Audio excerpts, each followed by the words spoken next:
check 1 2. Cards in the building. What's up, cards? Welcome in. Welcome in. Welcome in. Welcome in. Let me double check a few things here really quick. There we go. B Woods in the building. What's up, Ralph? Welcome in, y'all. Welcome in. Welcome in. Welcome in. Let's see. Let me make sure everything's up and running here. Let's go. Let's go. Let's go.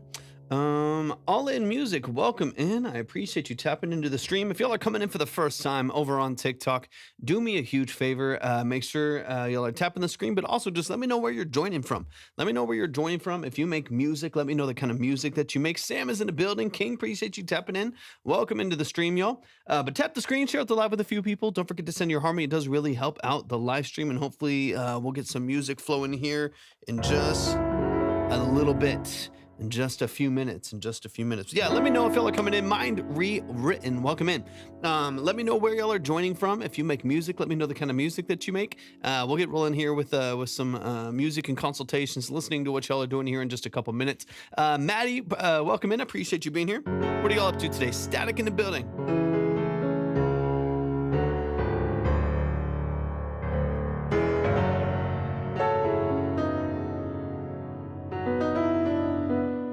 Lena's in the building. A10 is in the building. What's up, A10? Welcome in. John is in the building, y'all. Thank y'all so much for joining the stream today. I appreciate you being in. Hey. What's up, A10? Good to see you, brother. I hope you're doing amazing. Let me refresh a few things over here. And we'll get a couple things organized and a couple things rolling here. We should be on for a couple hours today, actually. A decent, let's say 3.5 hours or so, all things willing. Algorithm and everything willing. We should be on for actually a couple hours today, which is nice. Everything's been super short and sweet lately. Gab, welcome in. Gab, appreciate you being here. Welcome into the stream. If y'all are over on TikTok, do me a huge favor. Make sure y'all are tapping the screen. Share the live with a few people. Don't forget to send in your heart me. And then, of course, if y'all are here for the first time, I would love to know where you're coming in from. Let me know where you're joining from. If you make music, let me know the kind of music that you make. Is it Adelaide? Thank you so much for hopping in. Sanchez, I can't talk.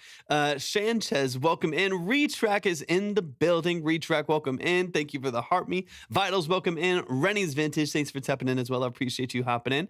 Elson Manel, still going on that track. It's a beast, maybe my hardest track. Yeah, that's a tricky one, man. It's a tricky one. Every once in a while, you get a song that you got to wrestle with a little bit. Habibi, welcome in. I appreciate you tapping in. Adelaide, what we do here are not simply just ratings or polls or anything like that. These are 20 to 30-minute consultations. They're deep dives into your music. They're very, very nuanced. They're long form. They're incredibly in-depth. If that is something that would be interesting to you, I can walk you all through the steps and kind of the description here in a second. Once I get the algorithms going, I get all the different platforms up and running. Trebloff finally got to catch a live at the beginning. Gonna submit for the first time. Trebloff, let's go. That's amazing. I'm so glad you're here. Welcome into the stream today. It's good to see y'all. But yeah, if y'all want to submit, I'll explain the live stream and the structure of it here in just a couple minutes. I'm just getting the different platforms up and running. But if y'all can help me while we do that, make sure y'all are tapping the screen, like the live, share out the live with a few people you think will be interested in what we're doing. Don't forget to send your heart me for the day. It does really help out the live stream. And if you are coming in for the first time, I would love to know where you're joining from, the kind of music that you make, if you make music, so on and so on. Lunar, welcome in. I appreciate you being here. Let me update a few things as we go here, and then we'll get it moving here. Chuckster, welcome in. Andrew's in the building. Garrett, welcome in as well. I appreciate you tapping in. 810, I got you, man. I appreciate you so much. Thank you, Victor. I appreciate it. So shout out to Sweetwater right now. Shout out to Sweetwater. They're helping me out with some really annoying account issues and I don't know what's going on.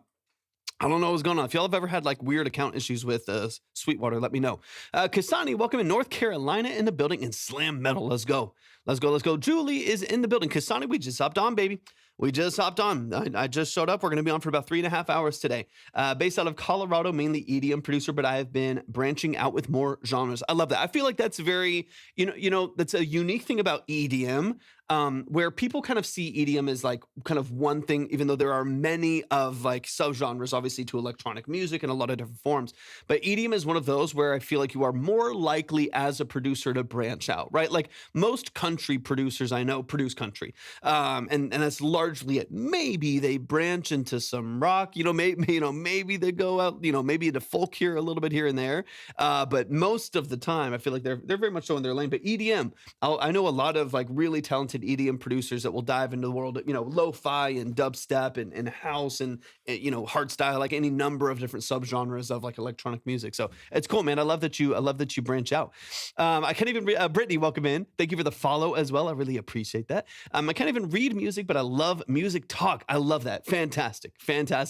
You're in good hands here. It's a great community. It's been some weeks. I don't know if you still have my credits. Kasani, I should. Let me double check my list here in just a second. Ostro, welcome in as well, or Ostro, welcome in. I appreciate you being here. Melvin, welcome in as well. Give me just a second. I'm updating a few things as we go, and then I'll explain the whole live stream. But yeah, would love to listen to y'all stuff. Would love to break down what y'all are working on. Let me just refresh a few pages. Chuckster, thank you for the follow. I appreciate that a lot as well. Okay, let me get the other sites updated, and then we will be live and ready to go. Nebulous, welcome in as well. Kasani, thank you for the heart me. Brittany, thank you for the heart me as well. I really appreciate y'all. Thank y'all for that. John is in a bit. What's up, John? It has been a minute. I hope you're doing absolutely amazing. Ostro, thank you for the follow. I appreciate that. Emma, welcome in. Okay, refreshed over here. We're pulling up the list here. So let me get God Complex, welcome in. Diaz, welcome in. What am I doing? Aiton's in the building. Aiton, I got you. Kasani, let me see where I had you. Kasani, I got you as well, brother. Let me get you up on the line as well. I got 25 up on the board for you from the last time as well. Aiton and Kasani, y'all are ready to go. Why is this Hollywood level quality? Thank you. I appreciate it. Lots of tireless nights trying to figure out, conversions and stuff and video compression between TikTok and all kinds of other shit. Yes, just 1 second, Nebulous. I'll get you going here in a second. I'll explain the whole live stream. I'll explain how we do things here, the whole structure for Brittany. Thank you for the roses. Means a lot. Thank you for that. Let me dive into a few things here, and then let me see if Noyes is here. They sent in like a couple days early randomly when I was offline. Okay. They sent, and then Lupopedia, thank you for the follow. I appreciate it. Eggy, welcome in as well. Y'all keep tapping the screen share with the live. We're going to get rolling here in a second. I'm just updating things as people come in. And then Trebloff, that's you. I got you. And I just got your Ven as well. Ezra, welcome in. Okay, 2 seconds. 2 seconds, and I'll get everything up and rolling. Trebloff, I got you. I appreciate you so much. Let me get you up in the line, ready to go. So Aiton, Kasani, Trebloff, and then Noyes I have kind of in the chamber because they sent in like 2 days ago, and I'm just still kind of waiting for them to get things rolling. Get Lost in the building. What's up, Get Lost? Welcome into the live. Okay. I believe I've got everything rolling here. Hold up. Did not mean to hit that. My bad. Okay. All right. Jane and Joel sent me over. So stoked for this first live. Shout out to Jane and Joel. I love them. They're amazing. They're probably one of the few. I'll call it. They work incredibly individually as producers and as representative of the music community and stuff like that. But as a duo in their live stream, it's one of the very, very few that I would recommend other people go to. It's oftentimes there's like two worlds that kind of live on this platform, right? One is people that don't know what they're talking about at all, that are very loud with their opinions and offer a lot of information that I feel like is a little bit, misinformed oftentimes. And then you have another group of people that are maybe hyper credible. They've got all the Grammys, they've got all of the Billboard charts and stuff like that, but offer no real nuance and helpful information. It's very rare that you find people that do have a bit of both. And that's why Jane and Joel, I'm a big fan of what they do, and I appreciate what they do a lot. So definitely tap in with them as well. They go live. It's like usually every Friday, if I'm not mistaken. I can't remember exactly. I think their schedule changes a little bit, but I'm pretty sure it's like every Friday, something like that. They go on for a long time as well. So definitely tap in with them. But Trebloff, I'm so good. I'm so good. What am I saying? I'm so glad that you're here. So glad that you're here. I really appreciate them sending over. Okay, let me catch up on just a couple things here. I love producer opinions on songs. It's so interesting. Same, Brittany. It's really fun. Or just musicians' opinion in general. What's your favorite music genre?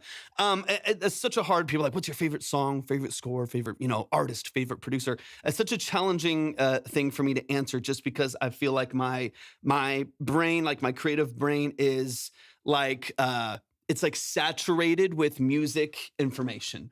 You know what I mean? Where it's like I hear, and so it's hard to know what's like better or worse or whatever, so on and so on. That being said, I personally, in my own creative process and a lot of the session work that I do, studio work that I do, production work that I do, I tend to gravitate towards 80s sound design. I love the 80s. I love 80s music. I think they were some of the most interesting song structures. Key changes and modulations and transpositions. Just very, very interesting vocal structure and harmony and layering. The introduction of the mass adoption of sequencing and synthesis, which is kind of my thing. I've got a bunch of analog hardware synths in here and more to come. I love synths. I've been playing, piano since I was 6 years old, classically trained. So synths has been kind of my one of the things that I've hung on to for the vast majority of my life, even as I picked up drums and guitar and producing and mixing and mastering and stuff like that. Synths was kind of my baby. So I think for that reason, I like the 80s a lot just because it's synth heavy. So Tears for Fears, Depeche Mode, Queen. There's so many bands in that era and groups in that era that are just they're just phenomenal, ridiculous musicians. That a lot of these bands, like even like to the early and late, pretty much all the way through, but a lot of the early, even like Michael Jackson stuff, like where everyone who worked on those records were the best, musician and instrumentalist in that space ever. You know what I mean? Like it was quality over everything.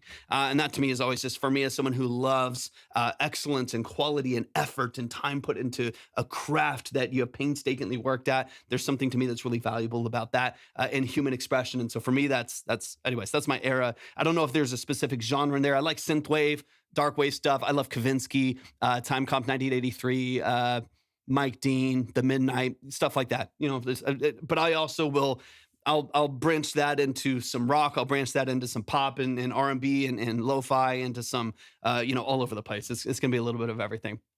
Okay, let me get a couple things updated here on my list, and then I will explain the whole live stream here. I appreciate y'all asking questions. I'm sure I'm missing a bunch of them, but I'll try to get to a few in between. Let me see here. Captain Wisco, welcome in. Let's see, and I've got, I believe, John. Let me see. Is that you, John? Is that the right John, though? I got to make sure. Ostro, let me know. I want to make sure I get the right name on here.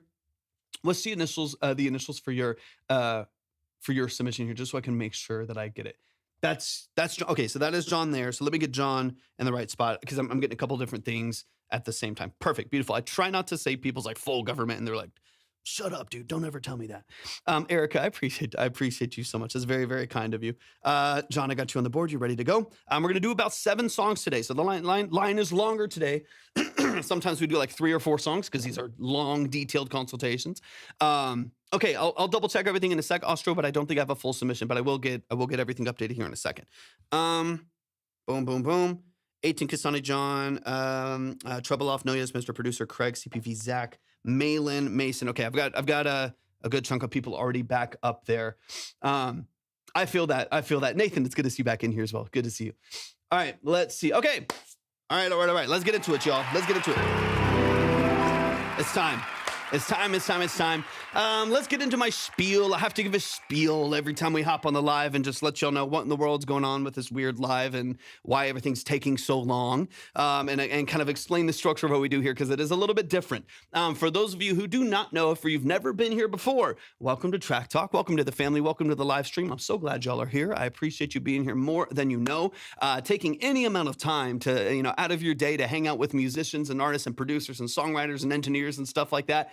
To me, it's so fun. It's incredibly fulfilling for me. This is something that I dreamed about having as far as community goes since I was like 8 years old. I was like, I wish I was just around musicians all the time. This gets to be a little bit of that for me as well. But if you've never been here before in the Track Talk format, what we do here at Track Talk are 20 to 30 minute multiple listen consultations on the structure of your music. Like I said, 20 to 30 minute multiple listen breakdowns. These are detailed, they're long. We usually go through the song, like I mentioned, 2 to 3 different times to really get into the nuances and the details of what you're doing, both creatively and practically. They're detailed, they're long form, and we're really gonna dive into the structure of your music. We're gonna dive into the mix and master, production elements, sound design, lyric and song formatting. We're gonna get into the details of what you're doing within the structure of your music. This is not a quick quick review. There is no trash or pass. There's no ratings. There's no polls. This is strictly about really getting into those details and spending all of that time hyper-focused on the music, the structure of that music. Whether you are a producer, engineer, songwriter, session musician, vocalist, whatever it may be, or an artist in any format, any genre, any level of quality, we will listen to stuff that is anywhere from early demos. I've had people send in voice memos of them humming melodies so I can help them build chord progressions around them, all the way to Grammy-winning producers and musicians and stuff like that. We're gonna have a huge variety of not only style but also quality. Some stuff that is very early stages and some stuff that is very, very high quality. And for those of you who don't know who I am, my name is Torvik. I'm a full-time audio engineer, producer, and session musician. That is what I do for a living. I've done that for the last 14 plus years. I'm also a classically trained pianist. So that is the structure and kind of perspective of the live stream. I'm not here to roast you. I'm not here to trash you. I am not here to tear you down. I'm also not here to hype you up. I'm not here to give you exposure. If that happens, if TikTok does his thing and Twitch and YouTube do their thing and you get a bunch of viewers and eyes and ears on your music, fabulous. I'm so glad that happened. It's just not what I'm trying to do. It's not the way I formatted the live stream. It's not really my priority out of these live streams. When it comes to when people are sending in their music for these 20 to 30 minutes, we're really just focused on that song. And that might become boring to some people. It might become, uninteresting to the algorithm. I don't care. The goal is to really get into those details and dive into the structure of what you're doing. There. If you would like to submit your music for a 20 to 30 minute multiple listen consultation, go to my profile, click on the link, and then just read through and follow all of the details there. We already have a handful of people up on the board ready to go, so we're about to dive into the music. But yeah, go to my profile, click on the link, read through and follow the details, and we'll get you up in line. Speaking of the line, if you would like to check the line, the order, minimum, stuff like that, which changes over the course. People skip, people want to go faster. That changes over the course of the live. So if you want to keep your eye on where you're at or where the line is, how many songs we have left, what the minimums are, then you can go to the other platforms that we're live on, the red app and the purple app. One starts with a T, one starts with a Y and a T. You can use your imagination. Those are all up at my link as well. There's my spiel. We got through it, y'all. We've fucking got through it. Jacob, welcome in. Okay. Let me just see if I missed anything really important, just as far as in the chat really quick. And then I'm going to go to the links. We're going to start getting some music played in here. I've got Aiton, Kasani, John, Trebloff, and then let me just, Trebloff. Sorry, not Trebloff. Unless I am saying it wrong. And then John, I got you up there, of course. Okay, beautiful. I think I've got most everything updated. Just, keep your eye out on the other platforms. And then if I'm missing something, or if you skipped or you try to go faster and I missed something, then let me know. That way I can make sure I correct for that. I mean, there's a poor give the glory. Jacob, thank you so much, man. I really appreciate it. Already in my good graces. Let's go. Okay. I figured it's music. It's treble. I figured it was my music theory brain kicked in. And are we talking about clefs over here? TYJ, welcome in. All right, let's get into some music, y'all. Let's get into some music. Let me just catch a few things here. Ooh. Okay. Beautiful. Okay, just making sure everything's updated here. Let's get into some music, y'all. We got Aiton in the building. Aiton, I already see you in the chat a little bit above there. If you want to say what's up, let people know where you are, what you do. Obviously, I know where you are, as far as your journey goes. But if you ever want to let people know what's going on with your music, please feel free to at any point. I'm going to go ahead and read through this updated email. This is Smooth Dissonance by Aiton. Aiton's a beast. He's a phenomenal composer, producer, musician. He's awesome. I love what he does. This is a pain point track. Another thing that you hear, let me preface this as well. Sometimes people come in here with their polish. You know what I mean? Sometimes people come in here and say, hey, I'm the shit. Here's my stuff. Let's go. Let's get it rolling. I would say, though, that the vast majority, because of the way that we structure these consultations, the vast majority of people come in here with works in progress, unfinished, pain point music. A lot of people. Now, people come in to answer your question, Brittany. People come with release stuff all the time. People, send me a finished song that's already out on DSPs. It's already out on Spotify. And to let me know, here, this is what a finished song sounds like to me. What can I work on? Right? This is what, I don't know if it sounds good or not, but this is what finished sounds like to me. And in that context, we can be like, okay, if this is what a master sounds like, here's some things that we need to kind of deconstruct in order to, polish the sound and improve on certain choices that are being made here, either on the mixing side or on the production and source side. And then of course, I would say the vast majority of people send an unrelated. Maybe sometimes they start. I think Treble just said this, but they start with polish to be like, hey, here's what I sound like, and then the next couple times that they come in, they send unreleased stuff. Anyways, all of that to say, you will hear some rough stuff in here. Keep that in mind. And that's why I always want to like preface by saying, like, I'm not here to hype you up and I'm not here to tear you down. I'm here to like objectively look at the quality of what's happening here to some extent and break it down and get into some of the nuances of it. But you're going to hear a lot of demos. You're going to hear a lot of questions in the music. So I'm like, is this good? I have no idea. I tried this. Let's see what happens. You're going to hear a lot of like incomplete stuff in that way. So anyways, keep that in mind. Keep tapping the screen, y'all. Share it the live with a few people. Keep in mind as well, if you would like to, I'm going to test out a couple things over the next couple lives, but if your song is being heard and you would like to come up onto the live stream in order to talk through a couple things, of course you can as well. Just let me know and we can get you requested when it comes time. That's completely up to you. There's no pressure, only if you feel like that would be more valuable to you. But let's get into it. Let me read the email. All right, I've heard the song a couple times. We'll keep that in mind as well. I got you, Kasani. Kasani's been here for a minute. Right now, this is the newest iteration of the song. I am very much not in love with the pre-chorus. I am thinking of either changing the key to the key of the verse, which I think would mean that the first chord would be a minor chord as opposed to an F sharp minor chord. But would be an A minor. Sorry. I'm reading through some things, being an A minor chord as opposed to an F sharp minor chord, okay? Or I'm contemplating just going to a more simple progression such as A minor 9 to D minor 9 to E sharp 9. Anyhow, sound selection matters too. How are my sounds? All right, let's get into it. That would be, I'm highly caffeinated. Same trouble if I have to. I have to be. Otherwise, if my brain is too settled, it's got to be the ADHD. But if my brain is too settled, then we will get nothing done here. So caffeine is one of the few things that like without having any medication is one of the few things that like keeps me somewhat sharp. And Brittany, don't worry about it. There's some people that will come in here, Aiton being one of them, who are polished composers. They know their shit. They have some understanding of music theory. So I can speak their language. You know what I mean? So like when we're talking with Aiton, he's like, oh, like what about an E major 9? I'm like, oh, okay, whatever, and we can do it.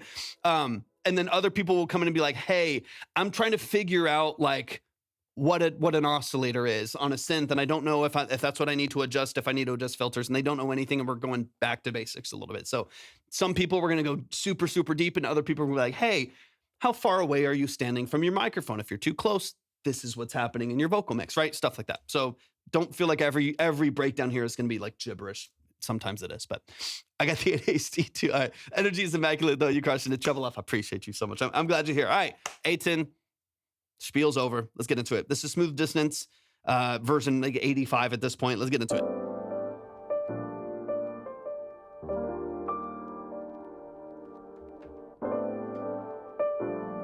This is kind of refiltered a little bit more RC20 lo-fi, feels like now.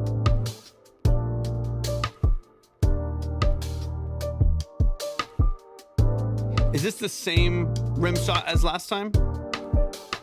Or is this the original? All right, we're first listen, baby. We're first listen. Let's go.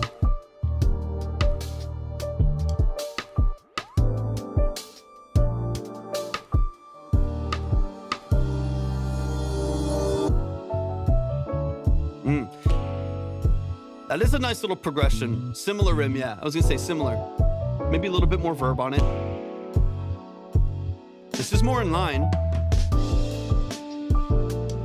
Nice little shift in progression. Sonically more in line though.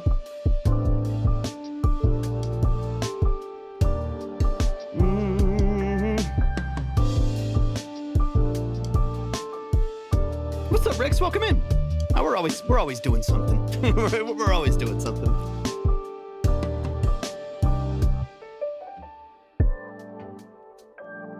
Smoother sound design transition, keeping like the high piano in there.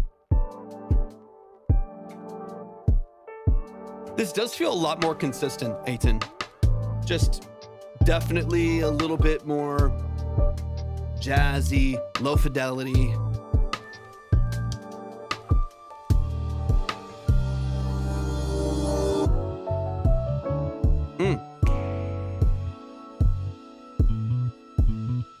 Little swing on the bass in there too. It's a little late in the pocket, which I like. Boom, boom, boom, boom. I might want to sit there another 4 measures, let that live for a second there instead of pulling out and going straight into the next section. But there's a lot of this that I like. Feels a lot better, like a lot more connected, Aiton.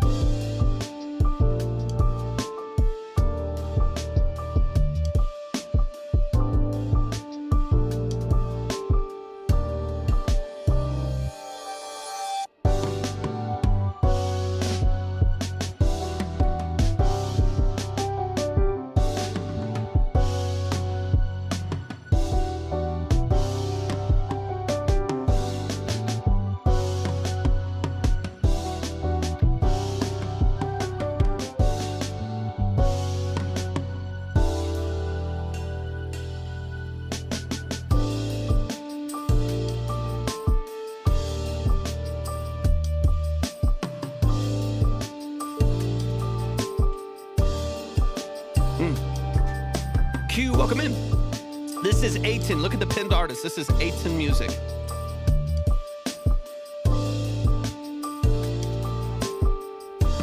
Smooth. Let's go.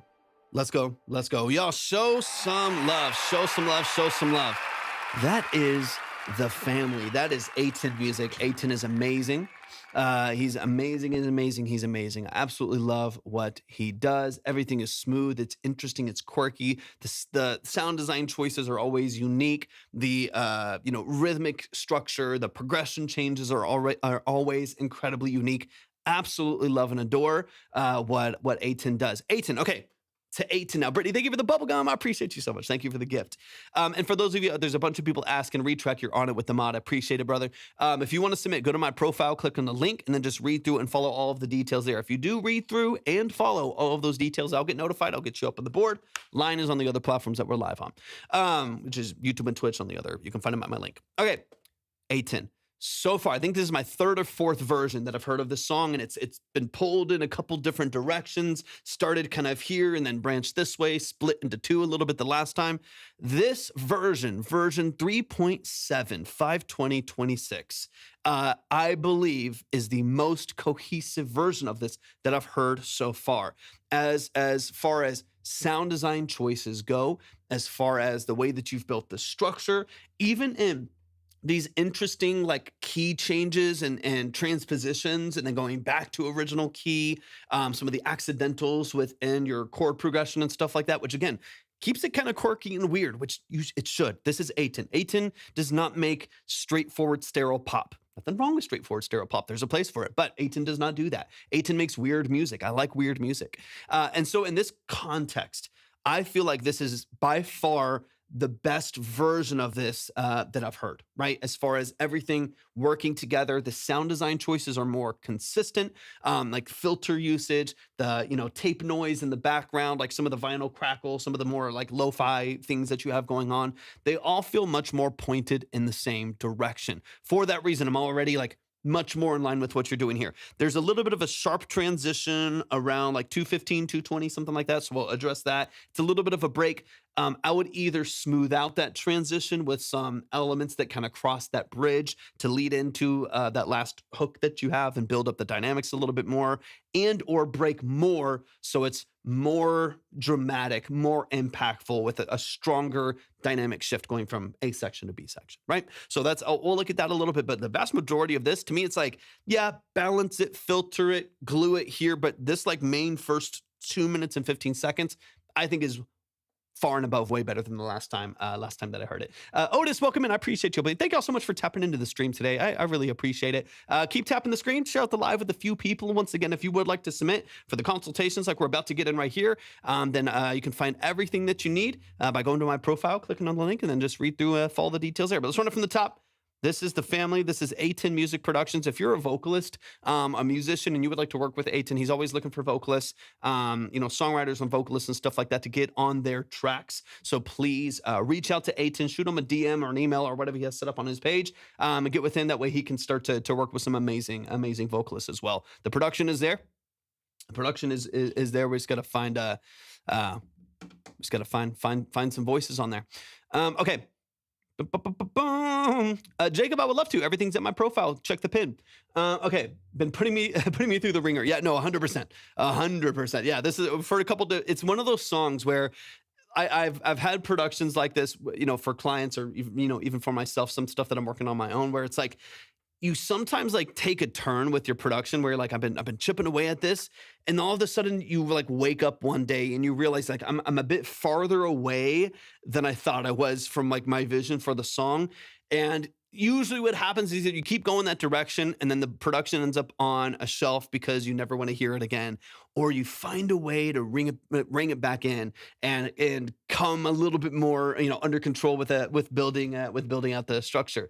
Skywalk, welcome in. Welcome from China. I'm so glad you're here. I appreciate you tapping in from whatever VPN you're using. Shout out to China. China's dope. I would love to visit.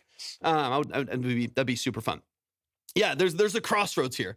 There's a crossroads here. It's like we either like lean in and then you're like, oh, this welcome drive file. You're a part of my Dropbox sessions over here now. Or you're like, I can rein it back in and actually get into a good spot again. I think your last love from I don't know if your last message is it Zanakin. I think your last message might have been blocked for some reason. TikTok's not having it. Okay, let's get into it.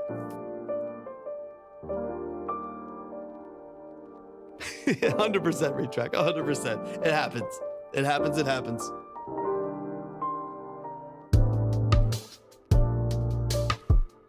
I love the reverb on that. That's nice. Amelie, welcome in. How you doing today? Nice. I mean, nice little swells in here. Nice little reverses in there, some like filter openings, some like tape moving up. Emily, I'd just be saying whatever it looks like. It's first pass here. Emily's just fine. Emily sounds good. You have nice little swells and reverses in there, nice little filter opens. I like the portamento lead up on some of those background synths that you have there. There's a lot of really tasteful ear candy and tasteful sound design in here that I think you're doing a fantastic job on. This is, again, the most concise that I've heard this particular record, man. It sounds great. Nice little portamento on the high lead.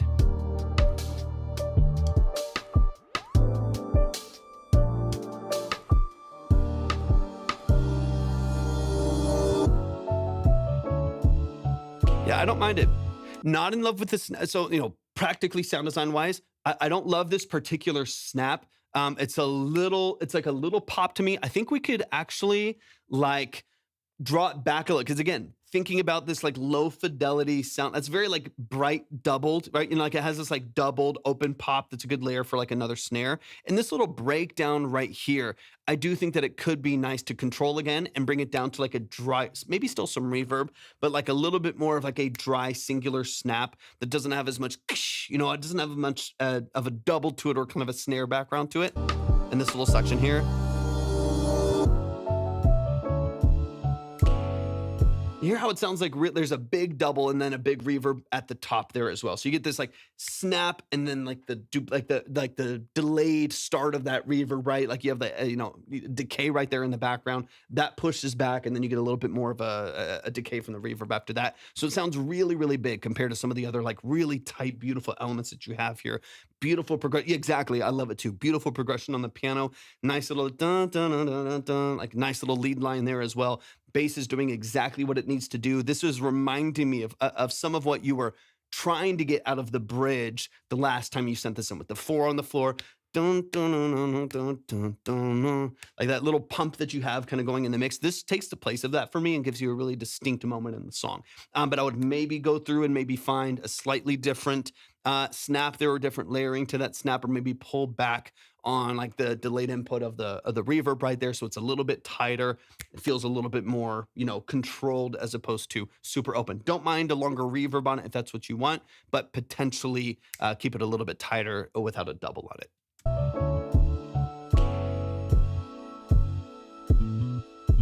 Love the swing on the bass though. That feels, knowing what you're using, that feels really real. That feels really organic and nice. You're off the grid. Nice little swing late in the pocket. There's so much of this that I really, really, really love. Now we're back in here. A little bit of space in the background. I like it.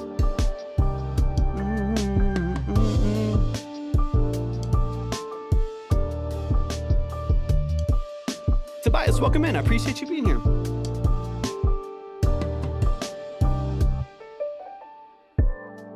Love the follow through right there. Again, this is what we were talking about. Bum, bum, bum, bum, da, da, da, da, da. The little wash that goes straight into the next section right there. That little like wave that kind of crests with like the high octave right there and then runs into your lead line. Those are those transition elements to me that are so beautiful because it just pulls you from one moment of the song and continue. Like the bridge starts on land over here and it ends on land over here. Even if there's a gap in between, you're helping us get to the other side there in a way that feels really smooth and really safe, if that makes sense. Where you have a follow through with these beautiful high melodies that resolve later in the production in that second verse right here. But it doesn't feel too distinct, right? Where it's like, the verse starts and stops right here, and the next section like starts and stops right here. It feels more nuanced. There's a little bit more of a wave to it, which I think sounds awesome. Great job on those transitions. That's an update from the last one we had. I think that sounds fantastic. I wish I did something with my musical talents, but I could never manage to have a creative job. Yeah, Emily, it's there's so many pros and cons to it. It can be wildly fulfilling if it's something that you're willing to take on as a challenge. It can be very fulfilling and very exciting and very interesting because it's different every day for me. It looks very, very different, which is good for my brain. It's not good for everyone else's brain. But it's also incredibly volatile. Huge ups and huge downs. You'll be crying busy for a week and then have nothing for a while, and you got to fight to pick up some pieces and make sure things are going. Like, it's just a very volatile job that requires constant input and constant control over what's happening. So it is I have a creative job. Yeah, it's like there's a lot of people, man. There's a lot of like Grammy-winning producers and musicians and artists that still have other jobs, right? So it's like I'm very, very lucky to be able to do music, but it does not come with without some tension sometimes. I love some feedback on my lesson with anxiety by Telu. I hope I'm saying that correctly. Greetings from Spain. Welcome in from Spain. I appreciate that. If anybody would like to submit, go to my profile, click on the link, just read through and follow the details there. But yeah, I mean, I love it. Like the way that I approached doing music full time and taking the dive to like stop some other things that I was doing to focus on just, doing music production and like session work and stuff like that full time was there's nothing else that I'd rather grind at, you know what I mean? It's like, you're going to grind no matter what. You're going to put in a lot of, blood, sweat, and tears and a lot of effort and a lot of resource into what you're doing no matter what. There's nothing I'd rather cry over and grind at than music. And so for that, I'm like, okay, I can make this happen. It'll be worth it. And it has been, but it's not without a lot of volatility and pain. Okay, let's keep this rolling. Second year, let's go, Emily. It's amazing.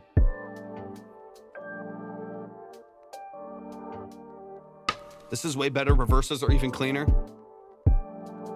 And then we do have, that is the original right there. Ask more, welcome in. I see Cymbal Maker. Talk to me about that. Cymbal Maker, that's amazing. Okay, this is the original rim shot here, I believe.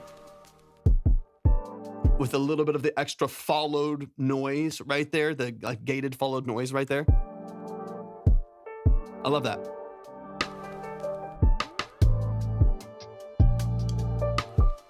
Love the stick in the background. Yeah, most of this is so much more polished. I'm not thicker rim shot though. Okay, yeah, so you're getting a little bit of the body that you liked the last time that you sent in, but you still get some of the noise and the snap that we had from the original. Brilliantly done. Yeah, I think you have really pulled this back under control. Like, to me, this feels like way more in line. This is good background music, study music. This is the lo-fi playlist. In fact, if you haven't already, Aiton, you might have already done this or started doing this, but I would 100% have a YouTube channel where you are building playlists of your music. Even if you literally start with one, if you have a bunch of kind of like lo-fi or kind of like vintage elevator style music, you know what I mean? Like study music, work background music, stuff like that. I would 100% start building a playlist track by track by track as you finish them. Even if you don't put them on platforms, you don't have to. You can and maybe should get some pay from that because it'll translate somewhat. But I would definitely have playlists on YouTube that are just like running on, like, get a cheap computer that does nothing. Like, you know what I mean? Like, just get like a cheap PC laptop off of Facebook Marketplace that you can just keep plugged in all the time and keep it on a live loop on YouTube. And just every time, you might start with 3 songs on there, and that's a rough playlist, but you might start with 3, but then you'll wake up 6 months from now and you'll have like 112 songs on the this playlist that are just constantly getting views, constantly getting like live interaction. Lucia, thank you for the follow. Or is it Lucia? Let me know. Again, I can only read what's there, so let me know. I want to make sure I get it right. And then some of that will translate to streams if you put these songs on platforms as well. But there's so many. I mean, you look at like Lo-Fi Girl, you look at like all of these platforms that have built like massive playlists over Lucia. Okay, perfect. Thank you. I do want to make sure that I get it right. Traxy, welcome in as well. Massive playlists that gain so much exposure for what they're doing and get paid a ton. You get paid a ton because anytime that live ends, it's a VOD and it's hours and hours and hours long. That's watch time on YouTube. You'll start getting monetized. Like there's so much to it. There's so much to it that are going to give you way more exposure than just even the random post here and there, right? And it's stuff that's going to live in perpetuity. It's going to stay there as a VOD or an actual live stream for the course of you having those. And you're constantly, exactly, Hayden, exactly, actually getting paid. Imagine that, man. Imagine that actually getting paid for your music. What a role that would be like. So anyways, that's something I would definitely look at, and I would start small. Don't think it needs to be polished yet. Start small and just start adding to it. Just one song at a time, 2 songs at a time. You finish this one, you dump it over. Now you got 6 songs over there. You do another 2 tracks this next week. You're like, oh, it's pretty polished. You finish them, you dump it. Now you got 8, 9 tracks, right? Anyways, stuff like that, man. I do think that if you lean into this a little bit, and I know you have another great job and it's intermittent for you in some ways, but if you would like to have a bit more coming your way from something that you are very good at and passionate about, thank you for the follows, y'all. I think you could do that in a really, really big way and in a unique way, right? This isn't like typical like lo-fi. It's like it's got this really organic, really raw feel that I think is unique in the lo-fi space. Although there are many people that do that, yes. But I feel like a lot of what you hear in the lo-fi space is still just like splice loops of like a shaker with swing to it. You know what I mean? Like it's still a lot of the same stuff. It's someone who like found a cymatics pack and they just like pitched down the piano and put RC20 on it. Nothing wrong with that. It's fine.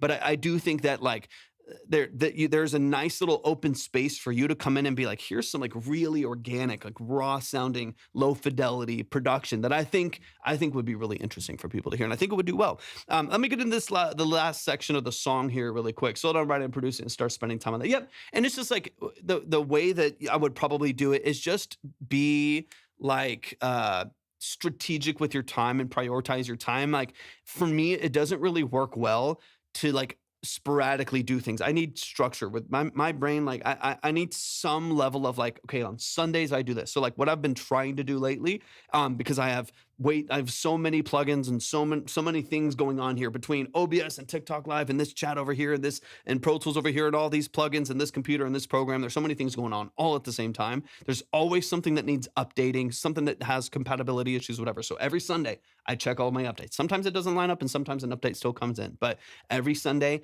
I go through all of my plugin databases. I go to all my plugin source programs and make sure that everything is updated. All my licenses are up to date. Everything's good to go. All the payments went through. Like I just make sure all of that's good. That way, when I'm doing my work for the week, I know that, for the most part, that everything's ready to go. You know what I mean? Like it feels like it's ready to go. So anyways, what I would do in your case is just like you produce whatever you're producing during the week, right? It doesn't have to be super structured. You're randomly going to send it in. You're going to check some things. You're going to revise some things.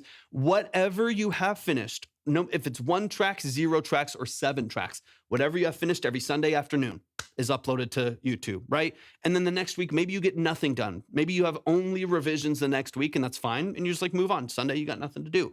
But then the next Sunday after that, you finally revise those tracks. You got 3 more releases to put through. Every Sunday you release. So starting on Monday, your playlists are updated on Spotify and on YouTube, and everything's ready to go, right? Like a little bit of structure like that can help take you from the randomization kind of that you have and make it feel a little bit more controlled and automated, right? So, okay. What's the line like? The line is over on YouTube and Twitch. So if you go over to the other platforms, you can find them at my link. If you head over there, you can see the line order minimums and stuff over there. All right, let's get to this last section here. But this is huge. I just want to get through this last break right here, 18, then we'll move on.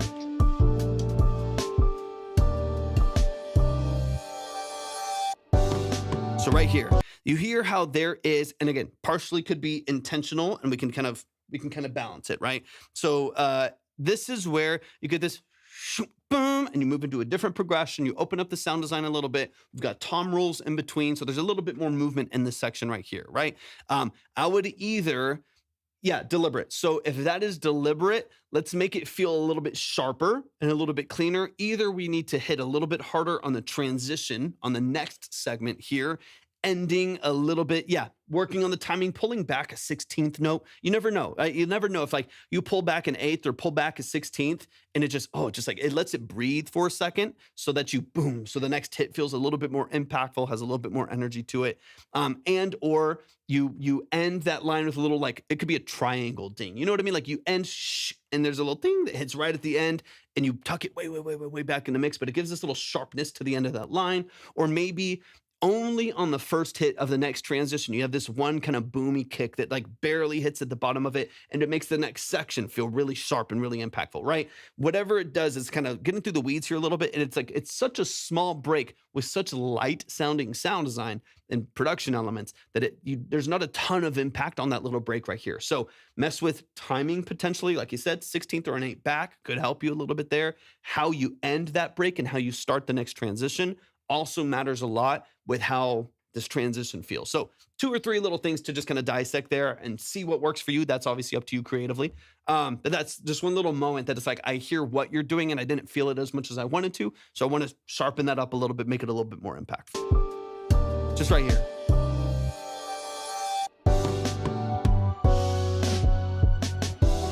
Love the movement in here though.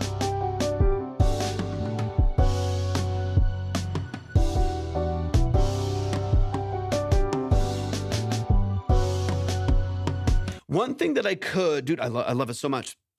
Such interesting texture here. I would love to go back and forth a little bit between, so you have dun, dun, dun, dun, dun, dun, dun, dun, right? You have this lead melody on the piano that obviously is carrying most of the movement, right? So like on this da, da, da, da, da, that little high melody that you have right there, I would love counter to that.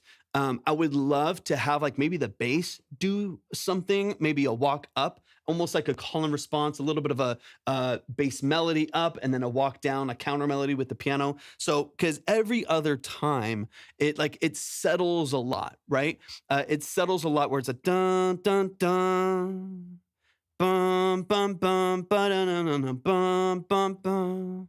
And just like settles in between each one.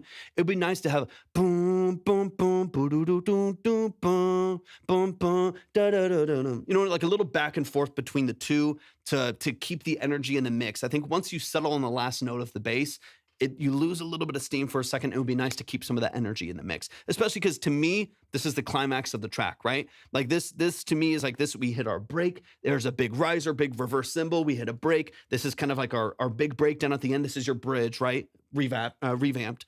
It would be nice to have a shift in energy that takes it a little bit higher here. So here, boom, boo, doo, doo, doo, doo, doo, doo, boom, boom, boom, here. You know what I mean? Like how following like the 7th or like, walking up maybe some of the opposite, just 3 octaves lower than what the piano is doing, so on and so on. But there might be vocals over this. Valid. I probably still want to maintain some support for the vocal. Try it. It's very easy to delete, right? Try it, toss it in there in MIDI. See if it sounds nice. Some little legato notes in there. See if it sounds nice. If it's too much with the vocal, strip it back and simplify, so on and so on, right? So I think you can kind of get into there and give it a little bit of next thing, give it the follow, get in there, add a little bit of spice, right? Add a little bit of energy to the low end right there. With the vocal over there, again, it's the climax of the song, so I don't mind a little bit of mud. I don't mind a little bit of a higher dynamic right there, more fullness, even a little bit of busyness, as this is one of the biggest moments of the song. That being said, if it's too much with the vocal, very, very easy to strip back again. Y'all show some love, man. Show some love. Thank you for the follows. I really appreciate you. At Trebloff, you're awesome. Thank you for the help as well. Retrack, appreciate the help so much. Y'all are amazing. Don't spam the chat if you. So here's the thing, Trebloff. There's other lives that say to spam the chat, right? Like you'll scroll, five lives from now, there will be someone who just says, spam your song in the chat and I'll pick from the chat. And then those, and they do that to boost their, oh no, you're totally good. Dark, don't worry about it. they do that to increase their exposure or increase their engagement, so on and so on. And so when we come in here and we're like, don't spam the chat, don't send your song in the chat. This is not a request because these are consultations that are like long and whatever. It can be a little bit confusing. So I give people some grace, but if they keep doing it, and I'm like, hey, don't spam, and then they do it 5 more times, then I'll just mute them or model mute them. But yeah, don't worry with that. I like a clean experience. Same. It's like the way we've run it here. They're slow, they're long, they're information heavy. You know what I mean? This is very different. But then you go to the next place, they listen to a song for 4 minutes and they move on really fast. They say, they just put up a poll and they move. Ractos, they give it the follow, or they just tell you to spam the chat, right? So anyways, I know it's a little bit of a different experience sometimes for other people. Okay, let me double check really quick. And then you said in the bridge, okay, your comment before that, Aiton, was blocked. So if you want to try to rephrase it or drop it on YouTube or Twitch, let me know. Thank you, Trebloff. I appreciate you so much. Drum programming. Okay, you want to look at, okay, that was one thing that I heard. Let me run it really quick and then we'll move on. The only thing that I heard is kind of the same thing. So I like most of it. It starts to feel a little bit looped with the dun, dun, dun, dun, dun, dun, dun, and that structure starts to feel a little bit looped. What I would just do is kind of the same thing with the bass, into the piano, into the bass, into the piano, is have like probably 3 or 4 different breakdowns and like different rolls on the tom. So maybe it's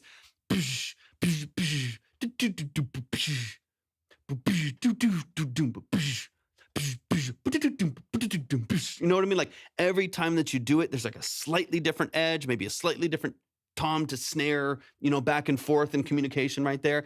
That makes it more interesting. It does feel a little bit like there might be like 2, maybe there's more, but it feels like there's mainly 2.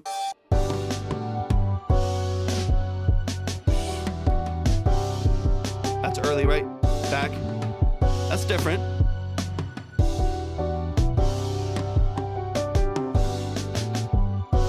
So there are some differences on it. You probably just need, I don't know if the snare is separate than the kit or if that's kind of living its own world.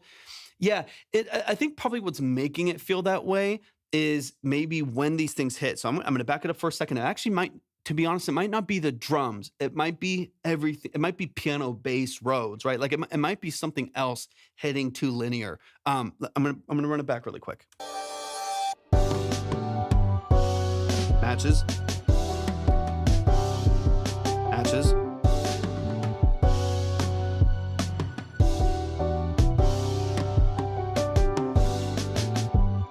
Okay, here's the only thing I think I need. I think there's enough variety. I think there's enough like versatility and all there are, now that I'm going back through it, there are multiple phrases of your percussion programming here.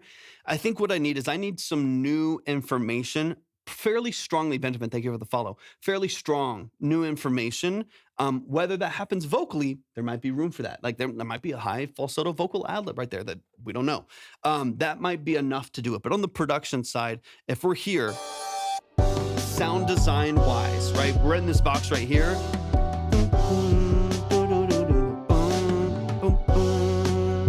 Bass maybe boom, boom, boom. Now I need something else.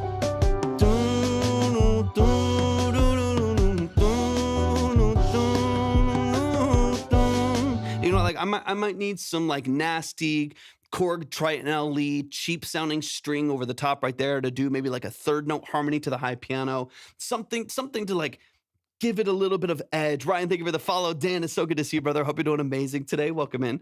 Like it might be nice to have like just one other piece of information. I think that's the thing is like now we're in the B section here. Like now we're going to be 16 measures in. Now we're like 16 measures in, and we haven't had any like substantial changes in sound design that to me, makes any difference in the way that the song feels. Now, again, vocal might do some of that. If a vocal adds, a choir there, then that'll shift the energy. But on the production side, I think it'd be nice to have some like either like nice, shiny, shimmery FM synth in the background or like a cheap like workstation string that elevates it a little bit, whatever it may be. But that'd be kind of the thing that I'm looking for.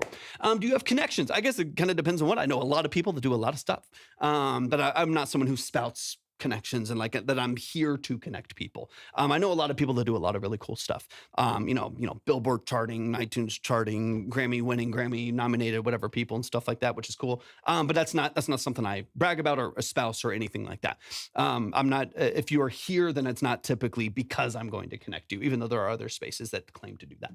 TF, thank you for the follow. Howlermouth's in the building. Howlermouth, I appreciate you so much. Let me double check. Yeah, I know a guy that knows a guy, but that's not, like there's people here who's like, I have this and I know these people, and then people go in thinking that's why they're there, and that's just not the way it works with me. TF, thank you so much for the heart me. I appreciate that a lot. Okay, y'all show some love, man. Show some love to Aiton. Yeah, starts at 10. That'll get you in line. Show some love to Aiton Music Productions, who's right here in the chat. He's amazing composer. I mean, as some of y'all have heard over the last probably 30 or so minutes that we've been, maybe longer, 35 minutes we've been breaking down the song.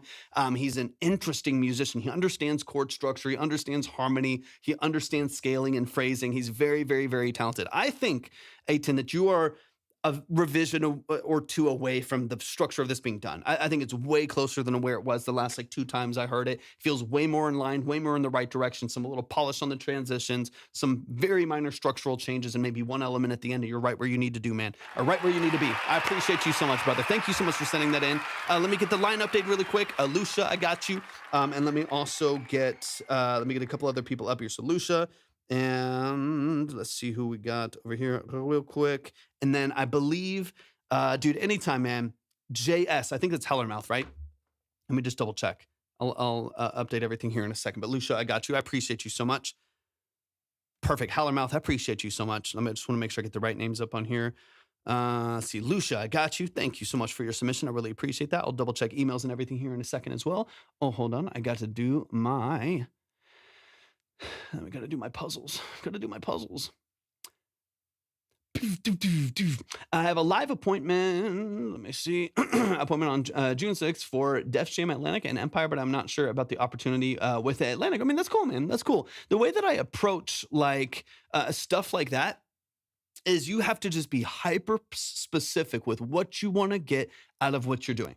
Like, if I guess that's it. That's the bullet point. What do you want to get? Like when it comes to like a major looking your way, what negotiating power do you actually have? What leverage? We talk about this all the time. Dan, thank you for the heart me. What leverage do we talk about this oftentimes? What leverage do you actually have? If you have none, you're going to get ripped off no matter what. It's a hyper capitalist space, right? So like that, that in that space, if you are looking at getting a deal, especially a deal with a major, if you have no negotiating power at all, and you're like, man, I've got 3,000 followers, but XYZ is looking at me. I got 48 monthly listeners, and this company, this boutique label is looking at me. They want to make money, and so if you don't have any negotiating power or any leverage to maintain some control over what you're doing, then you are just the only thing you will get is the ability to say that you're signed, which means nothing to anybody.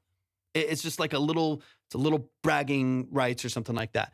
Lucia, got you. I appreciate you so much. Okay, let me get a couple things up here. I'm going to get everything in order as it's coming in. Let me get Hellermouth up here as well.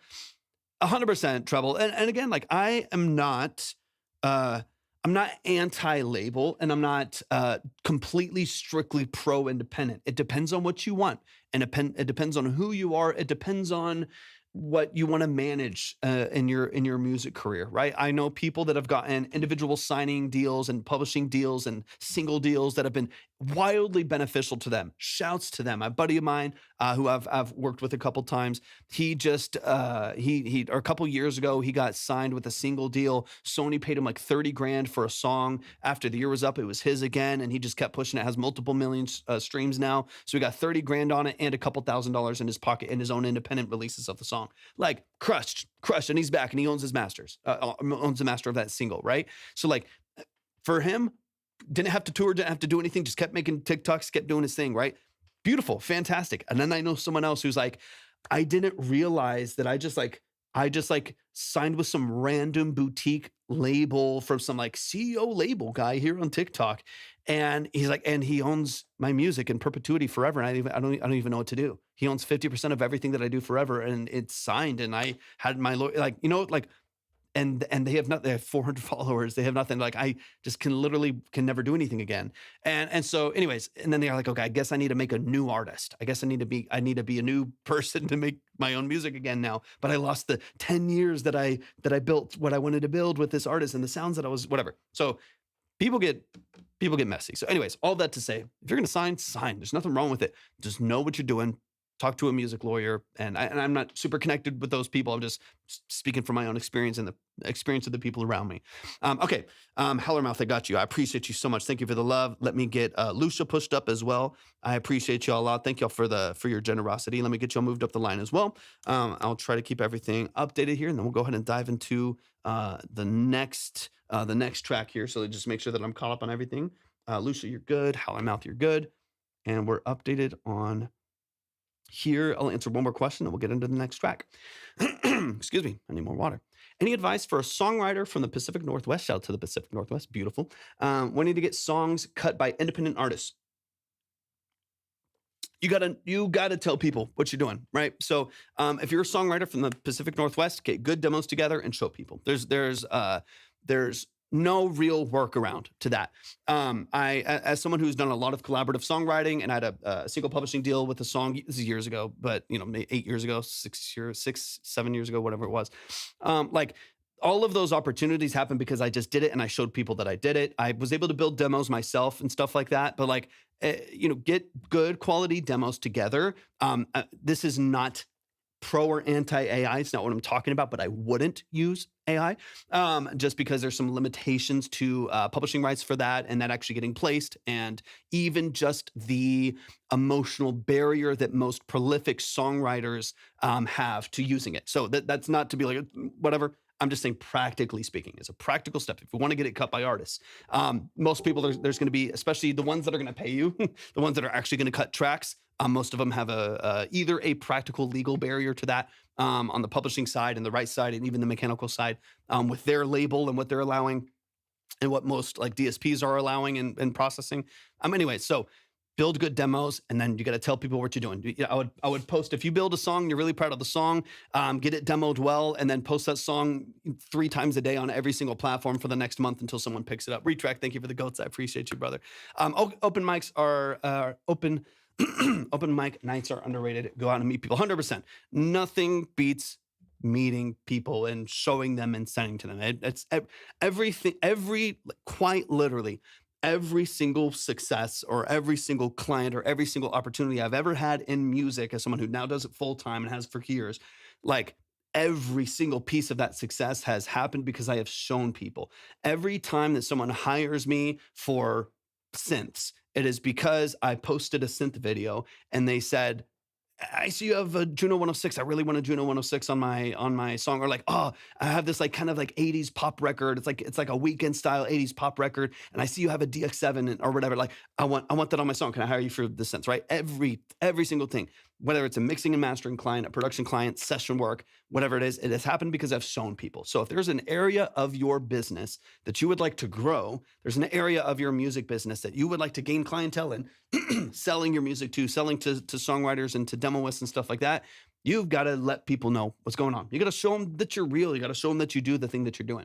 I would make long form YouTube videos showing your songwriting process and like just like live streaming you doing collaborative writing with some friends, right? Do a Discord session with a couple other writers remotely, and you're writing songs back and forth with an acoustic guitar or a piano, and then live stream it to like Twitch and YouTube and stuff like that. Like, show people what you do, because I think there's so much like tension and just people that are like scamming and they're frauds and they don't actually know anything, that I think if you want real business, you actually want to sell a song, you actually want to play, drums, synths, guitars, vocals on a song, you want to get sync placements, you want to get clients as a mixing and mastering engineer, you got to show people that you do it.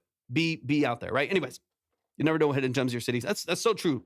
So true. Okay. I got to update a few things here. Let me get, let's see, Sam, I got you. Let me get a couple things updated here. John, I got you. Let me see. Hellermouth, I got you. Let me just keep everything updated here. Let me get everything updated here. 2 seconds. Lines should be updated here in the next minute or so. So let me get this updated. Boom. And then Haller, I got you. I appreciate you so much. I'm going to get all these in the right order here in a second as well. I know people got places to be. So that was the last question, just until we get into the next song here. So let's get all this updated. All right, Howlermouth John. This says Howlermouth. John, Lucia, y'all are ready to go. Kasani, Trebloff, I got you. You're ready to go. Okay. No more waiting around. Let's get into it.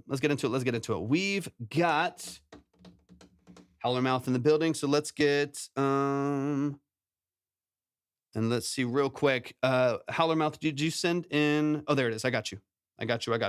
Okay. This is the first song I've sent you that isn't for Lucia, I got you. Since I already have their track open, I'm gonna go ahead and honor that for them because people get mad if I did. If I started reading their stuff and listening and then jetted after that. What's up, Jenna? So I'm gonna go ahead and play their song. They're at the top. They actually sent another one.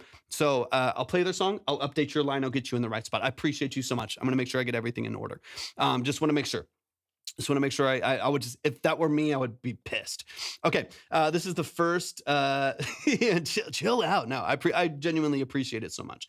This is the first song I've sent you that isn't for a film. If you haven't heard Howlermouth before, we're about to hear something really cool.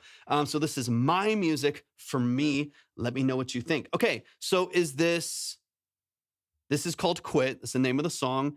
Is it under the name or still under Howlermouth? Is it still under that as a North Star? Let me know. Thank you, Jenna. I appreciate it. But let's get it. And then this is still under Howlermouth, the name. This is called Quit, but this is not for sync. I know a lot of your stuff is made for movie, made for very specific prompt and stuff like that, where you're really trying to play something to visuals. I think if I'm remembering everything correctly, you do a lot of AV work, right? Like you're doing a lot of audio, video, like sync, videography, cinematography, stuff like that. If I'm remembering correctly, it's few and far in between, but pretty sure I'm remembering that correctly, like video work, cinematography, stuff like that. Beautiful. That's what I remember. What mic you use? I like it. This is a Neumann M147 tube. Neumann M147 tube. I like it a lot too. I think it's a fantastic, underrated microphone. I think it's beautiful. All right, let's get into it. And then obviously Howlermouth, I know a bit more obviously about what you do. If you want to let the chat know who you are, the role that you play in your music, what we're about to hear, stuff like that, feel free to give them all the details. But this is Quit by Howlermouth. And then Lucia, I got you updated. Brand new. Actually, let me get this downloaded so it doesn't pause on us. It's loaded, but not downloaded. Here we go. Brand new day. The sky's blue, trees still blow, but not me too. It's different now. What do you do? It is. It's not for TikTok Live. It's on here. Never thought I'd ever quit. And I'm starting to feel it. It is. It's a little overkill. I do have other mics I could use.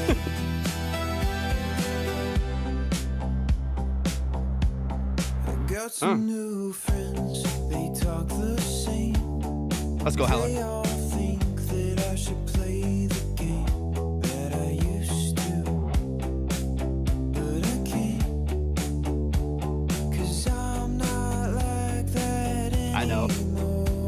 I got to. Never thought I'd ever quit. And I'm starting to feel it. And I'm starting to feel Beautiful. it. Feeling it. And I'm starting to feel it. Ooh. And I'm starting to feel it. I love what they do. I love what they do, Trouble. Let's go exploding. I love it. I love it. Tone. Beautiful tone.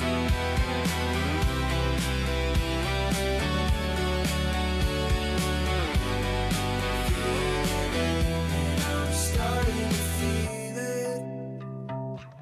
Almost forgot. Hold on. Starting to feel Almost it. forgot. I'm feeling it. And I'm starting to feel it. And I'm starting to feel it.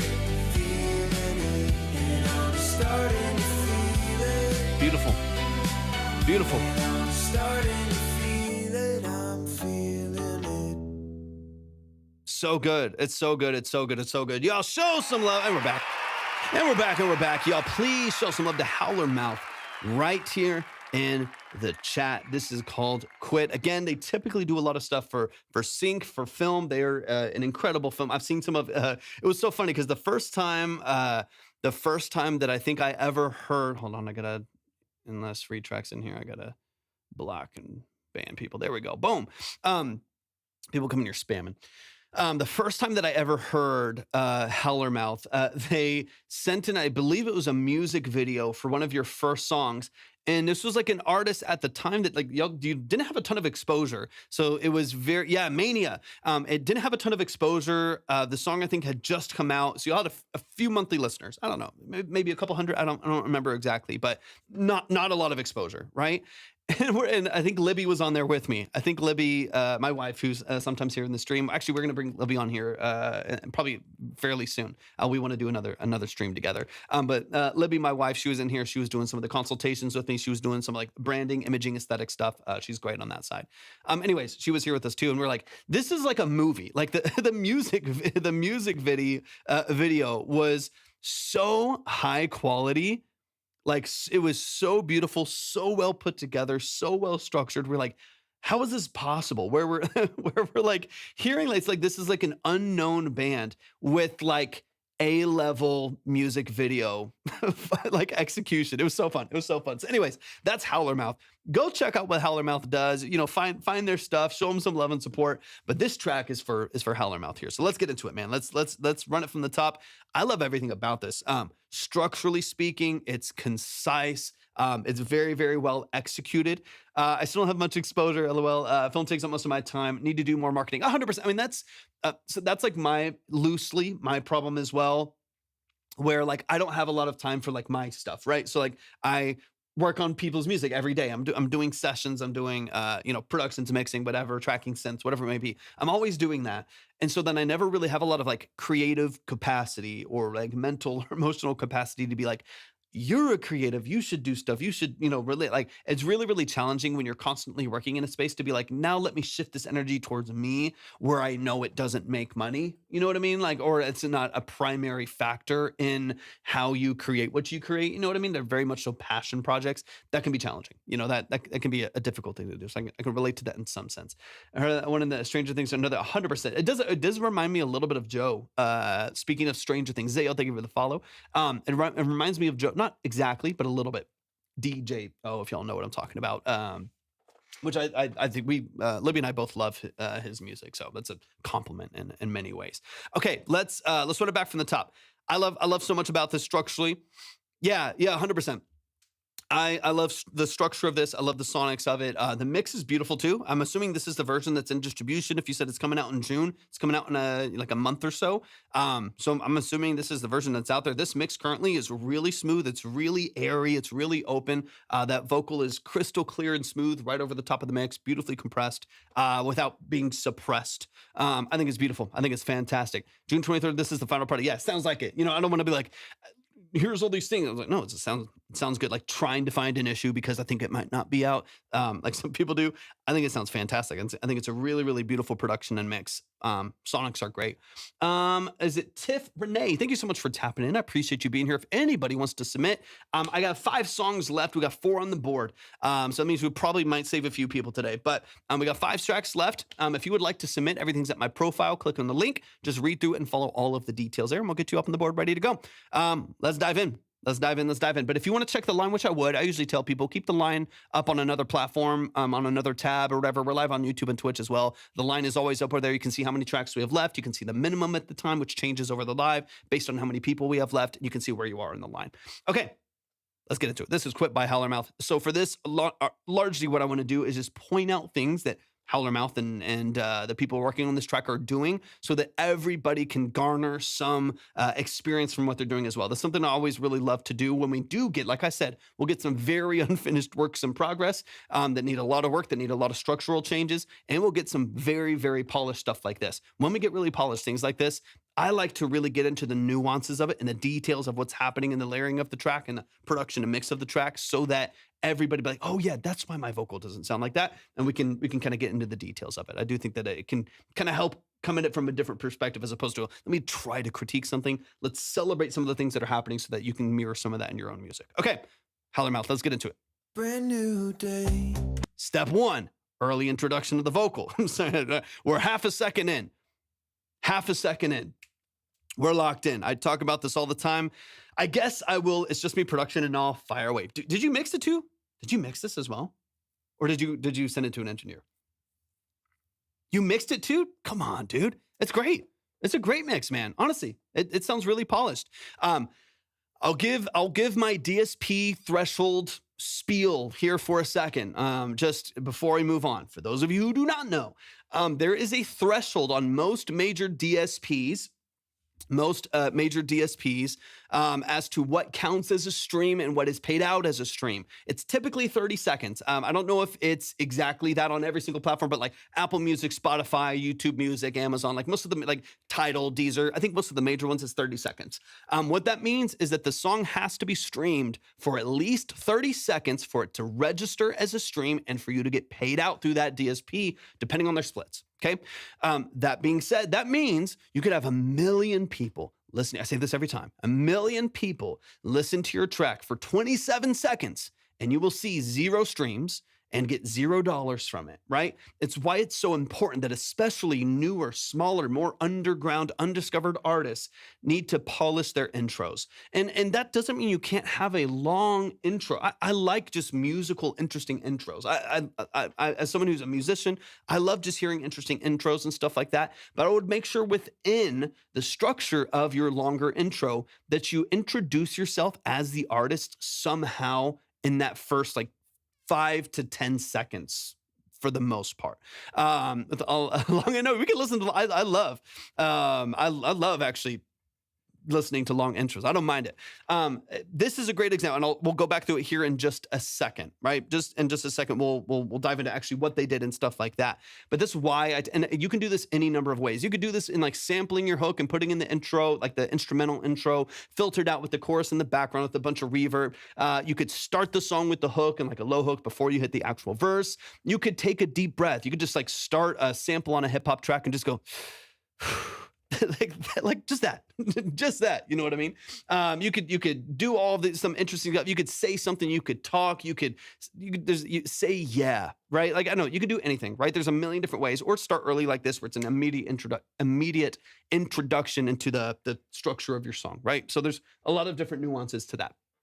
All of that being said, is all that does is make sure that you reach that threshold. You are much more likely for people to actually listen to your song for a longer term, get past the threshold, that 30-second threshold for counting your stream and paying out for the stream, if you introduce yourself early on.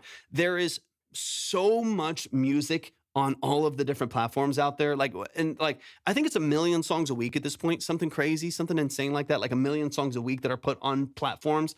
It's even crazier now, like with AI and SoundCloud and BeatStars, like pieces of music, right? There's so much music, thank you for the follow, so much music out there all the time that you need to just let people know that you're there. If you just hear 42 seconds of like a trap beat intro with like a vocal sample off BeatStars and nothing's happening until you just start rapping, even if you're a crazy rapper, even if you're amazing, people will move on. They're bored. I can hear music anywhere. Like I can go to Artlist.io and find like an instrumental hip hop beat there, right? I don't need that, right? But introducing yourself as someone with charisma, someone with a story to tell, someone with some sort of like energy in a song, I think is so important in those first like 5 to 10 seconds, so you can reach that threshold. I'm a sucker for vocal intros. I have an issue not doing it 100%, right? Some people maybe you're too concise and you can add a little bit of space and breathe room in your song. I love it. I mean, this is the first second of the song. Brand new day. Boom, we're in. I know who the artist is. All of us immediately locked in when we first heard the song. Immediately like, oh, great voice, really smooth, like half the chat. Like you can see exactly what's going on. There's an immediate trust that's built by just being like, oh, there's an artist here in front of me. It's almost like in a weird way, it's not this exactly, but it's almost like it makes you feel safe in the song. Where you're like, oh, I can relax for a second. I don't need to like question if it's going to be good. Like for a second, because I've heard this voice and the quality of the production in the first 5 seconds, I'm like, oh, either I don't like the style and I move on, or I'm going to give it a chance because like here's a good quality vocal performed well with a good sounding production and mix. And because that trust has been built within that first 5 to 10 seconds, you're more likely to stay for a while. Now, if you get into the hook and you're like, it's not for me, and you move on, fine. Perfectly fine. You got to the 44-second mark and they got paid for their stream and it registered, right? But they're more likely to get there. Back in the day, it used to be the classic variation of do the intro, the hook. Yep, something, right? It would just be, it'd be some vocals, it'd be a stack, it'd be something, right? Anyways, all that to say, let's get into it. The sky is blue, trees still blow, but not me too. It's different now. What do you do when all the bad habits are gone? Never thought I'd ever quit. And I'm Beautiful double track. I'm going to back it up here a little bit. Great shift in energy with this kind of like tube broken double track guitar that comes in. It takes the mix from feeling a little bit smaller, a little bit more consolidated, to feeling like it's got energy and it's got some power. It's got some snap to it, right? Beautiful way of introducing a slightly more overdriven guitar over the top of those layers. It really does wake it up quite a bit. If anyone wants to submit profile, click on the link, read through and follow the steps there. thought I'd ever quit. Clean. And I'm Nice and open. starting to feel it. And I'm starting to feel it, feeling it. Great counter melody in the synths. A beautiful, beautiful example of those counter melodies. Obviously, your top line is amazing. It's very catchy, great structure to the vocals. You leave no dead space. There's always a lead element grabbing your attention in the song. So you have this started feeling, feeling, like there's always this like movement that is carrying the energy of the song and kind of pulling you into the next section. It's a really well formatted hook. The vocals sound natural enough. I sometimes struggle finding the balance when using melody. I think so. To me, this is really like, it's really smooth. It's really even in the way that some of Joe's more modern stuff, or even like Phineas O'Connell's more recent stuff, where a lot of it will have like no tuning, or it'll be very raw, really organic, or very light catches of tuning to kind of grab it and at least place it in scale. In this particular instance, I think it's perfect because you do have a pretty strict production. It's a nice retro pop feel to it that I really enjoy. But you still have some quantized elements, strict drum structure. Like there's still some parts of this that are really in line. So I think if the vocal's too loose, then there's some tension between like the perceived quality of the vocal and what you're doing in the production. I think this is a perfect match, right? It's still a very analog sounding, like soft production, but it's still polished, right? It still feels like a good modern pop record. And I think you've balanced that really well with your vocals, where they are tuned, there is control, it is in scale, but not to the point where like I'm hearing the retune speed kick in or something on auto-tune and grab it and latch onto it. Feels very smooth and very even, so your transitions between notes doesn't feel overly polished. I think that's great.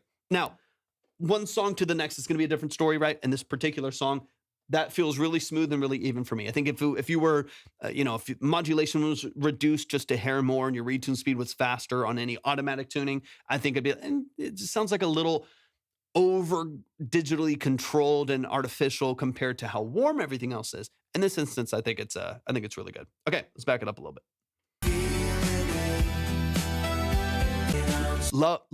Love, I mean, you know my love for synths. I love the synth counter melodies in here. It's paired with like a piano. It's a nice, almost like D50 style kind of Fantasia, like piano layered with synthesis sound. Like I really like that feel in the background. I think the run is great. Melodic structure is fantastic. Yeah, dude, I love this. Starting to feel it, feeling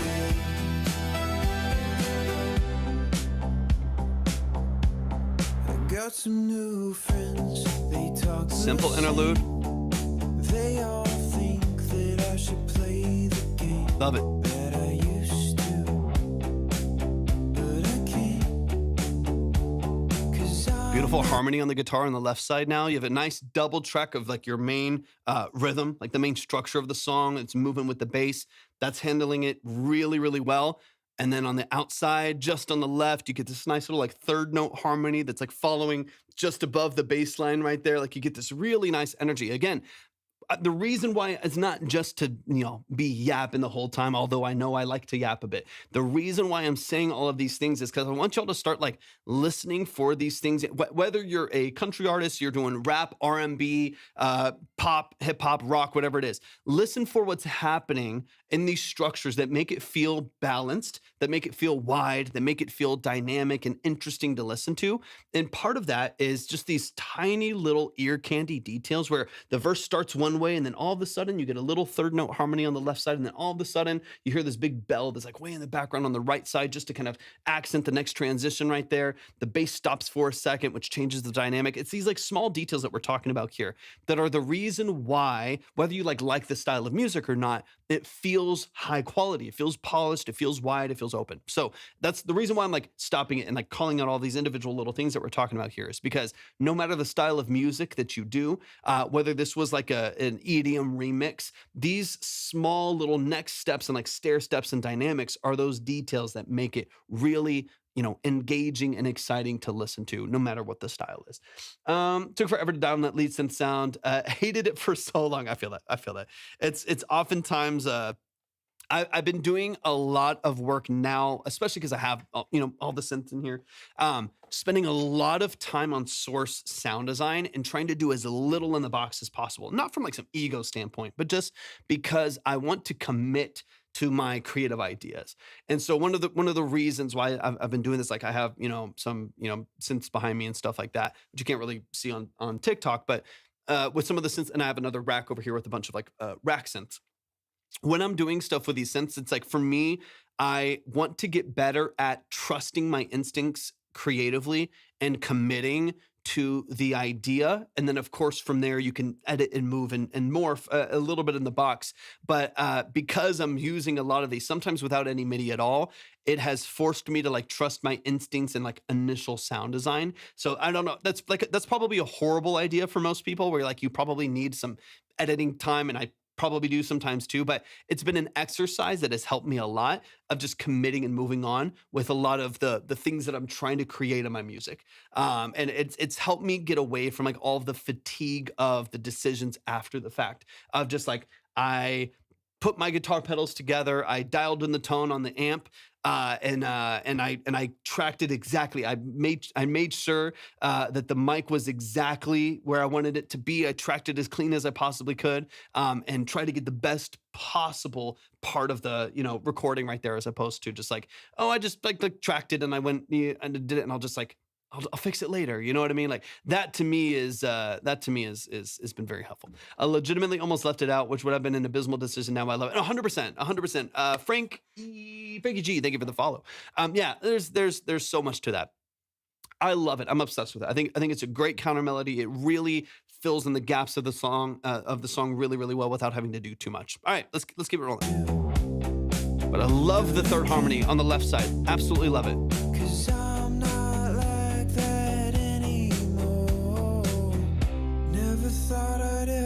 Great dynamics here.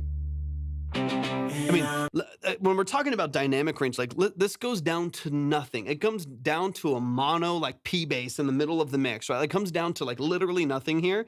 And then the whole mix explodes from there. Like there's so much more additional energy, but it's those dynamics that I'm talking about, where it's like you shrink the whole thing down to nearly nothing, and it gives you all this space to like improve the sound stage and improve like the actual energy of the mix right here. If everything was like still in all the way to the end, all of the guitars were there and the drums were going all the way to the end of the phrase right there, it just wouldn't matter that you go to the hook as much. But because everything is shrunk down to a mono vocal and bass right in the middle of the mix, and then we double track everything and open it up, it feels dramatic when you do these transitions. I love it. Masterclass. Shrink it down. And I'm starting to feel it. And I'm starting to feel it. Beautiful. Feeling it. And I'm starting to feel it. And I'm starting to feel it. Feeling it.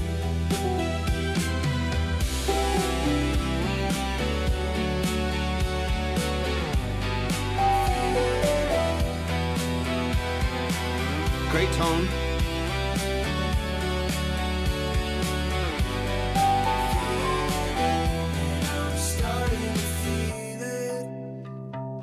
This is also last thing I'll say. It's beautiful, man. I can't wait for it to come out.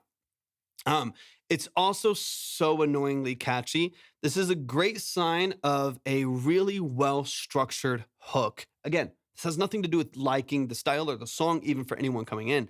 It's a really well-structured hook to the point where like it's so simple, so repetitive, and so well-structured without being too boring that I've heard the song for the first time 15 minutes ago, right? First time I ever heard the song, and I feel like I know half the lyrics already. And that's the thing that's gonna stick with me later. That's the hook that while I'm just like cooking dinner later on tonight, that's like stuck in my head and I can't get rid of. You know what I mean? Starting to feel it.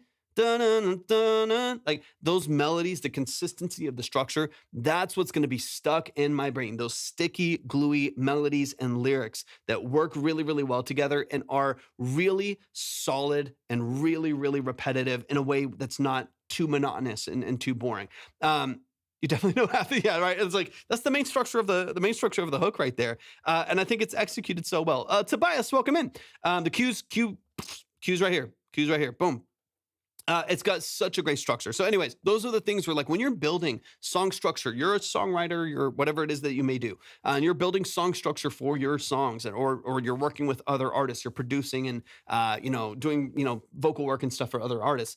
Those are the things I want you to keep in mind. Like building a really, really consistent song structure that people are going to remember. Have it be interesting and authentic and quirky and all of that fun stuff, but also give people enough grounded, repeated elements of your song that it sticks, right? Like that pattern recognition of the brain is one of the reasons why people come back to music that they like. If it just changed constantly all the time forever, it could sound really cool. It's just not memorable, right? And you want a little bit of both. I want it to sound really cool. Valora, thank you for the heart me.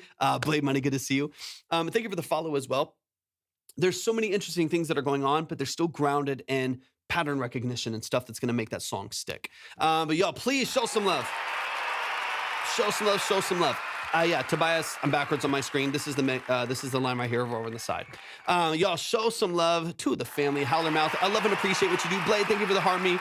I absolutely love it, man. I think y'all are fantastic. I think the fact that you produced this, you did all of the vocal production, that's all your vocal, mixed the song, everything, that's very impressive. As someone who has worked with a lot of people like that, and also has done that themselves, I know how much just time and energy really, really goes into doing that, not loosely, but like at a high level. Thank you so much, Blade. I appreciate you, brother. To do that at a high level is not an easy thing to do at all. So, man, I respect it so much. Y'all, please show some love. Once again, if you want to submit, we got 4 tracks left. The line is up on the other platforms. So if you want to check the line, the order, the minimum for the submission. In fact, I do need to get that updated as we've had some new people come in. So keep in mind that based on the people that we have in the chat, let me see. After this next song, we'll have 4 songs left. Based on the amount of people here, we'll update the minimums over time. Okay, so Lexi, I gotta make sure I keep this up. So I think we're fine. For now. Also just built a studio, Iron Cross Records, landing a lot of local clients, dude, that's amazing. Beautiful. Remind me really quick where y'all are located. June 23rd, something like that. June 23rd, I believe. All right, let me get all this updated here real quick. Let me go up the line. Indiana. Okay, beautiful. Y'all, did I get you updated on here? Sorry, let me just double check. I'll double check. That's right. I don't think I got it on the board. I got you. I appreciate you. Southern Indiana. Beautiful. Y'all go, if you're in the area or loosely in the area, go check out the studio. Go show them some love and support. Lucia, I got you. Thank you for the reminder. Please feel free to remind me if I in the midst of all the 42 different screens I got here, if I missed something, please let me know. All right, we got Lucia in the building. Let's run it. Saving the best for last, Trebloff. Yeah, y'all feel free to hang out, man. Feel free to hang out. Sometimes it takes a couple days, man, to be heard. Sometimes it takes a minute. Sometimes, people skip and stuff like that. But feel free to hang out. Feel free to chill. If you want to move, you can, but there's never any pressure to. Mixing, mastering, and production services, most of all, keep making music. Dude, beautiful. I love it. All right, let's keep it rolling. We got Lucia in the building. This is called Drowning. I'm working on the mix. It's barely mixed. Okay, Lucia, thank you for your patience. I appreciate you so much. Give me all of the details. all of the details, all the details. Talk to me about the role that you play in your music. Talk to me about, talk to me about the mix. Talk to me about production. Is this your production? Is it a BeatStars lease? Is it a YouTube MP3? Are you self-producing and mixing? Are you going to a studio? Are you working with an engineer? So on and so on. I write and sing everything. Beautiful. Moneybags Lucia over here. Can't wait to hear this. Moneybags Lucia's funny. All right, let's get into it. This is Drowning by Lucia. Let's dive in and let's get this rolling. I just got another one in, so I'll update here in just a second as well. But this is my production and mixing, but I want to work with the producer. Beautiful. Okay, talk to me about, I'm going to back it up. I want to hear the whole thing and I'm going to shut up. Talk to me about what you're producing with. Give me a little bit of your process if you feel like it. Give as little or as much information as you want. And let's get into it. All right, first listen, y'all. Let's get into the first listen. Let's dive in. Let's dive in.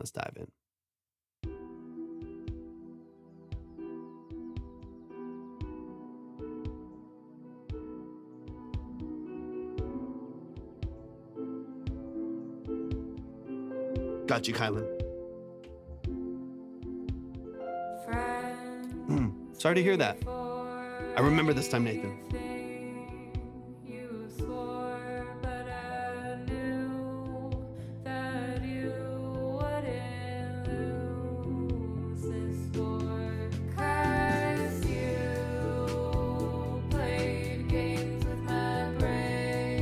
Okay.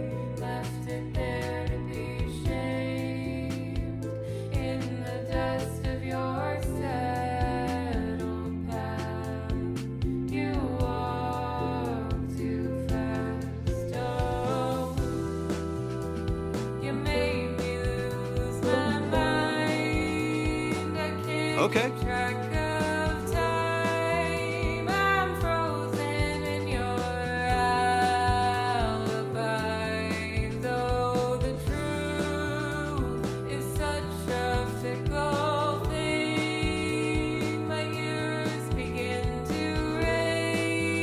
I really like your voice. What are you recording your vocals on? What kind of mic?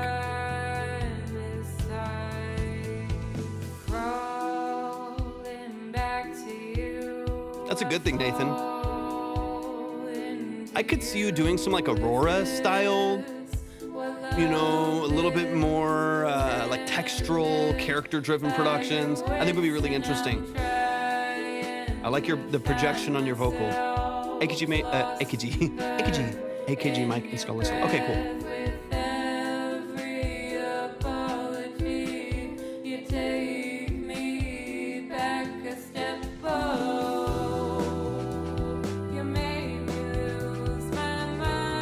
Bones of this are really good. Good writing.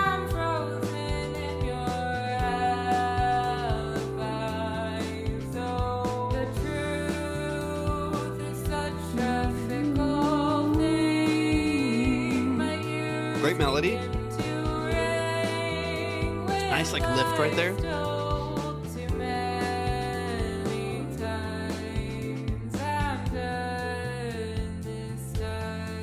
Scarlet fan. Shout out to the Scarlet. I've had like 4 of them. I don't use one anymore, but yeah, I had a bunch of them.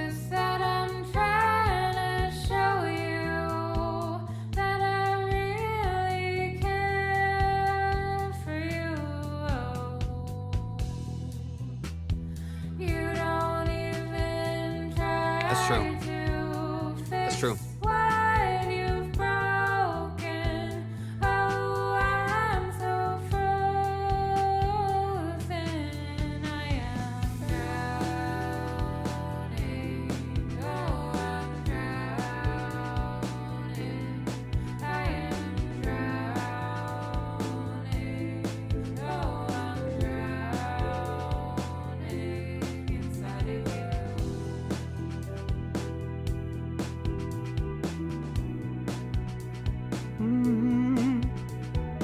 I like this progression a lot too.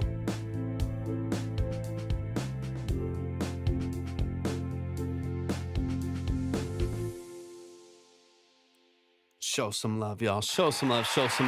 That is Lucia right here in the chat. I need everybody to go follow Lucia, show some love and support.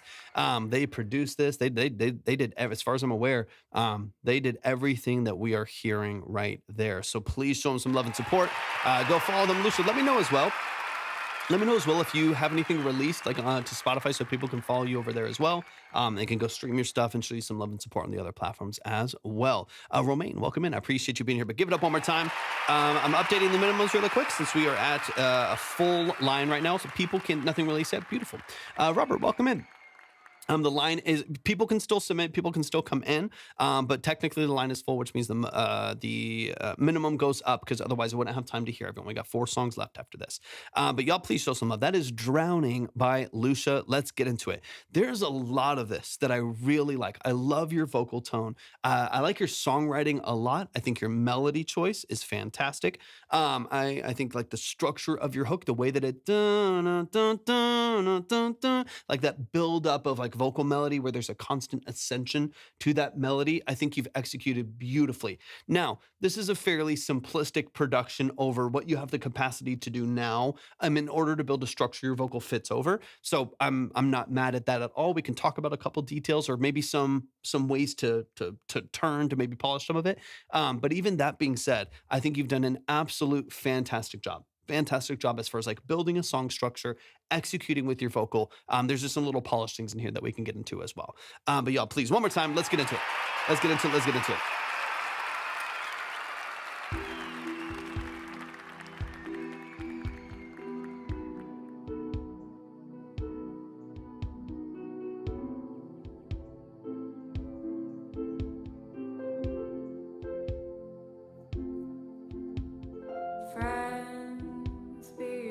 Okay, right off the back. So we'll talk about a couple of production things. Production is really fun to talk about just because it's more in your control, right?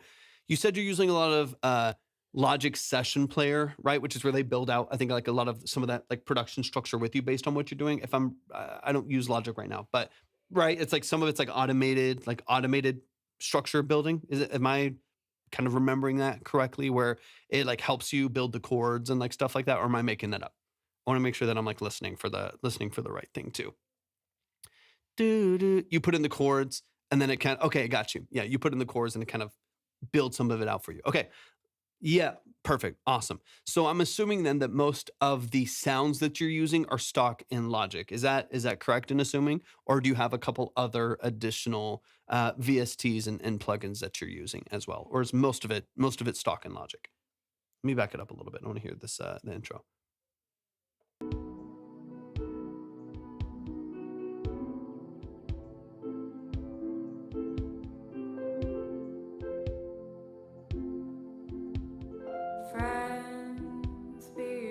Perfect.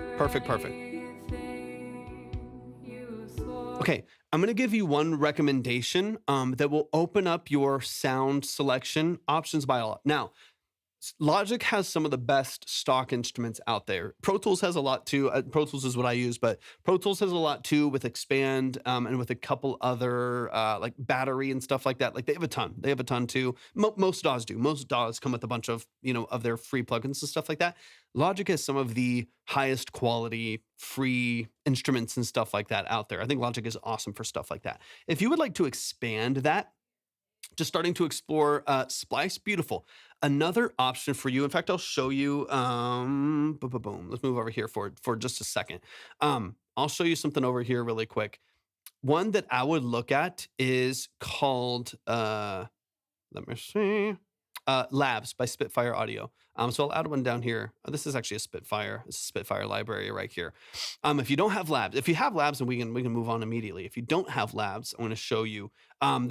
There's tons in here, but just really, really high quality sampling. Really high quality sampling.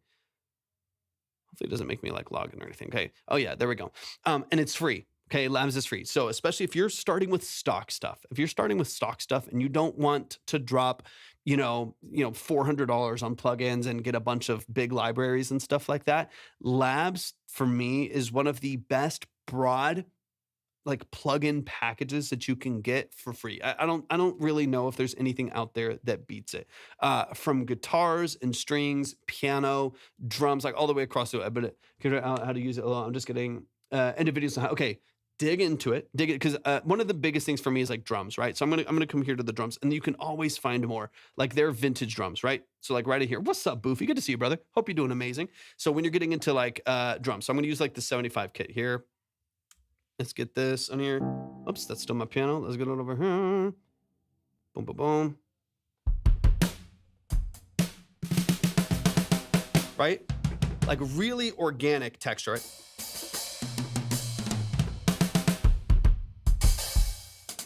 Really good sound design. So they have some darker ones here. And then I'll go to the animal kit here.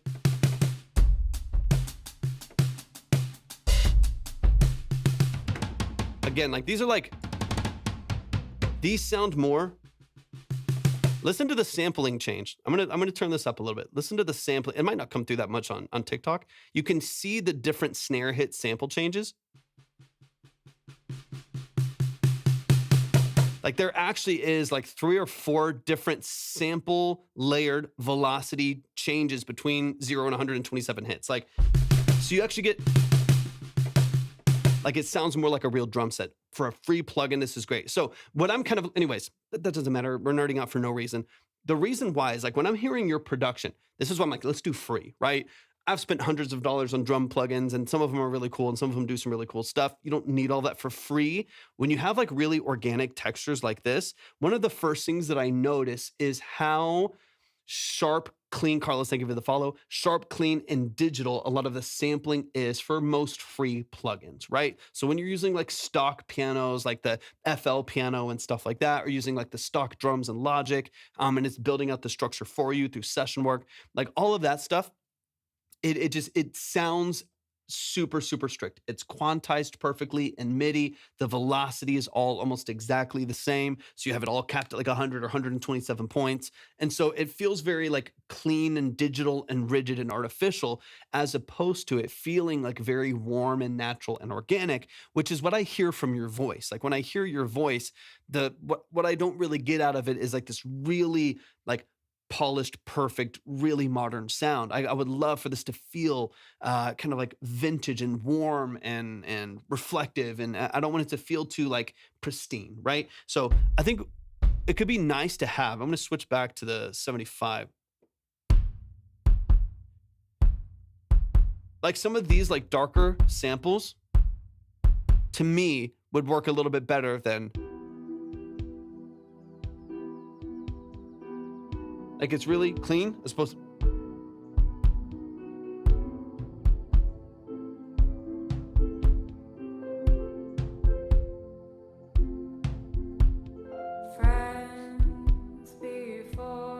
it's just so like warm. It's got so much energy to it. And obviously like we can bring up some of these like saturation and like reverb and stuff like that.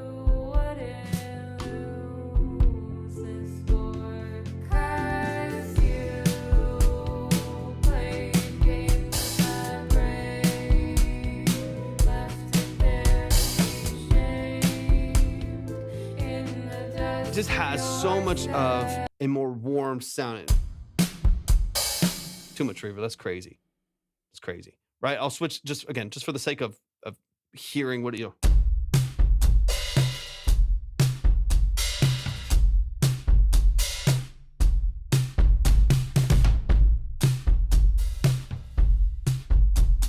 Right? Just that warmth, that texture of like what sounds more like a real drum set makes a big difference. So what you can probably do, it's going to be different MIDI inputs, not to get too deep into that, but it's going to be different. It's going to be 2 different MIDI inputs based on what Logic said. But what you can probably do is keep the MIDI there from Logic, switch the plugin to Labs, and they have like 3 different drum sets on there, maybe more now. I haven't updated it in a while. They have like 3 different drum sets on there. You can cycle through them, and if something's not matching, just change it till the kick becomes a kick again. You know, pitch all these up until the snare becomes a snare again, whatever. You know, you can kind of like rematch it a little bit.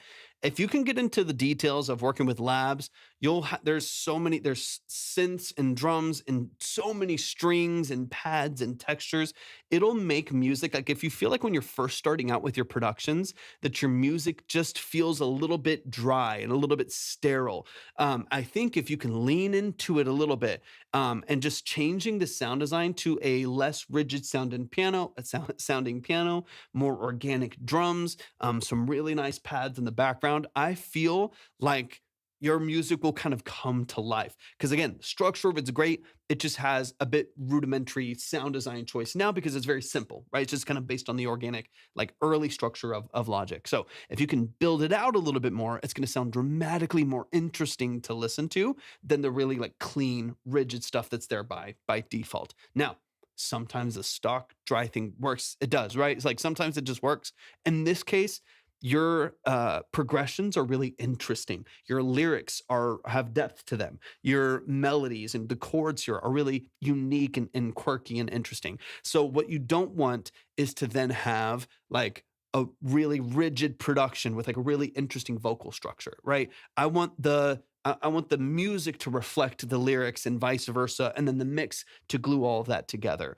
If the music feels too rigid, too right on the grid, too sterile, it's going to take away some of the energy from the vocal. It'll kind of pull away some of the energy from the vocal. But if the sound design feels textural and interesting and it has character, in addition to your voice and your vocal layers having texture and it's interesting, it has character and you have charisma in the way that you're performing, and then the mix just sounds polished and open and clean and warm, then I feel like this will all be pointed in the same direction, which is something we say all the time. Just make sure everything in your music, from the mix to the production structure to obviously your vocal and your writing, is all just pointed in the same direction.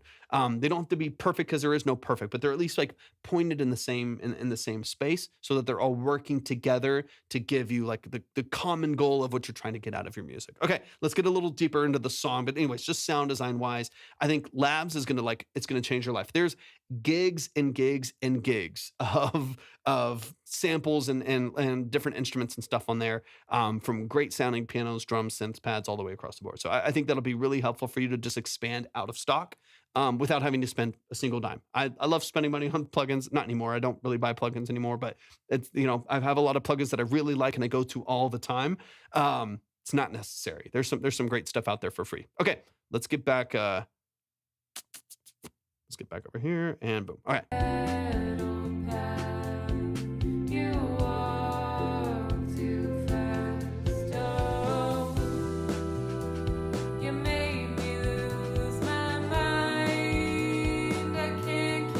Love the background vocal. Doo doo, following the progression right there.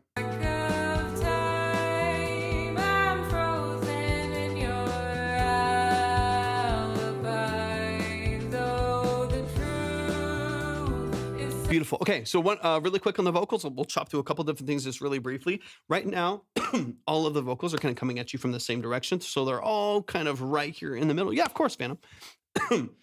Excuse me. All of them are kind of right down the middle. They're kind of shot in mono right down the middle. Even this ooh, even like the oohs and ahs in the background, those vocal layers, which are beautiful. Like those pedal tones, I think are fantastic. They give a great texture to the mix. But since they're all kind of sitting right here in the middle of the mix, there's not a lot of distinction and separation between these different layers. I would love to open that up a little bit. Pan one of those all the way to the left side, all the way. Oh, suggestion like that. No, this is not a request live. We are listening to independent artists, underground artists, and doing consultations for them. So it takes about 20 to 30 minutes to really get into the details of their music, but it's not a request live for popular songs. Yeah, no, not a problem at all. Not a problem at all. But yeah, if you make music or something like that, or know someone that does, that's kind of what this live is for. Yeah, I would open them up to the outside. What it's going to do is it's going to get things out of their way, right? Because like right now you have, again, like you have your mono and your stereo, and you have the field between all of that, right? You have your stereo field, the full spectrum there. Right now, most of the drums are in mono because they're just like a simple kit. Most of the drums are in mono. The bass is in mono. And there's a little bit of stereo in the drums, but bass is in mono as it should be. The lead vocals are in mono, and then most all of your layers are right there in mono as well. And then there's like some synths, maybe the piano that's in stereo. There's a couple little things that pop out to the outside just briefly, right? They kind of cut out there, but the vast majority of this mix feels small, kind of right here in the middle of the mix. I would love to start, thank you for the follow. I would love to start to open that up a little bit, right? Take some of those oohs and ahs, right? And put some 75% this way, another layer 75% that way, the harmony to that, put it at 65% and 65% and push them to the outside. Double track them individually instead of duplicating, so that you have less to worry about as far as like phase, and like actual like mono compatibility and collapse happening because of the duplications there. You want to feel nice and wide, right? Because right now, everything since, bass drums, some of the piano image and all the vocals are in mono, kind of right down the middle, they just start to kind of step on each other's toes, right? Like they just they're kind of getting in the way. They have a very similar profile to them. Your vocals are obviously the same vocal doing all these different layers right there. They operate in a very similar space to each other. And so they just start to become muddy and a little bit noisy. And sometimes the easiest way to mitigate that is just to get them out of the way of each other. Open up the image, the stereo image of the track, and get this double vocal. And like if you have a double on your lead vocal, which I recommend, that's great. If you have a double of your lead vocal, just get it like 3% off to the side. Just it's like peeking its head, peeking its head around that lead vocal. It's like just off to the side of it so you can distinguish it. And then get your layers nice and wide. You can, go 100% to the outside if you want to, but at least maybe 60, 70% to the outside on left and right to make it feel nice and wide and nice and vibrant. And then start with the rest of your production. Start to fill in the gaps in the middle here. Like maybe you have some strings in there, you pan them a little bit this way. Maybe you balance the strings on the left side with some synths on the right side, and they have a slightly different sound design. So it's going to make it feel huge. It's going to make it feel really wide and really, really open. So then you have these vocals all the way out. You've got piano and synths and strings that are kind of vibrant right here. Drums and bass are punchy down the middle. And then so on and so on. So on and so on, right? And then your vocal layers are spread out. Now the mix feels wide, it feels vibrant, it's got energy to it. And it also just has separation and distinction. I can hear the string and the synth and the vocal and the layer and the drums and their movement. I can actually get all of those different things, and it makes the track feel really, really energetic and really vibrant, as opposed to kind of small and condensed. So those are some things that I would look for right there. That's just going to immediately, even just like going back into your track and like, I'm gonna just pan these out randomly, it'll wake up the whole thing for a second. I think it'll be really nice, especially for that lead vocal. I was just thinking about and talking about stereo imaging today. Can I share a mix for a song I'm working on? Almost done with it. Crumb, yeah, you definitely can. Go to my profile. Derek Bennett, welcome in. Go to my profile, click on the link, and then just read through it and follow the details there. We have 4 tracks left after this one, so you definitely can still submit. I would check the line first over on either Twitch or YouTube. You can find them on the other platforms that we're live on, which you can find on my link really easily. It'll show you how many songs we have left. It'll show you what the minimum is at the time. Of course, you can always skip if you feel like it. But yeah, all of that is over there. Retrack, appreciate you so much. Yeah, Liza's not even crazy. We've just kept it pretty full today. It's been very consistent, which is nice. Okay, let's keep it rolling. Let's get into the middle of this here. Because I really like your voice and I really like your lyrics. That's why, it's really important to open it up. What's your schedule like this week? This week is pretty crazy. I'm going to be out all day tomorrow. I'll be back in studio Friday a little bit.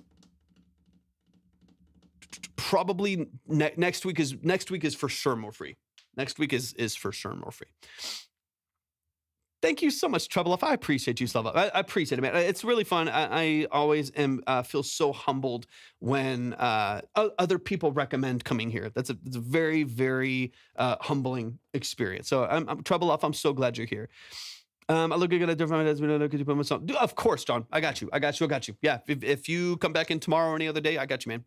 Sounds good, Derek. Perfect, dude. Maybe we can catch a full offline, man. We'll chat for a while. 100%, man. 100%. I appreciate y'all a lot. Okay, let's keep this rolling. Let's keep it rolling.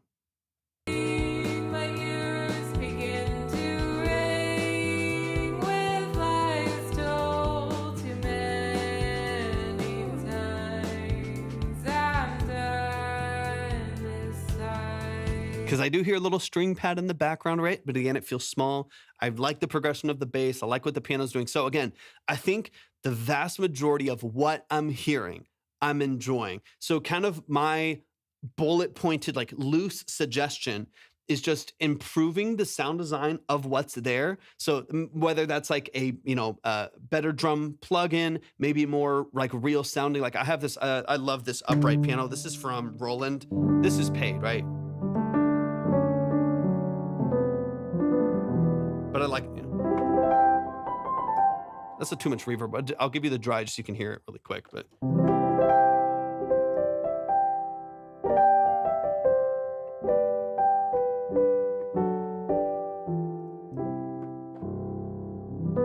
Really, really nice piano sound. So like the difference between like just like a good piano sample, good piano VST that's handling all of the different sound designs. So this is another one. This is like a grand. So I usually have like an upright and a grand that I'll skip between. You can hear all of the different samples. Starts to ring differently.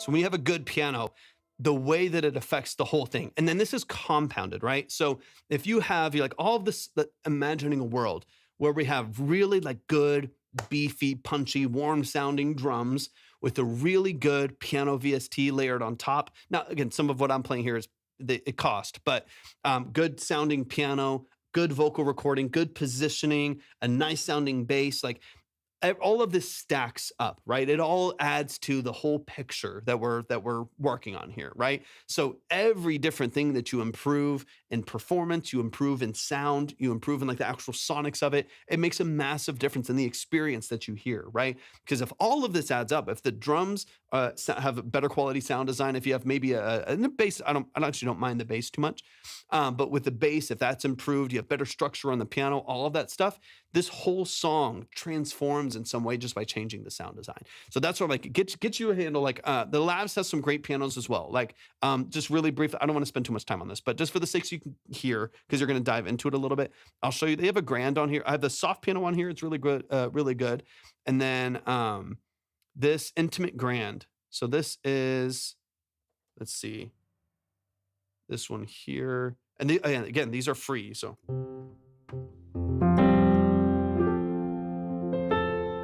Oh, why is it clipping? Oh, because it's too loud. Hold on. I got to bring it back down. There we go. Nice and dynamic. You can change it with like different mics and stuff. You can hear the pedal lifting.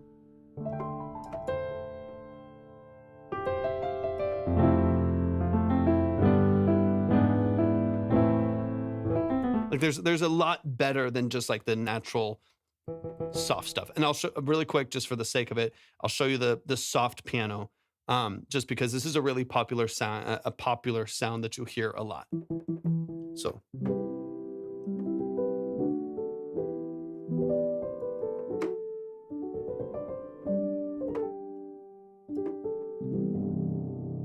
It's like a really warm piano sound.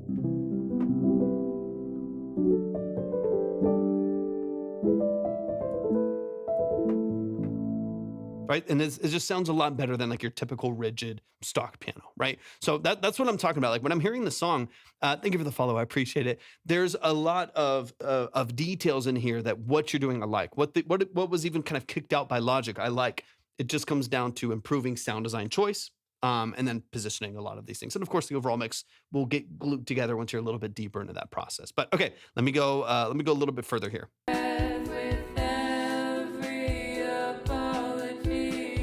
One Sauce, what's up?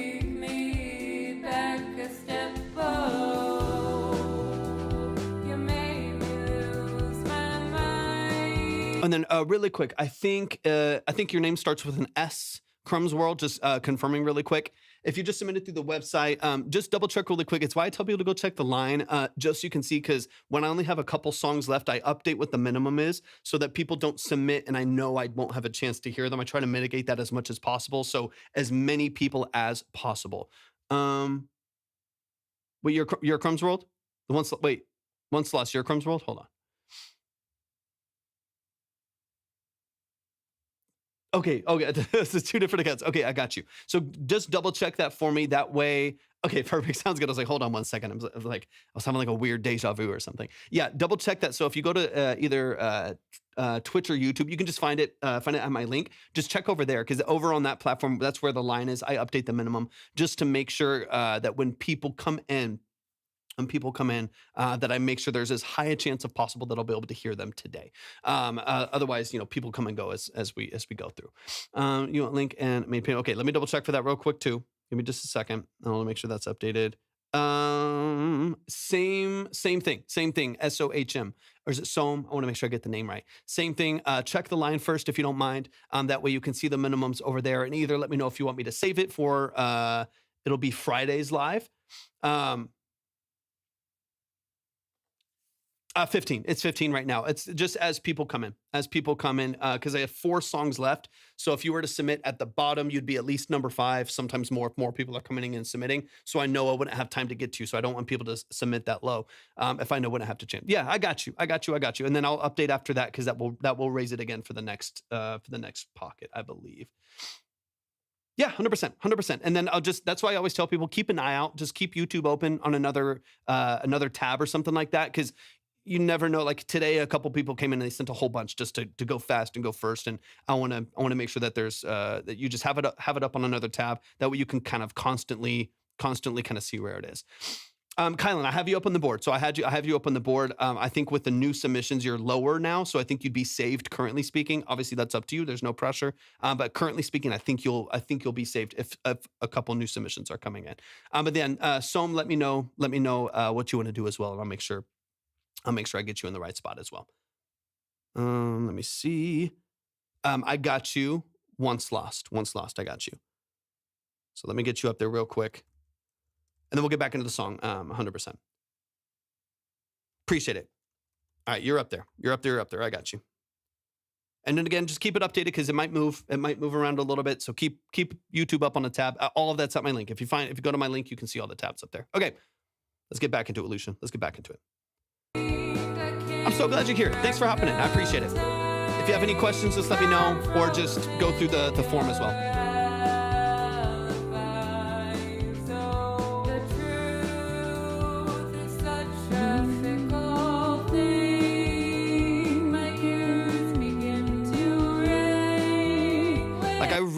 I really like the energy here. Okay, got you. I appreciate you. Yeah, I got you. I'm going to get you updated as well. Kylan, I'm going to get you updated as well. I'll get through as many of these as I can. I just got to be. I have a harder out later on, and so I want to make sure that I keep track of my own time.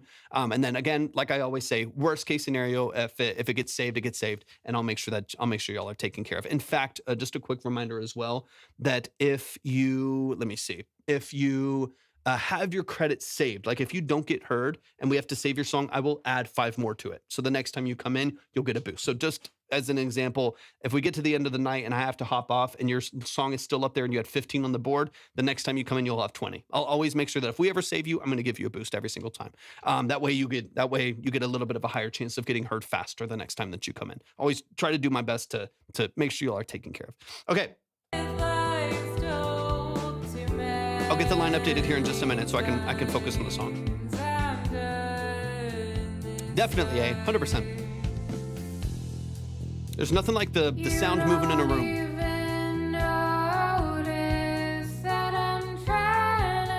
So we have these beautiful third note harmonies, right? So you have this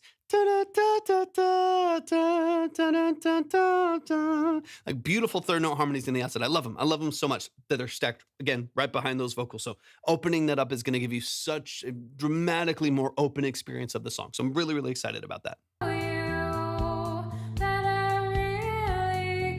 Absolutely.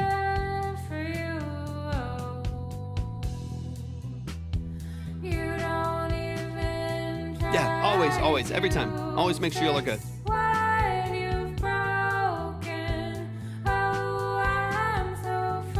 So let me back this up here a little bit. Okay, so here's now last thing I'll say. I got to move on faster. I'm taking too much time. Last thing that I'll say here, Lucia, is I would love for a little bit more dynamic range and compartmentalization of these different parts of the song. One way you can do that is just like removing things for a second. You do a little bit of this in here. Drums, I think, is probably one of the next ways that you can polish this a little bit. Right now, if I press play and I kind of chop through outside of your first verse, once the drums come in,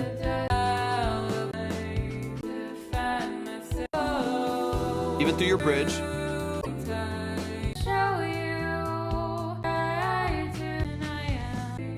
all the way to the end, right? So we've got a 4-minute song-ish, right? A 4-minute song. Past 3 minutes, it's like the same long form structure for those drums all the way through, right? So they change form a little bit. I think like one goes halftime for a second, then it speeds up a little bit. But it could be nice to just change sound design a little bit and go into a moment but where maybe oops, I'm on the wrong piano. Let me go back to my piano. Like maybe for a second, instead of hold on, I'm rolling over my headphone cord here. And we're back. Instead of just going back into like a different drum structure in the back end going down to like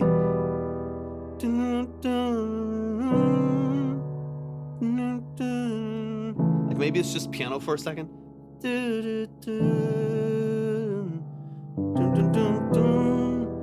All the ways I found.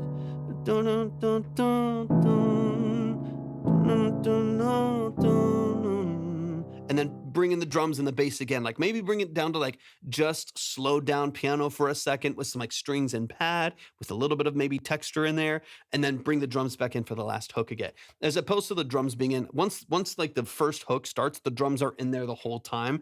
Like drums and bass largely for the most part are like there really consistently through the full rest of the song. And it can make the song with where your vocal is, where the bass is, and where the drums sit in the production, that it can make it, even if it's really cool sound design, like even if it's like a great voice, great writing, a cool bass and cool drums, like even if it's good stuff, too much of the same thing for a long time gets monotonous, gets one note, you know what I mean? Quite literally.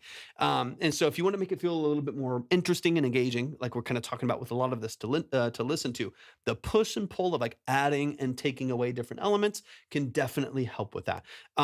Last thing, and then we'll move on out of here. One of the last little things, now that you can morph sound design a little bit. I'm so glad, Lucia. Of course, anytime. And again, I love your voice. I love your writing. I think it's really, really engaging to listen to, and I think it's going to really captivate people. It feels very emotional to listen to, and I love that. Now that you're going to like polish sound design and structure and stuff like that, now that you're kind of getting into the details right there. Now that you're getting into kind of the nuances of maybe morphing your sound design a little bit more, now is where I would love to stair step your dynamics a little bit. And now you have a bass, a piano, and some strings in there, and then maybe adding just one or two other small elements that maybe only happen on the hook, and you take them away from the verse and the bridge. Only happens in the hook, take it away from the next verse in the bridge or whatever it may be, that starts to separate the sounds a little bit, right? So the hook feels like its own thing. The dynamics change quite a bit for the verse and the bridge. Hook feels like its own thing, so on and so on. That way you have a little bit more interest and the song feels like a little bit more, it's not just like hook and the verse and the hook and the verse, but it feels like it like ebbs and flows a little bit more with like different elements being added. Like halfway through the verse, you add a little bell in the background, just goes ding, and that's it, right? And then halfway through the hook, you add one more little string line that opens it up a little bit, kind of like you do with your vocals.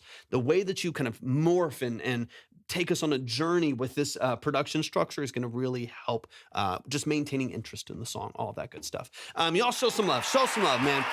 Lucia, I really appreciate what you do. Genuinely, the hard part I think that a lot of people are missing is good songs and good writing. I don't feel like it's terribly difficult to have like a halfway interesting production structure. In fact, like you could have a song that's just a piano. It could be this, right? And this could be a whole song. That could be a whole song and it could win a Grammy. You know what I mean? Just add a cello in the background, boom. Like building a somewhat interesting production structure. I do think it's a skill. I do think it involves a lot of taste and a lot of musicianship and stuff like that. But at the same time, that to me is not going to be like your biggest pain point. The biggest pain point for most people is it being an interesting song, a good song, well written, well structured melodies and stuff like that. I think you have that part down. So the other part is just now it's just building the cool production part and making sure the sound design all works together really well. But you also show some up to Lucia one more time. Let me update the line because I've got a bunch of things I need to update really quick, and I'll update the minimums and everything here in a second. Just sent another $5 to move up. Okay, once lost, I got you. Let me update that. Do we only add in increments of 5 or 10, or can we add per dollar too? Yeah, just 5 and 10. Because otherwise, what I would just get dollar, 50 cent, dollar, and I would spend the entire time just updating, just updating the line dollar by dollar. So yeah, just 5 by 10, it just makes it less likely that it gets too crazy. Okay, of course, Lucia, I appreciate you so much. Okay, give me a second. Give me just a minute, y'all, to update the line and get everything where I need it to be. So one moment here. So that is Let's see, it's once lost. I got the 5. Retrack. I appreciate your help so much, man. You've been awesome. Okay, and then Som. Am I saying that correctly? Som. I might have missed the comment earlier. I hope I'm saying that correctly. I've got you. Got you, Kasani. Yeah, I got you, man. Perfect. Sorry, always wanted. I think I asked earlier and I missed the I missed the answer to it. Okay, got you. Getting these in order that they came in, just so I can try to keep it as organized as possible. And then Kylan 1055, got you. I think that's it there. Boom, boom, boom. Got you. Okay. Again, I leave it up to y'all to check the line and stuff like that because it's impossible for me to keep up with it constantly. I've got 4 screens here, a camera, phone notifications, and 6 tabs up with all the different information I'm going through here. So do your best to keep up with the line. Just it's up on YouTube and Twitch. You can find it at my link. That way you can always see where things are at. You can see exactly how many songs are left. So if you're like, oh, I'm number 6, I either need to move forward or just hold it and I'll bump for you the next time, right? Once again, like if you don't get hurt, I'm going to add to it so you get a boost next time. Okay. John, I'm going to go ahead and actually save John. I don't think they're in here right now. I think they had to go. I got you trouble. As long as you're in that top, if you're in the top slot, otherwise you might get saved. I try to keep it all updated, but yeah, keep an eye on it. Right now, let's see, Kasani, I got you. Som, I got you. Kylan, I got you. Trebloff, I got you. The once lost, let me just double check where you are really quick. I got to make sure that I got everything in order. Here. Okay, so Sean, you should have, I think you have 15 up there. Am I seeing that correctly?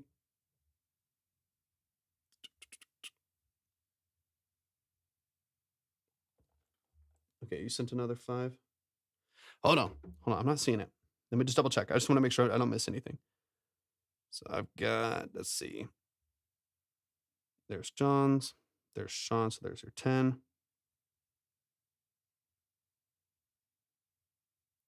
5. I think I only have, let me refresh. I think I only have 15. So let me double check. I'm going through it now. Just got to make sure I get everyone in order. Ooh, let's go. Treble off. That makes me very happy. Okay. Boom. Okay, so there's 5. 15.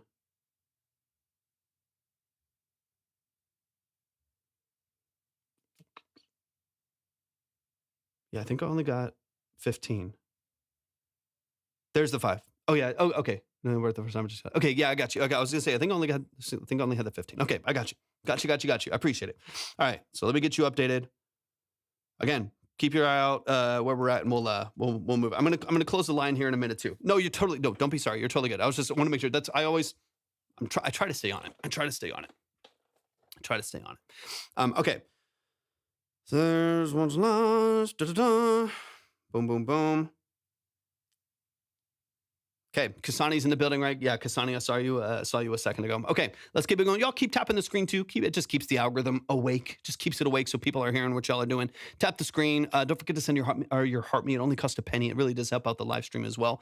But let's get into these last 4 songs. Usually with 2 songs less, I completely close the line, so you can only skip within the line. No new people can come in, but we got about 4 tracks left. So let's keep it rolling. We've got Kasani in the building. Kasani, hop in the chat. Give me all of the details. Kasani, it's been a minute since I have heard your music. I've got your updated track here. This is aisle 12. Let me get it downloaded. I'll wait for your go ahead in the chat, and then we'll run it. But the line is current, so keep your eyes on that. And we'll run it. It's just a rough draft. I need help before I master it. Okay, but it's mixed. So if you're about to master it, then it's already produced and mixed. On the production side, how are you going about production on this? So we can get some insight on that as well. All right, 3 tracks left, y'all. 3 tracks. We got 4 on the board, so just keep in mind, if you get saved, you'll get a boost. All right, is it downloaded? Let's run it. This is aisle 12 by the family. Kasani Es right here in the chat.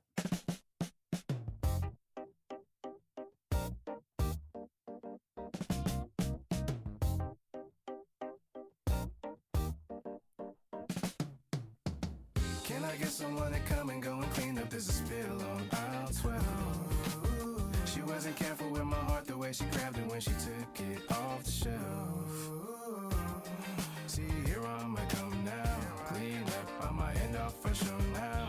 Messed up with all of our fun now. I'll clean up, please, I'll clean up. This ain't no type of game you couldn't endure. I've been at it with you, I've been at it with you. The way she dropped me love and spill up on that floor. Can't stand you, can't stand you. Here I go again, telling all my friends she could be the one. Thank you for the follow on Twitch. I appreciate that. Be like, oh Lord, why'd she go pretend and do me so wrong and break me in the end? Why am I feeling like I'm not enough? You know you got me on the Thank you for the follow. I can't believe now that my heart is stuck. That's why I play, you see my cards is up. You fuck with me, man, girl, you fuck Where'd you get? with me. Where'd you get the production? Back, rewind just to find myself. This type of spilling, it always goes wrong. Can I get a cleanup on aisle 12, please? Can I get someone to come and go and clean up? There's a spill on aisle 12. She wasn't careful with my heart, the way she grabbed it when she took it off the shelf. See, here I'ma come now. Clean up, I'ma end off for sure now. Messed up with all of our fun now. I'll clean up, please, I'll clean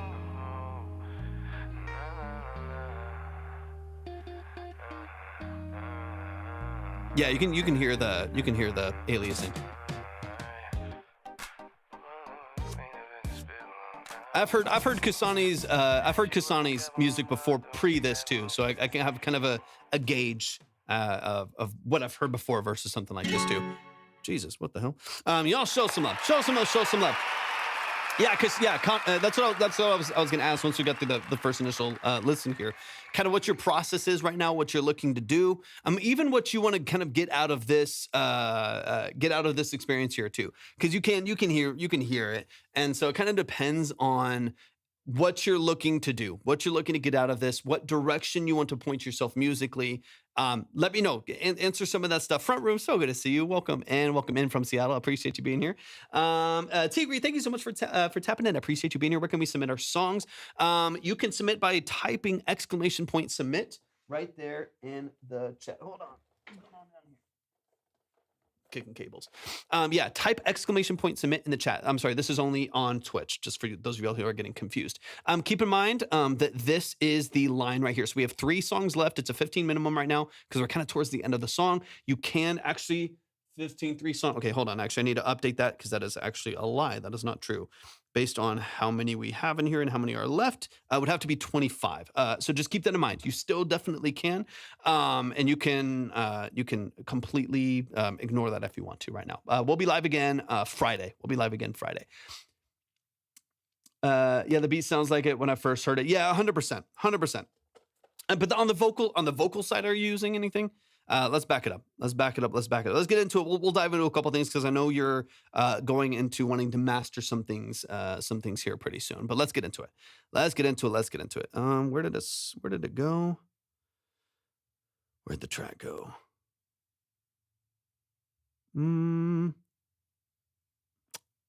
Hold up. Where did it go? It disappeared. Aisle 12. There we go. I go to a studio, but I know the vocals are probably not played out perfectly. Okay, yeah, but yeah, you weren't using any generative stuff for. And again, I don't necessarily care. It's more so directing how we approach breaking it down. That's the most important thing to me. Less so than like. I don't really care. I want people to do what feels creatively fulfilling for them, and then my goal is just to guide you to the way that it is going to make the most sense, whether anything was generated or not. I know you got a lot of no, at least just for the beat, no lyrics, no recording. Yeah. Okay, let's and again, that's why I wanted to mention too. Like I've heard your voice before. I've heard your voice before, so I know what Kasani does. I know what his vocal does. But the beat, if the vocals are real, so I can get more behind it. Yeah. So that's like the interesting thing. The interesting thing with stuff like that is just that's where a lot of people are already doing that on YouTube as well, and BeatStars and stuff like that. Like earn back your party 100%. Like there's a lot. The thing that I would look out for is like Fiverr and BeatStars and YouTube. That's just where I would look out for. Like, I know people that have spent $500 on a mix, and on Fiverr, they spent $500 on a mix, and they got back a Suno mastered song. Sounded like shit. It just sounded horrible. It had, so much artifact, so like crazy aliasing and like high frequency compression at the top. It was so hissy. It was ridiculous. And then they went back to try to get like a revision, or be like, hey man, what the hell is this? Because they sent it in here thinking it was a real mix. Oh yeah, there's expensive people on Fiverr. The thing is, like on Fiverr, they take 20%. Yeah, so there's some expensive people on there. But they send it in, and then they send it to me on the live. We were doing a consultation. I was like, hey, so this is all generated. And they're like, no. It's like, no, like I literally recorded this like in my studio, my stuff. And then, and I was like, no, man, this is for sure AI. It's not even a question. It's for sure AI. And he's like, I don't know. I mean, I just sent it to this guy and this is what he sent me back. And he went back to the page and, the account had been banned. And so they were not able to get anything back. So his account got shut down after like a week or whatever of him trying to get revisions and trying to go back. I don't think they were even able to like help him out with it. It sucked. It was really unfortunate. Anyways, that's way besides the point. The point being, be on the lookout. Just because it really is sad. It sucks. And again, this is not, pro or hate or whatever. It's just know what you're getting. If you're gonna do that, just pay the subscription yourself and run it yourself. There's no reason to spend money on it. Yeah, it's unfortunate because $500 should be a very solid mix. $500, exactly, real, 100%. Learn to do it yourself, or work with someone who knows is actually there. Trust your gut. Look at reviews. Look at their, and I'll be honest with you, look at their artwork, look at their pictures, look at their social media. If you can't see someone doing what they're doing to some capacity, to me, that's something. Do you think I should have a band remake it? I mean, my gut answer is yes, of course. That's expensive, so like, I would love some real session players. You could use like Musiversal. It's like $300 a month, $200 a month, something like that. You could use like Musiversal, and get some session players, get some like brass players on here, get a string quartet, get a session drummer on here and a really good bass player to add some funk to this. I think it would be amazing. Are you willing to drop the money to make that happen is a different question, right? Because session musicians are not cheap. Some, if you don't use Musiversal, some session musicians are anywhere from $200 a day to $2,000 a day. You know what I mean? They can get very expensive. So it really I know because I am a session player, so I know what I charge, and it can be very expensive. Yeah, Musiversal seems cool. I don't have any experience with it. So that to me, it just depends on, it depends on what your capacity is, depend on what your budget is. I collaborate with an old bandmate, 100%. I think a talented producer could get, flip this and make it epic. 100%. Like, definitely. You can get a session musician. You can get a producer that also, like, even like for me, like I work full time as a producer and I play guitar, I play drums. Maybe I'll bring in like a good plug-in for like some strings and brass or something like that. But you could get 95% of the way there without, paying a band $4,000 they have to split between everyone or something like that. Anyways, okay, so let's get into the song knowing that now. I am just always a fan. The other thing you just have to think about is like publishing. It's going to be the rights payouts, the mechanical payouts for something like this. If it is, and it will be registered, that it has AI in it, there are going to be limitations to being able to register it for copyright, register it with your PRO. There's going to be limitations to publishing payouts, maybe even mechanical issues depending on the DSP and depending on all those different structures. So that to me is just like, you just have to decide what your battles are. Yeah, 100%. Like Nathan was very forward. Like Nate, I appreciate that. Like very, very forward and just does what he does. And it's like, this is what I do. And I like it. I enjoy poetry. I like writing. I like telling a story. And this is the way that I go about doing it. I don't have anything against that.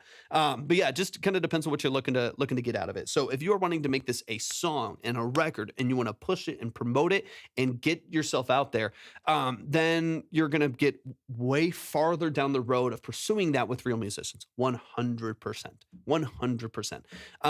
Check out Musiversal. I don't have, some people have used them. I don't have any experience, but they reached out to me actually, a couple years ago and I just never went through with it. They reached out to me. It was like last year, the year before when they were first launching, to maybe do some stuff. So maybe I can reach out to them and see if maybe I could do a trial with them and like test it out and post some videos on it or something like that. But anyways, I think that would be a good option, and just making sure that you have control and ownership of your music. That's what it's all about. Control and ownership of your music is a huge deal. So anyways, let's get a little bit deeper into it, knowing that context. Now let's focus on vocal structure, and let's get into it. All right. This is the family, man. This is Kasani. Kasani, I appreciate you so much, man.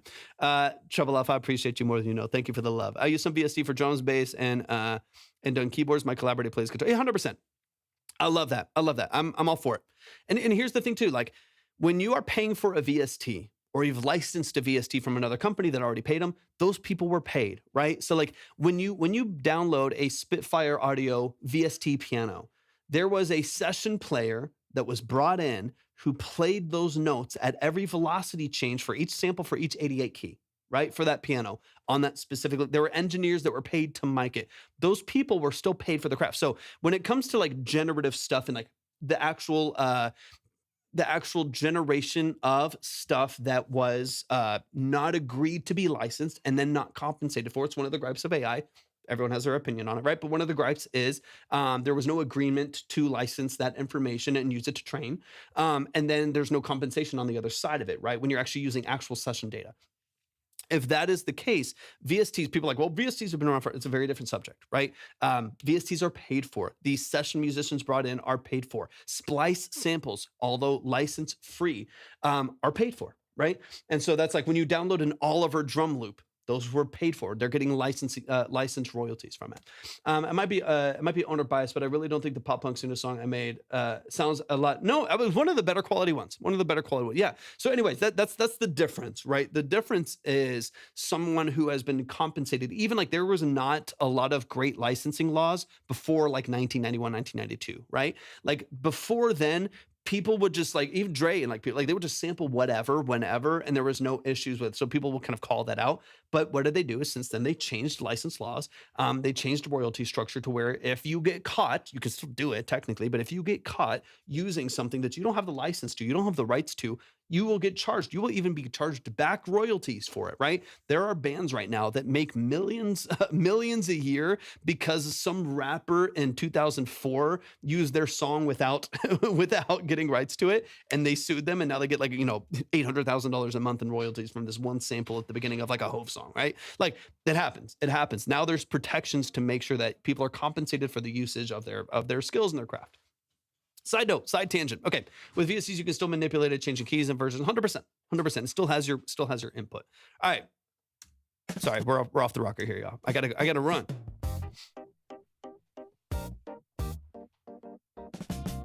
But Nathan, yours was one of the better quality ones I've heard, to be honest. Grady, welcome in. Can I get someone to come and go and clean up this spill on aisle 12? And to be honest, this is not an incredibly challenging production to recreate. It really isn't. I mean, clean chorus guitars, simple dead drums. I mean, just you could have a Jake Reed dead drums library. I've got like 2 of them. Dead drums library, a couple, synthesized, actually I have like Insonic behind me, like, synthesized like Rompler brass on the background, and stuff like that. Like, it's not a crazy production, which makes sense. It's not a crazy production. Excuse me.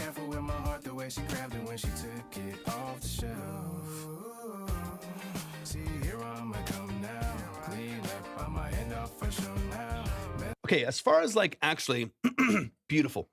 I love it. Yeah, this is not crazy. Funky bass line, simple dead drums, chorus guitar, brass stabs in the background with some string and synth glue in the middle. It's not too crazy. One thing that I would recommend right now, even like before we kind of get into all that from a vocal mixing standpoint, vocal production standpoint, right now, to me, and the way this is currently balanced, the low, you got a way lower vocal than I got. This low octave to me is kind of taking prominence over a lot of the other layers right here. It's a great low octave. It sounds sick. Like, honestly, like not very many people have that range. It's a beautiful low octave. I really, really like it. But to me, you don't want the main part that you're hearing consistently in the structure of the song to be something really challenging for the average consumer to be hitting. You know what I mean? Like you wanted something that feels like as many people as possible can kind of sing this with you in a fairly comfortable space. It's like if Mariah Carey was just doing whistle notes for the whole first verse, you'd be like, okay, hold on, where do I come in here? Because I'm not doing all that. Like it can be just challenging to like relate to and attach to. So for these early hooks right here, I would love to hear that high. Dun, dun, dun, dun, dun, dun, dun, dun, dun, dun. That's a very, very comfortable register for even a low female voice, but like a natural, like mid-level male vocal. And then the high octave to that would be very comfortable for most female vocals. That's a lot more approachable of a melody, and then only supported by the low octave right there, which is killer. Again, not many people have it, so use it. That's one of the things that's going to separate you from other artists, where we're actually going to like actually offer something that's unique in your vocal structure that not a lot of people have. Thank you for the follow. Anyways, keep that in there, but make that higher register projected a little bit more prominent in the mix, supported by your low octaves and high octaves, so it feels a little bit more approachable of a lead melody.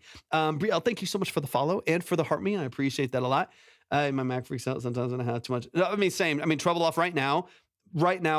It's a good Mac, right? Like it's a MacBook Pro M2 Max something. I don't know. It does a good job. It's a beast. It's a powerful 32 gigs of RAM. I'm pretty sure it's doing its thing. But right now I'm running capture cards. I've got Pro Tools. I've got OBS. I've got TikTok Live Studio. I've got Restream chats. I've got this visualizer thing over here. I've got Spotify open. I've got a browser with 6 tabs with your emails and credit lines and everything open. Like it's crazy. And so it's a lot going on. A lot going on at the same time. It's a lot. It's brutal. It's brutal. One Sloss. I'll double check in a second. Let me run through the song, and then I'll update the line here in a minute. I'm not closed yet. I'll usually close with 2 songs left. So after the next song, I'll close it up. No, literally. Thank God. Like I usually keep like a utility open to show like my RAM and like show where I'm at. Just make sure I'm not like overheating anything. And we do a pretty good job, especially on a longer stream. It's not too bad. Okay. Yeah, so I want to hear that as like the main vocal melody right there. Again, it's approachable. It's really clean. I honestly think I've mainly heard low raps from you, like for the most part. A lot of what I've heard from Kasani's earlier songs are like really hard hitting, like cinematic, like NF style, like cinematic raps in a low register. So it's actually really refreshing and like enlightening for me to like hear a slightly higher register from you with the clarity that you have. I think it sounds really good. It's a good mix on the vocal too. I mean, it's clean and it's bright. Obviously this needs a little bit work in the background, but like the actual vocal production, I don't mind. It's just shifting the energy to what needs to be more prominent, what's a little bit more approachable from a vocal standpoint.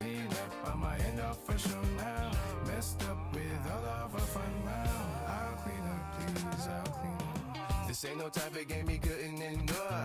I've been at it with you. Same thing here. Structurally wise, like you said before, you're hitting master and stuff like that. Dun, dun, dun, dun, dun, dun. I want these lead vocals to feel like the main thing. They're very much kind of disguised by your layers and maybe competing with your layers. So like you'll have a double of the vocal on the left side, maybe an in and out like double track vocal that are left and right. Then you'll have like a filtered ad lib that carries right after that. And they're all like just as loud as what I would perceive as like the lead vocal line. I would love to like just push that forward, keep it at the forefront, supported by other elements. You know what I mean? Like I would make sure that like when the low octave comes in, it gives you a pop of energy underneath the mix. When those stacks come in, like your in and outs, your double tracks come in, that those give a nice punch to the outside of the mix. Like it feels like nice and vibrant and wide, but they're not like taking over to where when they're not there, the lead vocal feels small, right? Same with the ad libs and stuff like that. If you can just gain a little bit more control over the vocal structure, push the lead forward a little bit more prominence, keep it nice and smooth, nothing too exaggerated in the vocal production. You don't want it overly brightened or anything like that. You want it to feel nice and soft and warm and even and saturated. That way, when you actually get a real band on this that feels really organic and natural and textural, your vocal doesn't feel like it's overly sterile. It's like too tuned, too bright, too thin, or anything like that. You want it to feel nice and warm to listen to. So a couple things to kind of keep in mind there. When mastering, usually I shoot for 14 levels. That's what Spotify wants, but then my tracks lower than others are lower than others. Yeah, I would shoot for higher. So they auto adapt. They don't technically compress, they just auto adapt. So if your loudness is a bit higher, like if your integrated lefts, when you're actually like mastering for your own stuff, if you're reaching for 14 for whatever reason, there's quite a bit of a degradation, and they lower it like it feels like a couple dB when they're trying to like auto adapt when you transfer over. So what I usually tell people is just mix as loud as makes sense. Mix as loud as makes sense within your DAW, within the structure of your like cohesive records, if it's an album or an EP or something like that. And from that point, it'll get brought down, but it'll feel a lot more competitive, especially if you're like clipping well, especially if you're like limiting well and you're really strategic with your compression. For me, it's like easy to get like -10. Like it's like an average like normal soft song is probably -10, -11. A song that's a little bit harder hitting, that's got a little bit more beef to it, a little bit more crunch to it, I'm most often hitting like -8, -9. I don't care about lefts. The only thing I care about is the end result and how it affects DSPs and stuff like that. I hate the loudness, but people like, I will smash my mix with 50 compressors and OTT and these 3 limiters and then soft clip it just to get a really, really loud like hip hop song. And it's like, it doesn't matter. Like, who cares? Like, is this like an ego thing? I think for a lot of people, like, dude, my mix is so loud. My mix is so loud. It's like, who cares? Does it sound good? Is it like musical? Is it something that people can like engage with? Or is it just so slammed that there's literally zero dynamic range and everything just feels pumped and squashed? Anyways, side note there. Just mix. If you have a good balance to your mix, and even just hit that straight into a limiter with a -1 dB ceiling, crank the threshold until you get about 2 dB max of reduction. That alone as a master should get you loud. Should get you like that alone should get you to -10 to 12. You know what I mean? Just good balance. I've seen some with like 100%. Ever to do a better version? Maybe. I don't know if I should feel offended. No, don't feel offended. Don't feel offended. Like, yeah, it's like, I mean, just balance. If you balance things, it'll get loud. Usually the reason why you're running into an issue with gaining loudness is because there's something that's robbing you of your headroom. You've lost a little bit of control of some inflated frequencies that are resonating in a way that's not really benefiting the mix. It's robbing you of some headroom. So you're trying to compress, but you're getting too much pumping, too much happening on the master side. If you have a good balance to the mix, you should be able to get loud pretty easily. Like decent balance, -10, -12.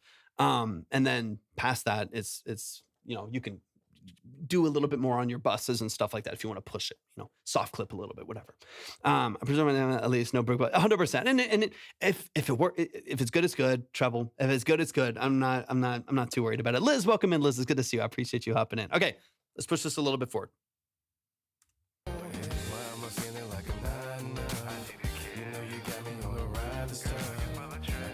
I hope you're doing great. Thanks for tapping in.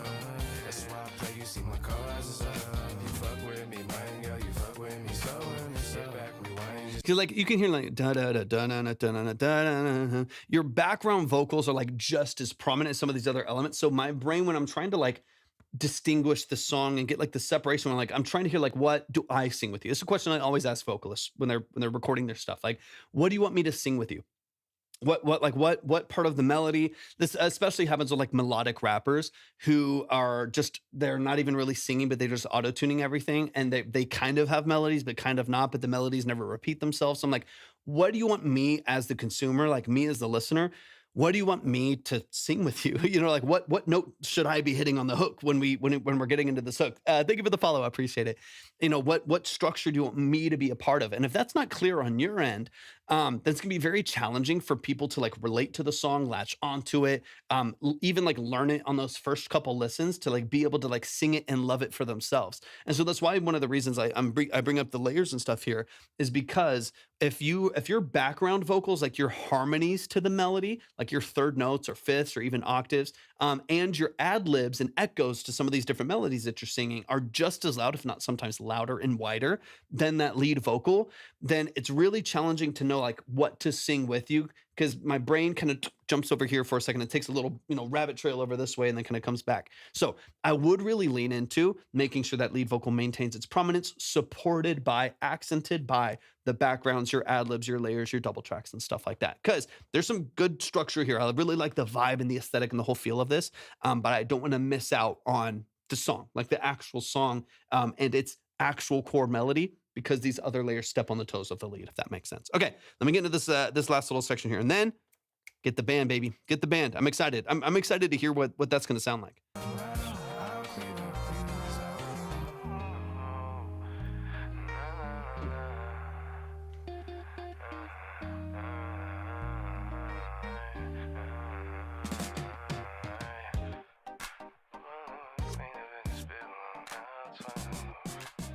Beautiful. Fade out with the rest right there. I don't mind. This is stylistic, so you can ignore it. I don't mind you like mumbling filter kind of in the background, right? You know what I mean? Like I don't mind it. I see no issues with that. Longer tail, it gets a little bit interesting. What you might want to do is still like do like one more hook here. Let me hear what the hook sounds like. Can I get a cleanup on aisle 12, please? Can I get someone to come and go and clean up this spill on What you might want to do, just to make this outro a little bit more concise, and no worries, one sauce. If you do have to run pretty quickly, I will make sure that I save yours, and I'm going to add what you sent and add more to it, so that anytime, whether it's in 2 days or a week, 2 weeks from now, next time you come in, you'll have actually like 10 more than you sent in, so you can get a really, really top skip. So don't feel like you need to like hang on or something like that. I promise I'll always make sure that you're taken care of, and I'll never listen without you. I'll always make sure that you're here for your breakdown. We go into so much detail. I'm never gonna just like listen and then you have to pick up the pieces later. Okay. I'll be out tomorrow, Thursday. I'll be out tomorrow. I will be live again Friday. I'm not positive about the weekend. I'll have to double check a couple things, but I will definitely be on for a good chunk of time on Friday. Yeah, I got you. So really quick, before I finish this last point, I think you sent in another 5. So let me get that on there. And then I'm going to add the other 5 to yours as well if you have to go. That's true. So that is Once Lost. So I'm going to go ahead and save yours. So I already have it. Yep, I got you. So you actually have 30. You actually have 30 that'll be saved. You and John both have some strong ones on there. So that should help you out the next time. When people are coming in early, especially, and they're coming in with like 10, 15, 10, whatever, you come in with 35. It's just going to very, very much so increase the likelihood of you getting played sooner, not 3 hours in. I appreciate you so much. I do appreciate. That's why I always want to make sure I get you all a boost, because I understand how long these take. I always want to take my time. I always want to make sure that I'm giving as much value as possible. At the same time, I get that it takes patience, so I always want to make sure I support y'all however I possibly can. Okay, last little point. I do think that it would be nice to maybe do like one, maybe even a half hook low before going to the outro with like the mumbled ad libs. I appreciate you so much, man. I appreciate you so much. Yeah, thank you for tapping in. I really appreciate you being here. On this last hook right here. She wasn't careful with my heart, the way she grabbed it when she took it off the shelf. See, here I'm coming down. Okay, so a little post hook right here. Messed up with all of her fun. I'll clean up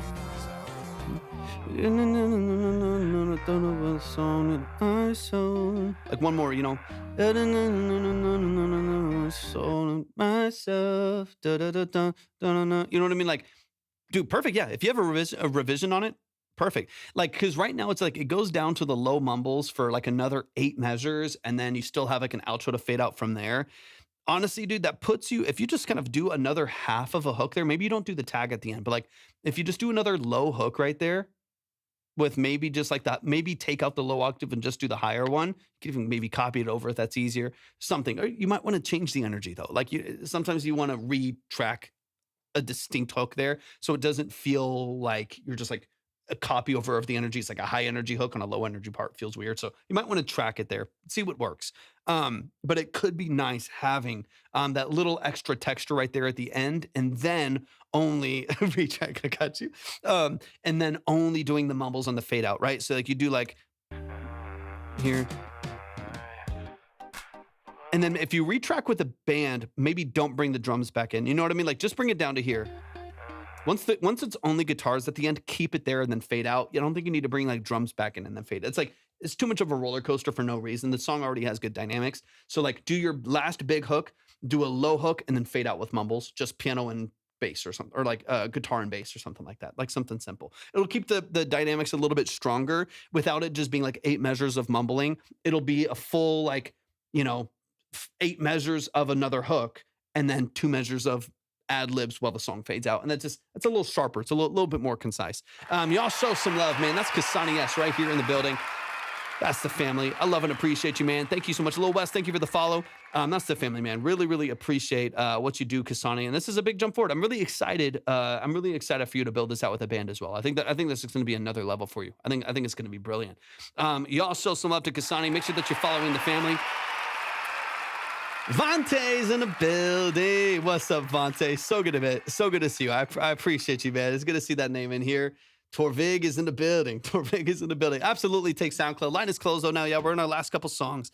Last couple songs. Let me get these. In the right space here really quick. We got our last couple records here, man. Line is closed. Let me go ahead and close the line over on the other platform as well.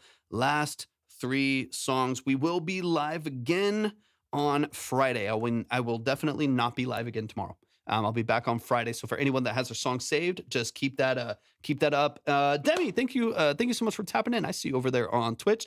You can type !submit, or you'll see it with the Nightbot right above you. The line is currently closed. We're closing it up. These are our last couple tracks here, and then we're gonna be out of here. Som, hop in the chat. Let me know that you're here. Last couple tracks. Line is closed, so we should get through everyone who's on here. Treble, I appreciate you. You've been patient. You've been a good vibe. I appreciate it a lot. We got Som, Kylan, and Trebloff. Y'all should be closing this up, so definitely stick around. Kilo, welcome in. Appreciate you being here. Give me a minute, y'all. I gotta use the restroom. And get some fresh water. Som, beautiful. Love that you're here. I just want to make sure, double check that y'all are present. So give me a minute. I'm gonna use the restroom, and then we'll close up with the last couple tracks here. Let's see what's going on. All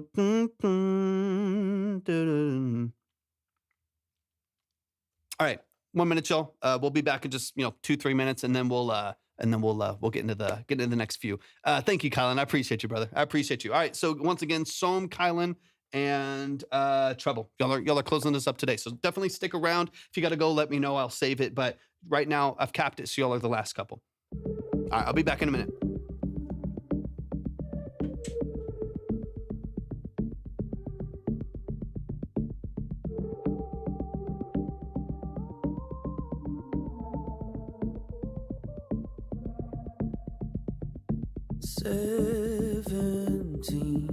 Stuck in a corner,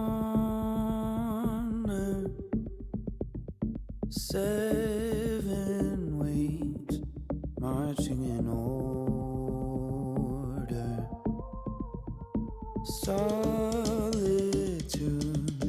louder than jet planes. All it took for me to be sane.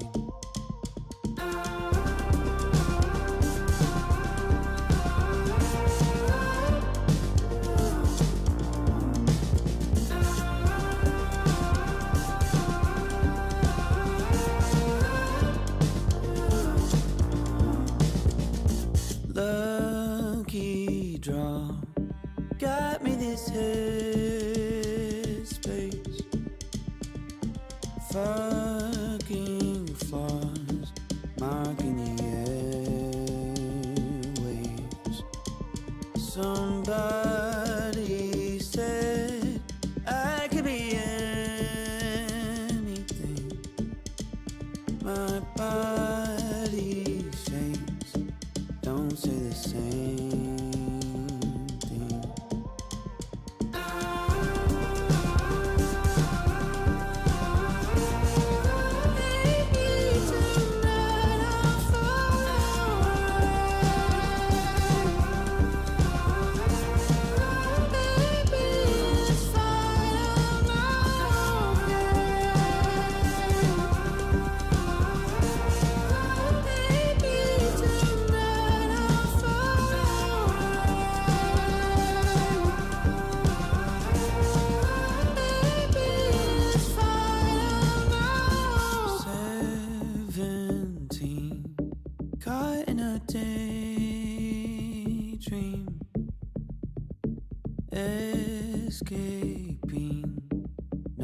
one can blame me. Born to run, but can't find my footing. Shed a tear while no one's looking.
We're back. Okay.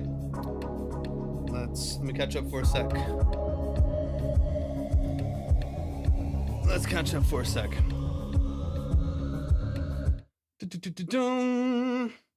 Miranda, happy Wednesday to you. I appreciate you tapping in. Kasani, thank you for the bubblegum. I'm sorry if I missed that earlier. I don't know if I did or if I already saw that. Sorry, just catching up. It is a stacked way to end the live. Hell yeah. Did he say what this was before he left? The last song, the song before this production started playing is called 17. It's my song. It's been out for a couple years now. Just saw a live auction and they selling some BS for $10 million. It's money laundering. That's all it is. It's just money laundering. Thank you, Miranda. Yeah, it's just 17 by Torvik. I appreciate it. Thank you for the heart me. I really appreciate that too. Yeah, I like the song. It's one of my favorite. Like, I really like the songwriting on that song. The production's cool too, but I really like the songwriting and stuff on the song. It's like a lot of like personal story that that's kind of intertwined in there, which is always fun. Okay, let's get into these last couple songs. I got to get out of here, so let's run it. Lines are closed. We got Soam in the building, Kylan and Treble. Let's go. Soam, hop in the chat. Just let me know that you're here. I'm gonna be pulling up the song. Let me see if I can see it here. See, I have 2 emails here. Boom. Okay, sorry. Just always want to like re-trigger it and make sure y'all are in the chat. I have 2 emails here, so let's see this first one here. Okay, so hello, my name is Soam. I am a film composer moving to be an artist. Beautiful. Picking songs for my new album. Wrote this one when I was scared moving to LA from Denver. Beautiful. And I feeling that was a Torvik original music. Thank you so much, Trouble. I appreciate you. Yeah, I don't. The last song that I released was over a year ago, almost a year and a half ago at this point, like a year and a quarter ago. Like, I don't get a chance. I just, again, I'm working on other people's music so much, sessions, production, mixing, whatever, that like I just have very little capacity to finish my own work. I do have a song I'm working on right now. I'm really excited about, but it's very, very challenging for me to not just have the time. Like, the time is one part of it. I'm very, very busy. Time is one part of it. The other part of it is just like the creative space to be like, now do cool music for you. Like, it's a very challenging switch for me to flip. Just because I listen, if I'm not producing all day, mixing for a client all day, revising those productions and mixes, doing, tracking synths for 6 hours on a big session or whatever it is, tracking live drums, and then getting on here, doing consultations, listening to more music, whatever, stuff like that. Like, it's constant input of other music, which I love. It's my dream job. So glad. And I'm not complaining. But it does just leave very little like space for me to even like want to I really, really want to, but very little space and like time and being able to afford the time off to like focus. It's not like my music personally, like my personal Torvik music is not like a big money maker. Every once in a while it'll make a little bit of something, whatever it may be, but like it's not like a smart business choice for me to like spend hours away on my own stuff, but I got to.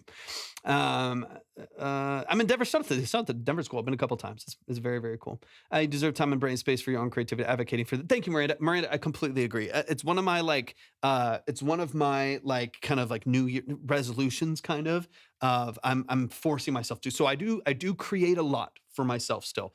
I have a drive file of 200 songs, partial songs and hooks and productions and even some like kind of finished ish stuff.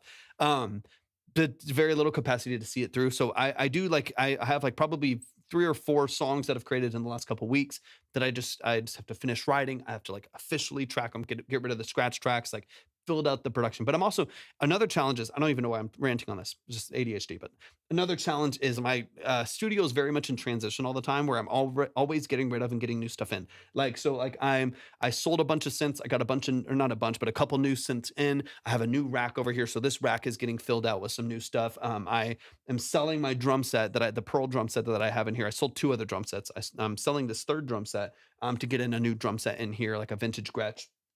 And selling, and like always, just like I actually have an amp right here, right next to me. This my Fender Hot Rod. I'm getting rid of that. I'm getting a Vox in here tomorrow, which I'm super excited about. I've been missing my Vox AC15. So it's just I'm constantly moving stuff around. It makes it hard to track, and sometimes, anyways.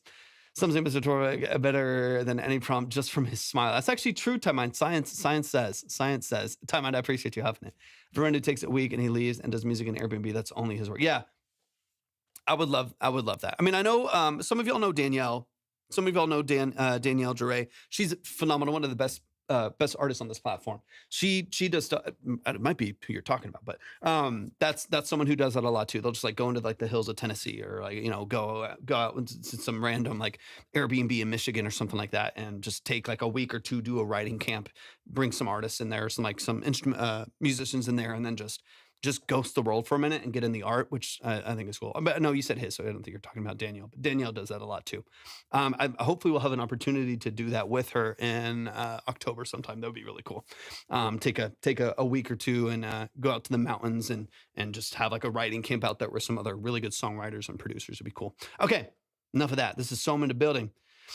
Torvik and GTA 6. Imagine, just so random. Let's get into it. And then let me double check this other email here really quick. Okay, here's the second email. Film slowly moving to the artist side. I'm currently picking songs for a new album. Want to see if it would be a good fit. Okay, is there a difference in the songs between the 2 emails? Imagine nobody would even get it. I'm just like some background character, but like 3 people, like 3 of y'all that play GTA. Then we'll just be like, dude, is that randomly Torvik in the background playing like a guitar on the beach? Like it's all red in Miami or something. It'd be so random. Okay, let's get into it. So composer, artist side. Okay, so I'm assuming based on what's here that you produced and mixed all of this, the vocals and everything I'm hearing. Let me know. Give me some details and let's get into it. I'm excited. Last couple songs, y'all.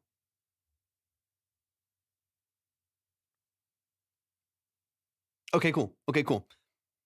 Sounds good. Yeah. So just let me know the role that you played and like what I'm hearing that's you, and then we'll get into it. This is "Don't Take Me to LA" mix number 4 by Soam right here in the chat. Thank you so much for sending this in. I appreciate it.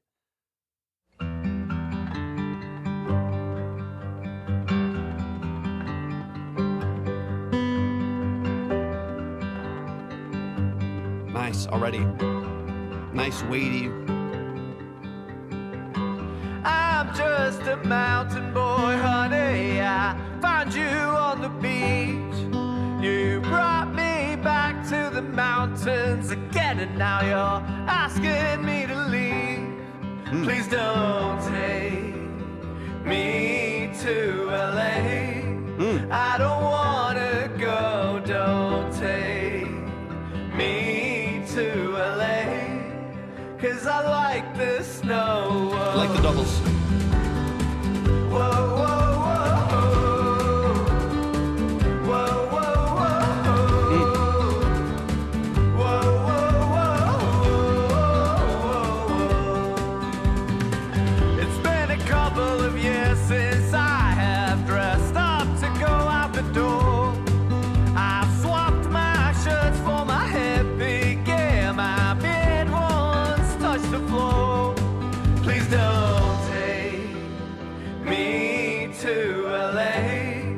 I don't wanna go, don't take Good hook.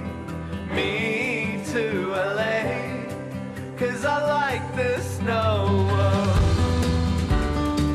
No, no, no. No, no, no. It's a good sing song. Makes sense as you're a film composer.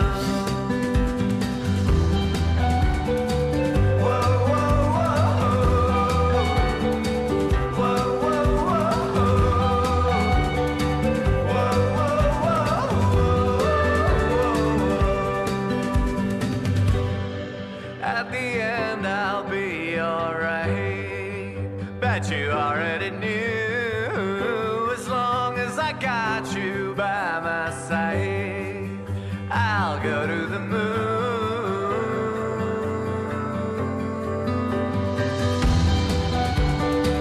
No, no, no. No, no, no. No, no, no, no, no, no, no. Really nice. Really, really, really, really nice. Y'all, show some love. Show some love. Show some love. Show some love. That is Don't Take Me to LA by Som right here in the chat. Please show him some love and support. I'm really, really excited to get into this. The vocals have a vintage mid-range feel, and it's really cool. Yeah, it's very unpolished in some ways that I think is really endearing to listen to. It's a little like, it's almost like coming from it's like coming straight out of like a vinyl record on like an old wood deck. You know what I mean? Like it's got this really, really cool like mid-forward push and crunch to it that I think is really, really endearing to listen to. I like it. I like it a lot, man. I don't know if it's out. I just have the file here. Let us know. Let us know. Let us know. This is mix number 4. I don't think it's out yet. Exactly, exactly. I think y'all have executed that really, really well. It does feel very like warm. It feels really, really like natural. I think it's really, really well done. As a person from the UK, never been to America, I conclude going to the moon is better. Is better than going to LA. Yeah, you're probably not wrong. I've been to LA a couple times. It's a vibe. You know, but it's a specific vibe. It's a specific vibe. You know, I obviously some people love it and swear by it. It's just not the mood I'm in. You know what I'm saying? Like I want to be in like in a cabin by a creek in like the Himalayan mountains. You know what I mean? Like, but also with like great Wi-Fi. Those are my clean water and food and great Wi-Fi. Those are like my only requirements. Otherwise, I'm from Nepal originally. Please, like that extremity is the vibe that I'm looking for. Anyways, that's a little bit besides the point. But it's like the LA city is just so. I mean, the traffic is just stop it, Jesus. It literally won't stop playing. The traffic's so crazy, and just like the culture of the city to me is just it felt very. I mean, again, this is just my perspective, having gone a couple times. It was like a lot of like the city feels desperate. Does that make sense? And again, I don't live there, but like the city feels desperate because every single person is like there with this like dream that they're most likely not going to make happen. Like everyone is there, like trying to be an actor and a musician and just like work. I don't know. There's just like a vibe where it felt like kind of like dark and desperate and lonely or something like that. I just didn't vibe with it. And again, it's still like a cool city. Don't get me wrong. Cool to visit. Cool. Like definitely visit, go like, and do your thing there. But like for me personally, I was like, nah, it's not the move for me. I'd rather now that we're online, you don't like have to be there. You know what I mean? You don't have to be there to make some cool stuff happen unless you're doing a lot of in-person sessions and stuff like that. So I was like, you know what? I'll build most of my business remote. I'll just build out my production studio and people can send me what they need to. Anyways, let's get into it, man. Let's get into it. This is Don't Take Me to LA. Speaking of, let's get into it. I have backpacked all over Colorado and am a climbing guide, so it broke my heart to leave. Damn. Yeah, that's wild. Love the tone on this guitar too, by the way. I mean, again, most of this is very warm. It's very inviting to listen to.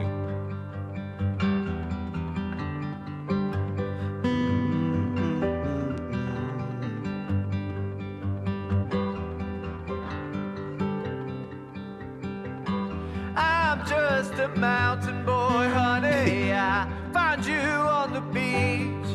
You brought me back to the mountains again, and now you're asking. Do you remember the mic? Do you remember the mic that you were using? It does have this nice, it could be in the processing itself, but it does have this nice little tube clip to it. I don't know if there's tube in the process there somewhere, whether it's in your preamp compression, whatever it may be, but like there's a really nice soft breakup in the mix. Nice little soft. Again, it could be any number of things. Like this is a tube microphone. It's going to a tube preamp. Like multiple stages of tube happening that can make this mic sound really crunchy if you wanted to, like really saturated if you want to. But there's this really nice breakup at the top, like in the high mids, that is very, very musical, which I really, really like. There's some mics that do, it depends on like the studio that you go to, or if you're tracking at your own. It kind of depends, that's a typical sound with some of like the mid-range Neumanns, especially into like a 1073. The 1073 does a great job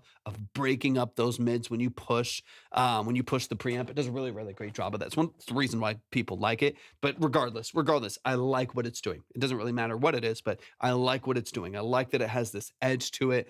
It's got a little bite. It's got a little bite in the highs, but it is this nice, when you hit those high notes and there's more projection behind it, you get this really nice breakup. It just kind of crunches up the vocal and keeps it from slicing through too much. It sounds great. I found you on the beach. You brought me back to the mountains again, and now you're asking me to leave. Please don't take me to LA. Love the background vocals. I don't wanna go, don't take me to LA. I mean, you said you composed for film, so this is making all of the sense in the world, but this is, it adds up. This is made for film. You know what I mean? Like this is the scene that is like an intro shot on like a kind of like a high school age like movie, and they gotta like move to a different town, and they're having to, the dad he's some lawyer and he got a job at a firm in LA, and now they got to move their whole life over there, and they never wanted to. You know what I mean? Like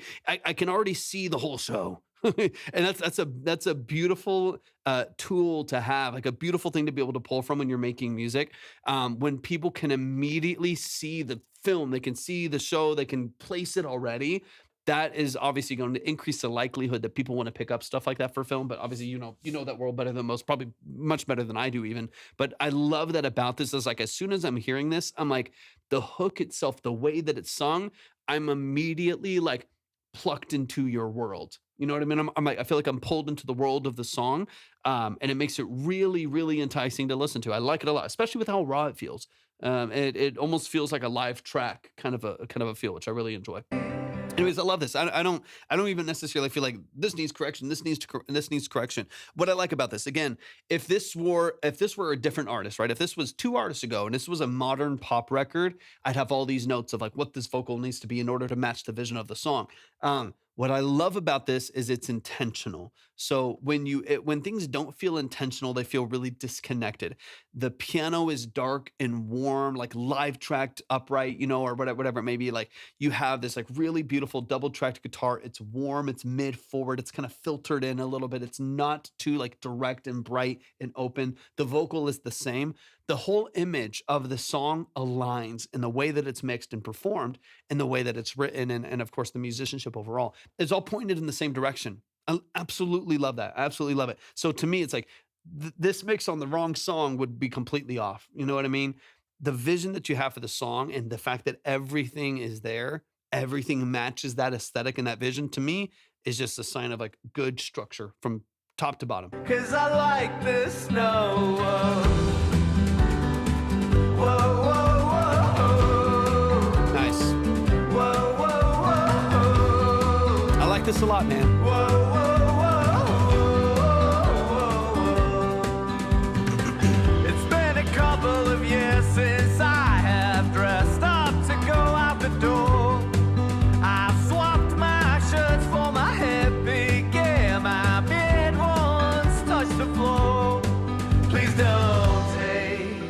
Really good, like gang vocals in the background, the support, excuse me, the support and the width of these backgrounds is really, really well integrated into the mix. Exactly what we were talking about a moment ago with Kasani, where you have strong, multiple layers of strong background vocals doing strong things, right? Like they're projecting really well.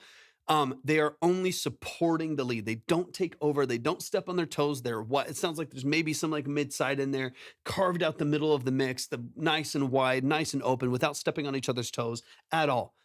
They're integrated really, really well, and they do a beautiful job of supporting the lead vocal without stepping on their toes and without taking over the mix. Those are the things that I'm talking about that I think are done really, really well. Yeah, no, literally, Kylan, it's the same thing we were talking about with Howler Mouth earlier. You hear a good hook one time and it sticks. This is a song now that, it's a, little bit of recency bias, but like now this song is going to be a song I'm going to be thinking of later and like humming in the back of my mind later because of this really sticky, well-structured hook. It's nice. Me too. Every once in a while, I'm going to say this just loosely. I don't really even care about it. I'm going to say it because it popped up in my head. I don't even think you should necessarily do a lot about it because this is so natural and organic and mid-forward.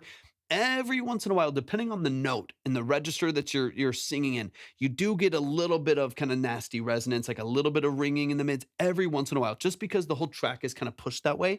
I don't mind it. I don't even necessarily know or feel like you have to address that. But every once in a while, around 2000 hertz, 1500, 2000 hertz, there's a little bit of ringing right there. I wouldn't mind. If there was like a dynamic, like a fab filter, dynamic EQ, really, really tight little notch right there, just to find, 1800 hertz, just so make it dynamic. So only if the vocal passes in there is it doing any cutting at all. Just it's right in that like 1500 to 2000 range. Check it out if you feel like it, get a ribbit, but it's like one of the only things, because I don't want, like you mentioned earlier, this is not a song you should polish. It's not a song you should overproduce. It's not a song you should overmix. Not at all. It should stay very raw and really organic. So that being said, I there's a couple little parts in there. I'm like, I wouldn't mind if it was not polished, but just take away some distractions that cut through a little bit. Mainly just lead vocal. I like the way the production sounds. Just the lead vocal every once in a while. I don't wanna go, don't take me to LA, 'cause I like this. Let me get into this last section here. Yeah, this is great. So you should be so proud of the work that you're doing. I'm really excited to hear when the song comes out. For one, I'm excited to hear more music from you. I think you're a really polished artist. Again, like the goal of this being really raw and really organic, I think is coming through beautifully, but I really feel like you're a great writer. You're a great storyteller. You feel like a really polished artist. And I think that probably comes from being integrated into the media space for a while, being a composer, filmmaker, stuff like that. Like by default of being in that world, you kind of know what to expect, how to build structure, how to organize and build structure for something that you know is going to elicit certain things in people, certain emotions. So I can hear that experience and what you're offering here. Like this feels very connected and very polished in a structural way, while still feeling what up? Welcome in. I appreciate you being here. While still feeling sonically very natural and very organic. I'm doing amazing, man. Thank you so much for tapping in today. I appreciate you being here. All right, let's get in this last hook here really quick. But yeah, this is beautiful, man. I'm really happy about this. Bet you already knew. Like right in there, because you have this nice like nasal forward, and especially when you get into a higher mix and stuff like that, a higher mix voice, a little bit nasal forward, and just anytime you get more of that like resonance, those mids are gonna push a little bit more. So a little bit of a balance right there in that little pocket, like I said, 1500 to 20 something, 100 there, a little bit of like resonant control there, and you'll be absolutely fine. And it won't take away the vibe. It really won't take away the vibe as well. You're still gonna get that crunch and that saturation that's already kind of comped in there. As long as I got you by my side, I'll go to the moon.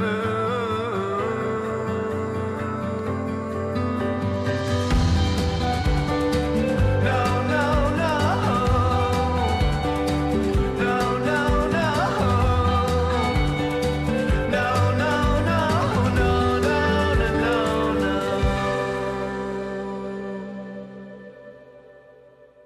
Beautiful, beautiful, beautiful, beautiful. Yeah, exactly, Kylan. It's like so vibrant and reflective, like, but while still having, again, this is a balance of like direct signal, like things feeling direct and close and intimate, set into space, and that contrast is really beautiful. Y'all show some love one more time for Som. I appreciate you so much. Thank you for sending this in. What a fantastic track.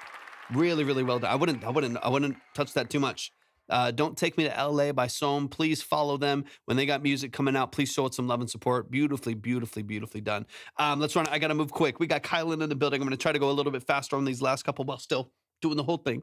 I gotta move fairly quickly here. Self-produced and mixed. I really need an ear on the mixing if possible. Let's get it, man. This is the family. Kylan in the building. Kylan has been around in and out of being live on here. Or being in these lives for like the last 3 years, y'all. So show some love to Kylan. Kylan, it's so good to see you in the chat, man. I appreciate you being here so much. And just continuing to trust me with your music, man, and coming back into the space. It means more than you know, genuinely. It's very humbling, man. How do you hope all as well? Love to see you around still. Gray Waves, appreciate you so much, brother. Hope you're doing amazing. Welcome into the live. Hope life is treating you all right. All right, let's get into this track. This is Muse. This is Muse by Kylan. Let's get into it. I'm in one of your live streams in a minute. Definitely had to get your feedback. Man, it means a lot, man. It means a lot, means a lot. Thank you so much for tapping in today. I appreciate y'all patience. Y'all patience. I can't talk. My brain's about to go to mush. We got one more song. One more song after this one. Trebloff is going to close us out today. All right, this is Muse by Kylan. Vision going in and out of focus. Zooming niggas, I just want the close up. Making sure you get the right exposure. I can put your beauty on a poster.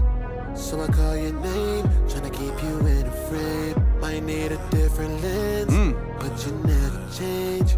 And every time I'm running out of inspiration, I just look at you and I'm right back to creating. You can be my muse.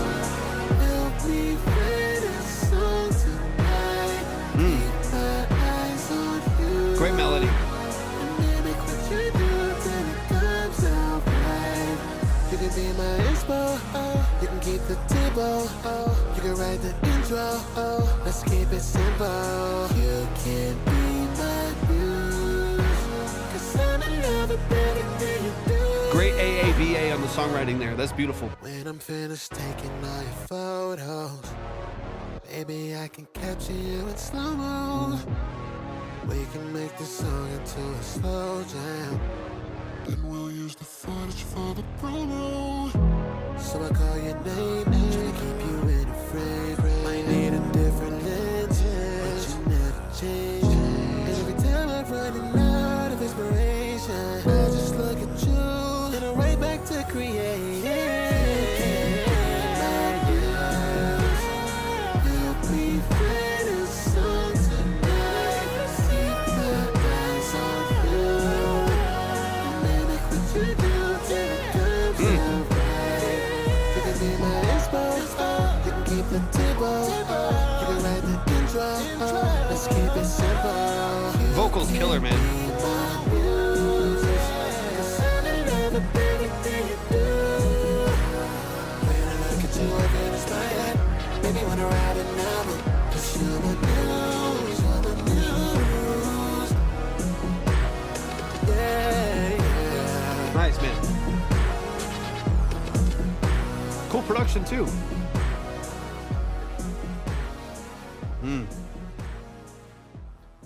Really, it's kind of reminding me of like some like earlier Chris Brown. It's got a really cool feel too, man. I mean, just like, kind of like these old, like punchy, like 2010s, like early 2010s, like pop R&B stuff that was going on. I like this a lot, man. There's a lot to love about this. I think it's fantastic. Let's run it back from the top. There's only like one little thing, and I think is one of the reasons why there's a little bit of mud in like the low end of the mix. It's the walking. Yeah, you crushed that, man. It's so good. Your voice is always butter, man. It's butter. It's so good. And this man can dance too. It's annoying. Kylan's one of those people where he's just like sings, produces, dances, triple threat. He's crazy. You're crushing it, man. So talented. Let's run it from the top. Let's get into a couple things. So this is in B major. So I want to get it.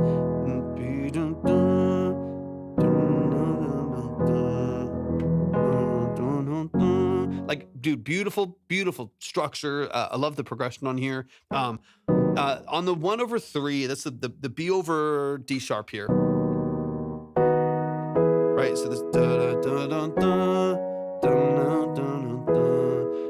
on this, that's the B over D sharp. On there's some bass line movements that are happening, but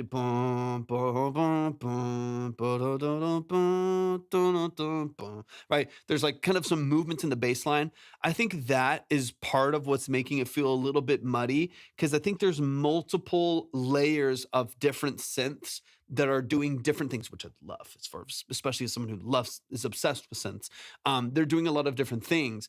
And so a couple of the low end ones, I think, are competing a little bit with each other. Like they're kind of multiple low end elements like pads and basses that are kind of doing slightly competing things and kind of trying to operate in the same space.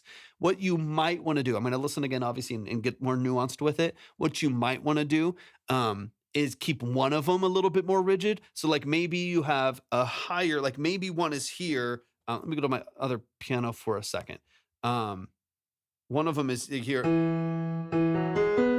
like,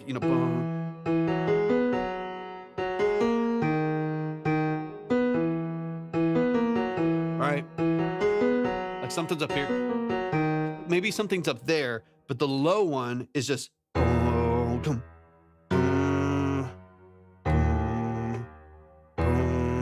so you have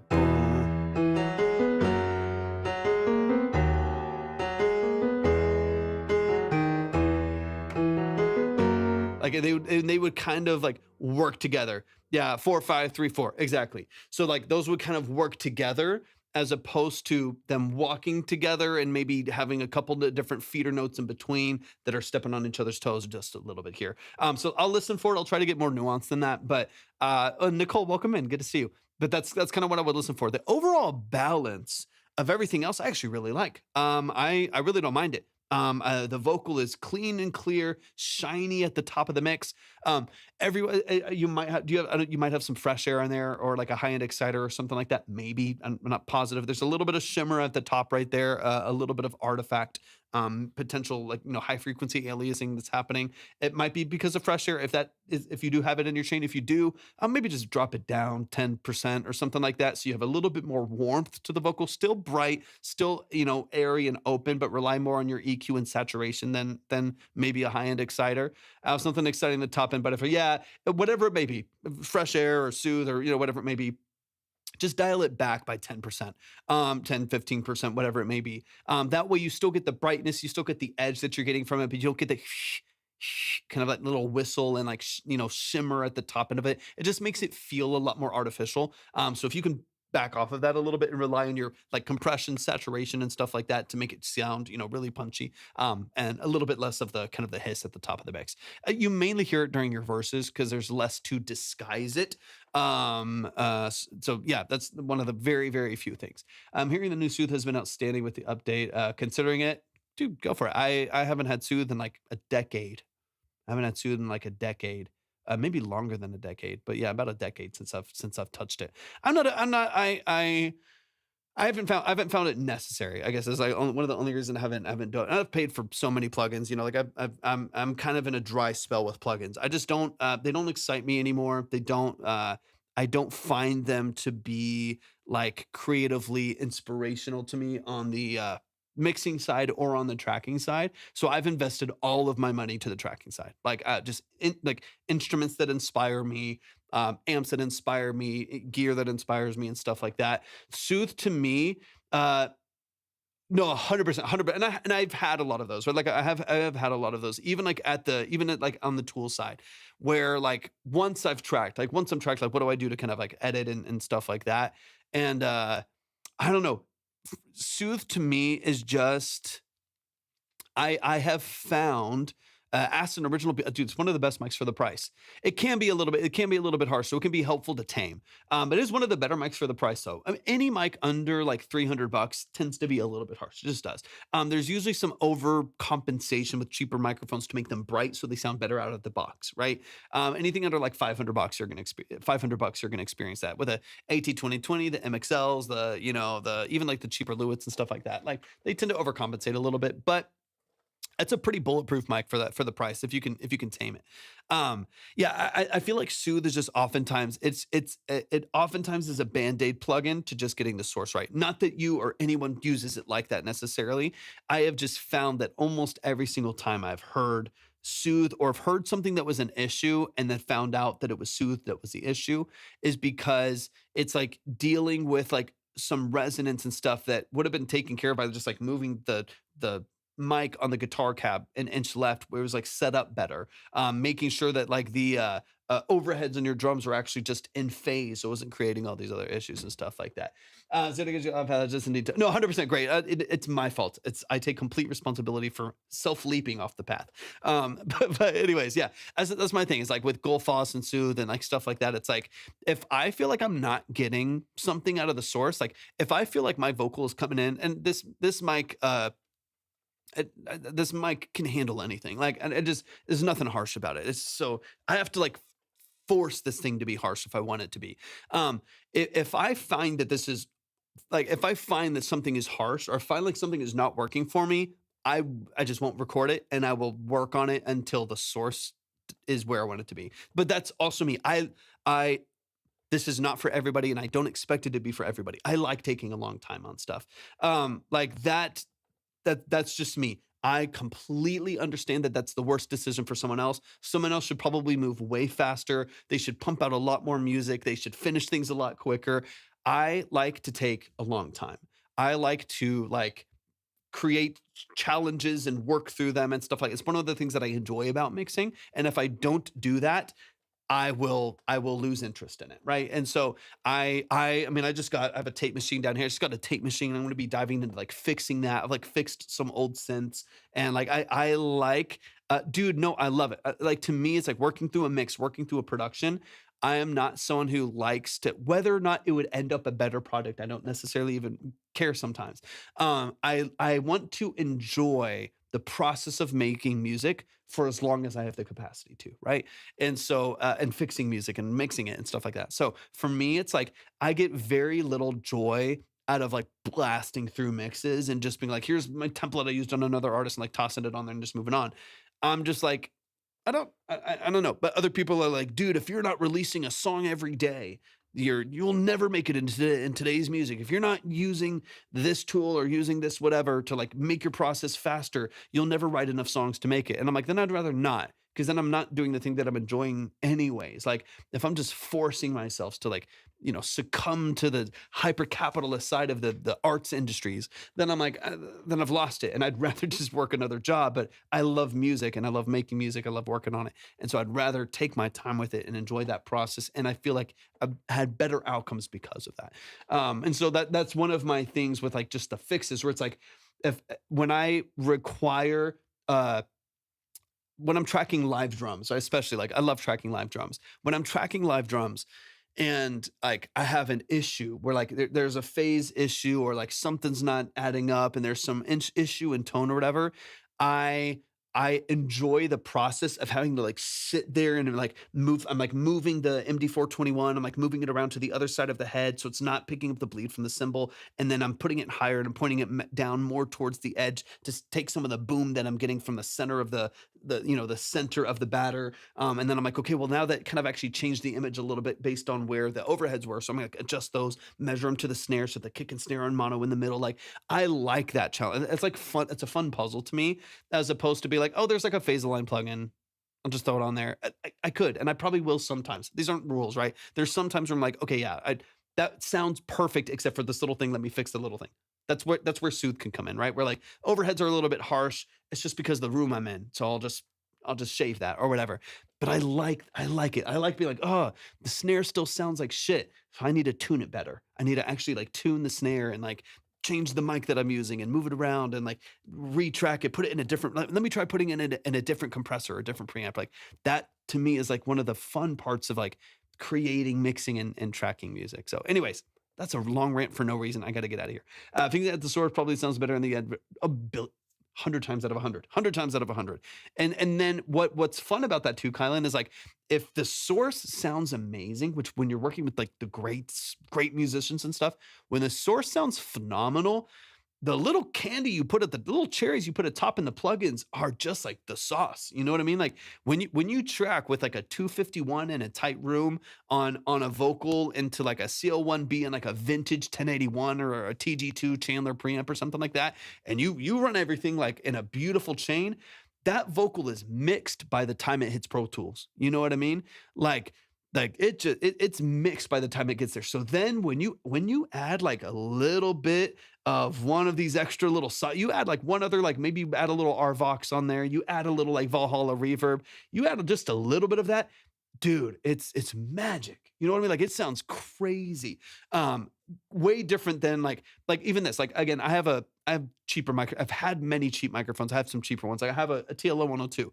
On the TLO 102, that mic is much more harsh than this one. That's a solid state microphone. It's very bright. It's a little bit brittle. You know what I mean? That's a very, very bright microphone in my taste. And when using that microphone, I then have to do a bunch of stuff. So I'm like, oh, I've got to DS early and print it to take care of this harshness here. And then I need to like kind of like carve this, compress these two stages, and then like soften the top end a little bit to get it to just starting here, to just getting to like how this mic starts, right? So you realize not that gear changes everything, not that it's the fix to everyone's problems and that you should go spend a shit ton of money on stuff just because everyone else did. Please do not do that. The tool user matters oftentimes more than the tool. But the difference in time of me flipping on this microphone and flipping on the power supply, this tube mic versus like even a TLM 102, which is a $700 mic. It's a mic that people like. It is night and day what you have to do to it to get a good signal. So now I can just plug this in, pop on some decent processing, and it just opens up. It just opens up so beautifully. Still sitting on an AKG 214. Nothing wrong with that at all. I've used that on Tom's a couple times. It does a good job. I've used 414s more often on Tom's. 414 more often, but the 214 is a great simpler structure to that. Same diaphragm. Actually, some of the same circuitry. There's just some difference in how it's orientated. Never thought of printing DS. Oh yeah, I do. So all of my vocals are printed DS. Right now, I'm about to switch this out if I can get it sold. I run all of my vocals into a 2 preamp and compressor, and it's the voice channel. It's called a voice channel. It's like a cheaper version of like the Vox box kind of. But I have a tube preamp. It's a tube mic going into a tube preamp, compressor, EQ, de-esser, and there's a gate on it too. I don't think I have the gate active right now, but I basically have it kissing the compressor like a dB to 2 dB. So if I just get really loud, it just tells it to sit down for a second. It's barely doing anything. You get a little bit of that soft compression in there to just control that vocal at its peaks. I have a little bit of control EQ, like low cut, stuff like that on there. Obviously, I'm pushing the tube preamp a little bit to get that kind of like, it's kind of this like controlled, crunchy vocal tone that I really like. And then it does have a de-esser. So I do have it just barely tamping the threshold. So when I print, when I go in the box, I have this in line. I don't have it as a hardware insert. So when I am running this, it is in line.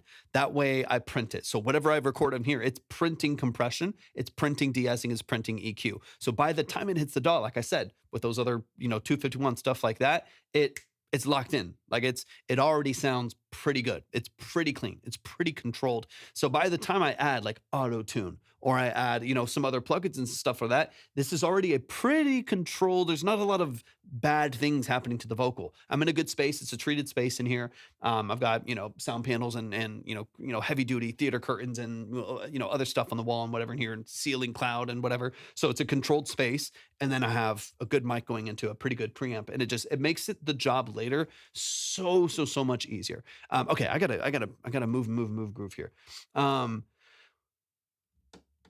Rolling junk. Let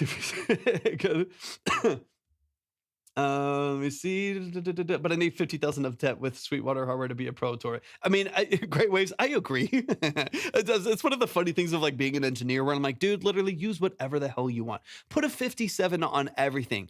And on the other side of that, the hypocritical side of me is like, the engineer I would be with $100,000 of open credit to Vintage King. And like, you know what I mean? Like it's two worlds. And I understand why both sides. I do understand why on both sides. Where like, I can make magic with a 57 and a Scarlett if I wanted to. I can, because the tool user matters so much more. But could I make more magical magic with a 251 and a TG2 into into an LA2A? Yeah, for sure. That'd be way more fun. So it's one of those like, it's one of those things like hypocritical, like back and forth. You know what I mean? Like where I mean, the Sony C800 is a beast. On the right, your vocal would work well with the C800. It give you the openness and the top, and I think would do really well for you. You would also do really well with the TF51. That's a Telefunken. It's the baby brother to the 251, the TF51. They're about $2,000. That'd be a good mic for you with your vocal. It's nice and bright. It's nice and it would do well. Not harsh. It's a tube mic, not harsh at all, but it is nice and bright, like a 251 or C800. Way to keys live, so keep my okay. I gotta keep it rolling, yo. It seems really versatile on playing live eventually. What is your opinion on the Roland Juno D8? I'm thinking of getting one as my first synth. Yeah, I mean it's great. So the Roland D8. It's good if you're looking for like an all-in-one interface. Depending on your budget, something like a Mod X would probably be the best you can get without spending like $5,000. You know what I mean? Because like obviously getting like a Nord stage and some of the higher end keyboards, those are $4,000 or $5,000. You could probably find a used Yamaha Mod X for, depending on the key size, for maybe anywhere from like 12, depending on the key bed, 1,200 to 2,500, kind of in that range. And you will get an actual analog synthesizer engine. You'll get an actual FM, like a DX7, like I have here, like an actual FM synthesizer engine in there.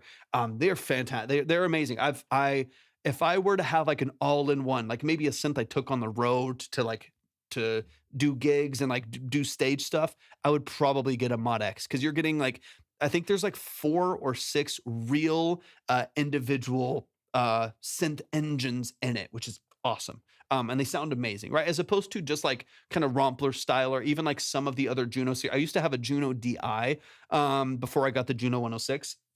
And it's basically just like sampled sound, most of it. Now there is some analog, maybe like an analog filter and like some other stuff, but like it is like largely just a sample of a piano and a sample of an organ that they recorded in it, kind of like my Insonique down there. It's a Rompler. So it's just it's basically just a ROM. You can put cards in it and expand your library that way, but it doesn't necessarily give you that organic synthesis tone. The Mod X is a beast.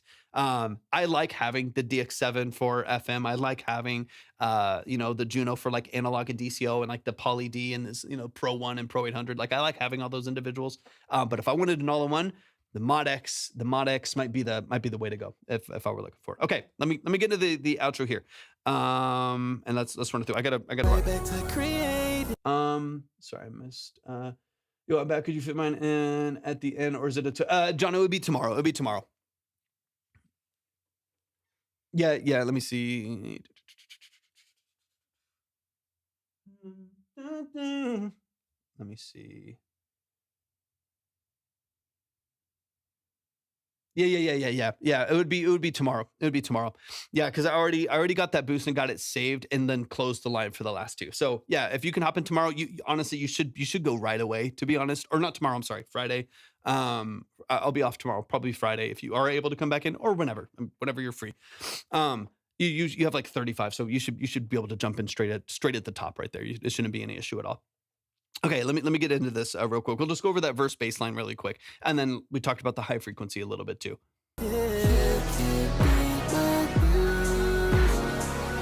So yeah, I hear that. I think there's it sounds like there's potentially like a sub bass /808 right down there, paired with a synth bass, right? Where you're getting some of the growl, that you have like a sub, and then you have a little bit of growl on the synth bass right there.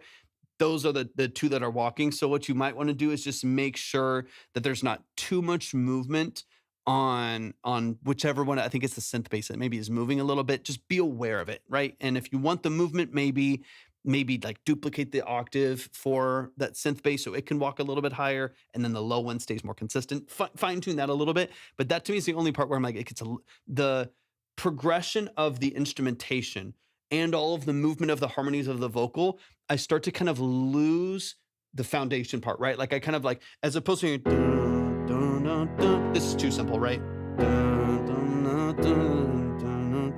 That's obviously ultra simple.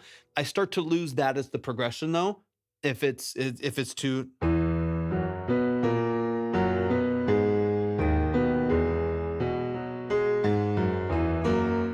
you're not doing that. You get the idea, right? Of like that bass line moving and your vocal harmonies moving beautifully. But the vocal harmonies moving and changing harmonic structure, those happening at the same time, you lose like what's the ground, like what's the actual root of each of this. In this case, the 4/5 1/3 4. So that's kind of what I'm listening for here. I think if you polish that up, honestly, the vast majority of the rest of the mix, beautiful, dude. Like don't touch this too much. I think adjust the high excitement on the vocal slightly. I like what your vocal is doing, and I like where it sits in the mix. The vast majority of this is chef's kiss. Beautiful. It's a really nice mix, man. Probably one of the, to be honest with you, probably one of the best mixes I've heard from you.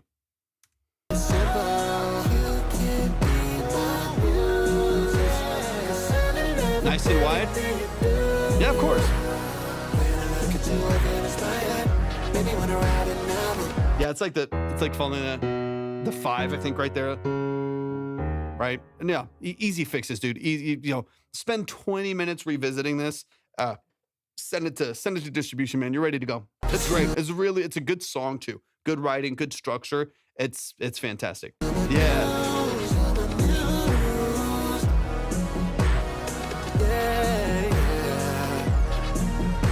Because you hear that, you also have the high synth, right? So you have bum, you have one holding, one doing bum bum, and then you have da da da da da. You have another high synth. So there's just a lot of different things happening. If you don't want it to be muddy, at least give the bass a better foundation. You'll be golden, man. Golden.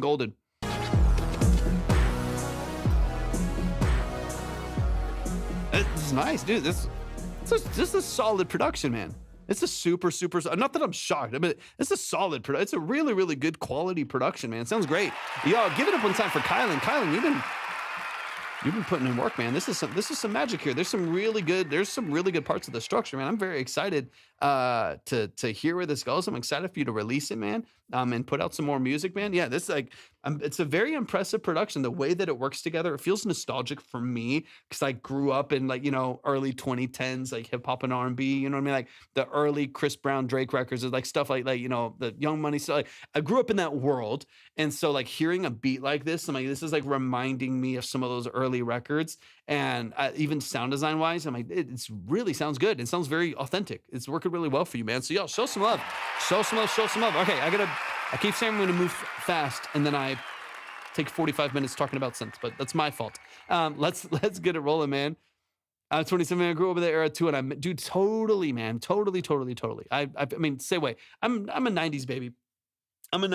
But I just feel obsessed with like old music. I don't feel like although I can appreciate it.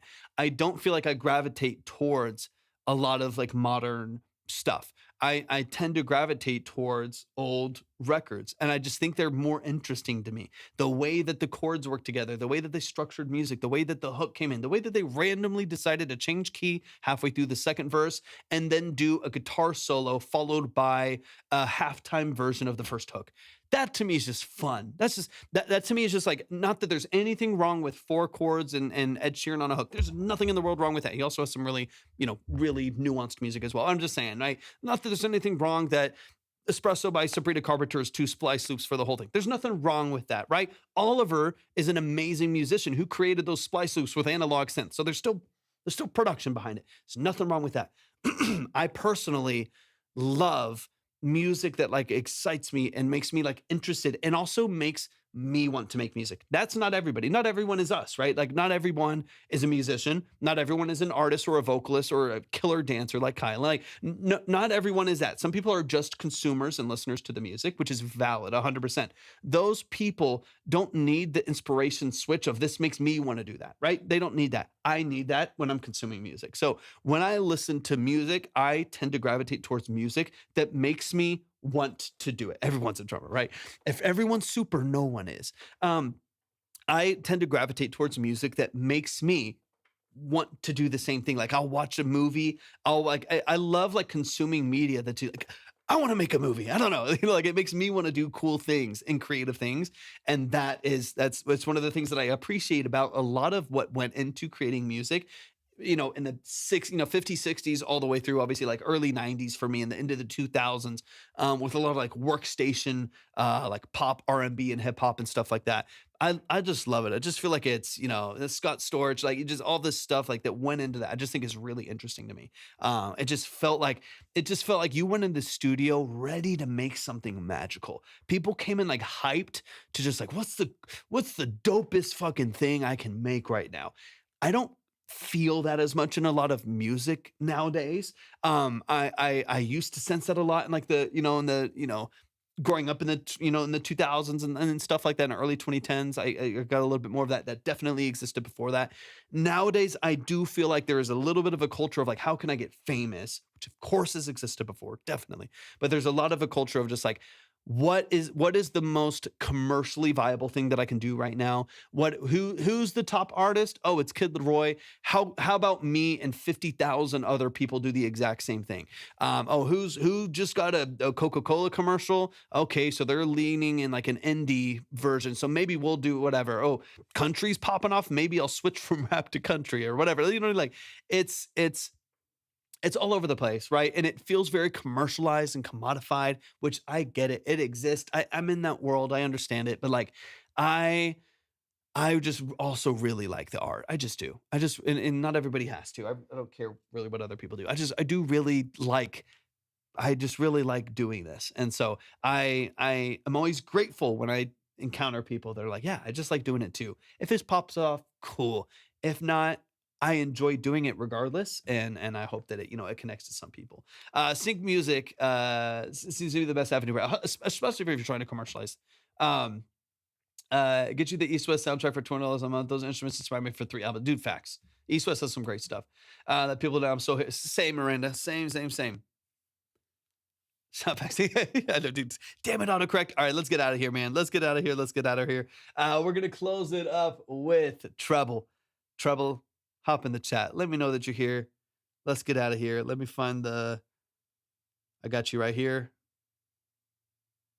Nope, that's different. Who is that? What email is that? Moment I've been waiting for. The moment I've been waiting for, Trebloff. Let's get it, man. One of my favorite dubstep EDM tracks I've ever done. This is Melt, official master. Give me all the details. You've been here for a couple hours, 3.5 hours at this point. Give me the details, baby. Let me know what we're listening to. Let me know the role that you played in it. I'm assuming you produced it, so on and so on, right? But like, give me some details, man. Kylan, love and appreciate you, man. Love and appreciate you. Have an amazing rest of your evening, man. I appreciate you tapping in today.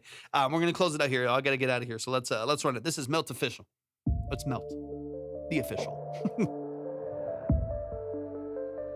It's time for Treble Off. Treble Off.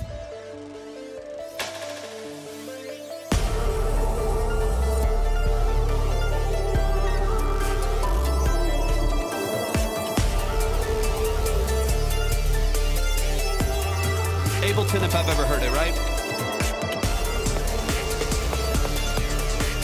Yep.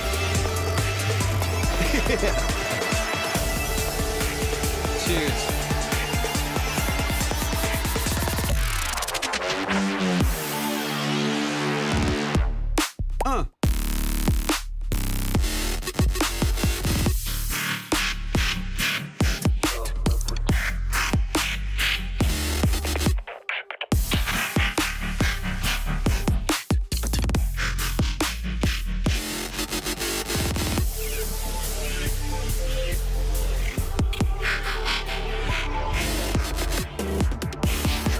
Great automation.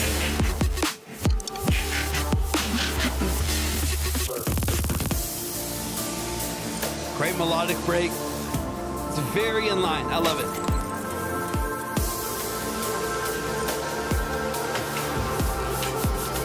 Yeah. It's time.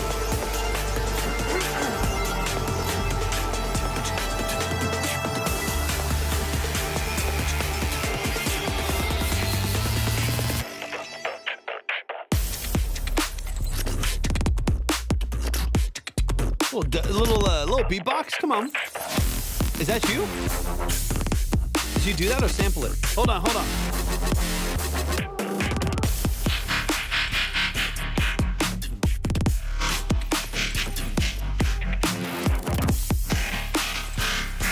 sick. That's cool. That's cool.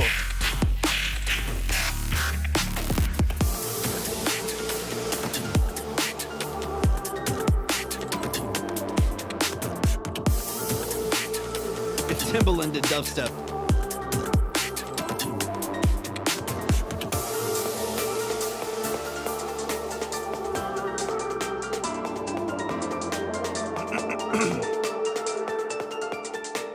Game over. That's crazy, Nathan. Yeah. Let's go. Y'all show some love. Show some love. Show some love. Let's switch it back. Allergies are getting to me. Sorry for the constant clearing of the throat. All right. Let's get into it. Man, y'all, please show some love to Trebloff. This is great, man. This is a fantastic. Is this out anywhere? Let's get straight back. I want to move at a. Yeah, no, I know. I gotta meet it. It's for when I'm on. It's for when I want to choose someone out in the chat, but I have to go. With TikTok's, TOS and their guidelines. I gotta, sometimes you just gotta have a little bit of control on here. All right, let's run it, man. Y'all, please show some up on SoundCloud. We gotta get you released, man. Any reason why you haven't distributed, or just building a catalog before releasing and building like an artist profile and stuff like that? Just curious. No, there's no pressure to. I don't think there's any pressure to get it to distribution or anything like that. Obviously, you just get a bit of a kickback for that and some exposure for it that I think can be really valuable. But it depends on a lot. Got a bunch on Spotify. Okay, beautiful, nice. All right, let's run it. Let's go straight back through this. Where did it go? For me now, it's hiding from AI until laws pass. Yeah, we'll see. I don't know. Who knows? Who knows where that world is going to go? I think what's going to happen. I can't even get in that. I gotta go to good pace here, but I do think what's going to happen is there will just be platforms for it and platforms not for it, or clear identification. I just think that's what it's going to be. Like they did that on TikTok, where it's like made with AI and whatever. And there will be ways that it misses it. There will be ways that don't, but also the ways of finding out within the metadata and how many transfers have happened to cover the metadata have happened. There'll be ways to figure it out. And so that, people at least know, just like in the same way that like with food, where it's like, I want to know whether or not I love Taco Bell, like whether or not I love Taco Bell and want to have Taco Bell sometimes.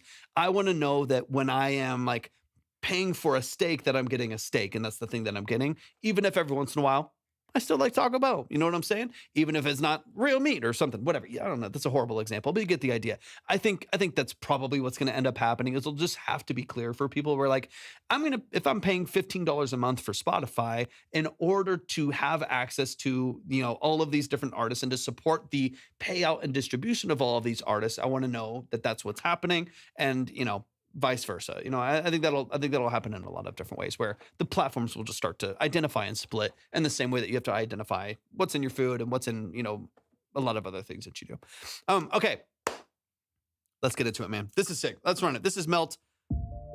I'm excited to dive in, man. Let's get into it. This is really, really cool. I mean, honestly, very, very clean too. It's punchy, it's slicey, tons of high energy. There's one little spot similar to Kylan. There's one little spot where it's like a little unbeneficially resonant. Resonance is, I don't like to say resonant just because that's just sound. Sound is resonance, but unbeneficially resonant. A little bit harsh in a couple little parts here. So you can tackle, kind of 2 to 3K or something like that. Maybe some really light suppression right in there in your EQ, and then maybe warm up right below it. But honestly, like the actual energy behind the song, like you mentioned, very well polished, man. You're obviously a great composer and producer. Like the energy behind this is fantastic. I love this kind of glass break mechanical feel to a lot of your production structure too. I think that's fantastic. Like to me, that makes it feel more interesting than just typical dub or like, typical, electronic music, where sometimes it can just be, it can feel kind of, even though it sounds crazy, it can still feel kind of rigid to me. I don't know. Like sometimes it's like some movies where it's like, it's too much action and you're like, it's just so crazy that I'm now jaded to the craziness and nothing seems crazy anymore. So now I'm just annoyed by the explosion noises. Does that happen to anyone else? Maybe this is me and I have a weird brain. But like, I don't know. Sometimes it happens where I'm like, I get pulled out of the movie sometimes if it's like too many crazy things happening. And I'm like, well, now this is just stupid. That can happen in music too. Weird example, but yeah, my examples are not great today. But that can happen in music too, where it's like it's so crazy and like just so weird that now I've like disassociated, like disconnected from the song in a way where I'm like, now I'm just like, this just sounds like noise and it doesn't even sound like anything anymore. You do a good job of still grounding it with some like interesting production. But the foundation is really beefy. It's got a lot of energy to it.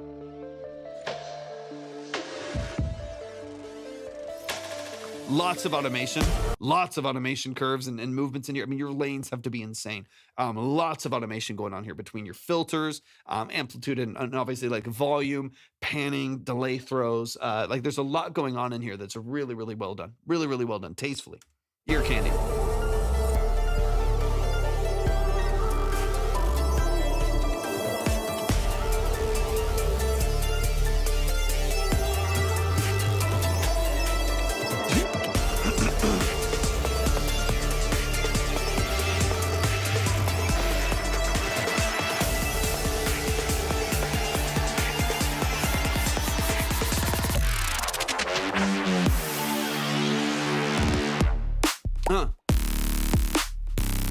Yeah, I can hear that. The ultra, I mean, this is, again, it's very typical of this genre. And I mean, in the best way, where like you're very aligned with what works in this genre, what people want. Again, it's a balancing act in any genre, but especially this genre of being weird and interesting and quirky and authentic to your own creative choices, and also kind of giving people what they want, right? Like it's like there is a balancing act of like, yeah, also just do the drop because people are going to want that, right? And you have a little bit of a delayed drop, some delayed hits for the bass to come in. Like you have a lot of those things in here that I think are so fun. But I think it's always a balancing act of in music of I am going to completely create authentically, but also give people what they want a little bit and make sure the bass hits hard, make sure that the snare snaps through. I think you do a great job of executing that. This huge buildup that's like wide and vibrant and energetic. It sounds crazy. There's all this energy built up. And then you shrink it down to like perceived as three tracks of just like kick, snare, heavy, like sub bass layered with your synth bass. Do a great job of that, man. It really, really works.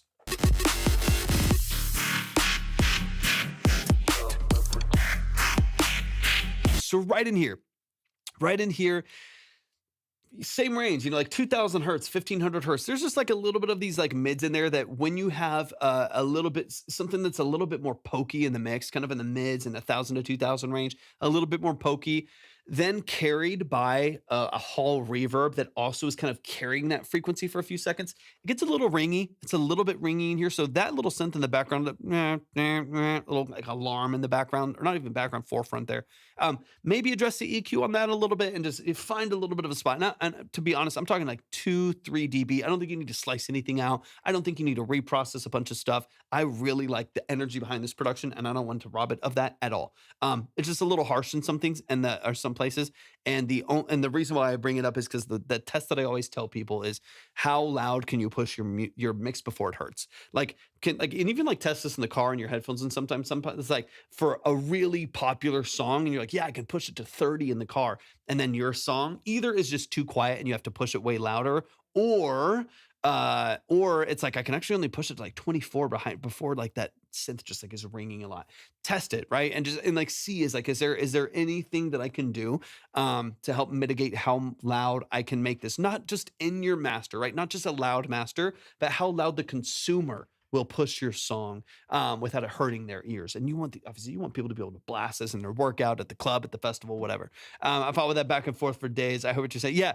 And again, I think the fix honestly is just like, let's do this. Fuck it. I'll move quick, but I got you. This is Melt Official. Melt Official. There's your tag for free. There you go. Just kidding. It was stupid. Okay. Let me open this up here and I'll see kind of what's going on, and then we'll look. Honestly, man, this sounds fantastic. I'm not worried about it. All right, let's switch here for a sec. unmaster for a second. All right, let's get into the...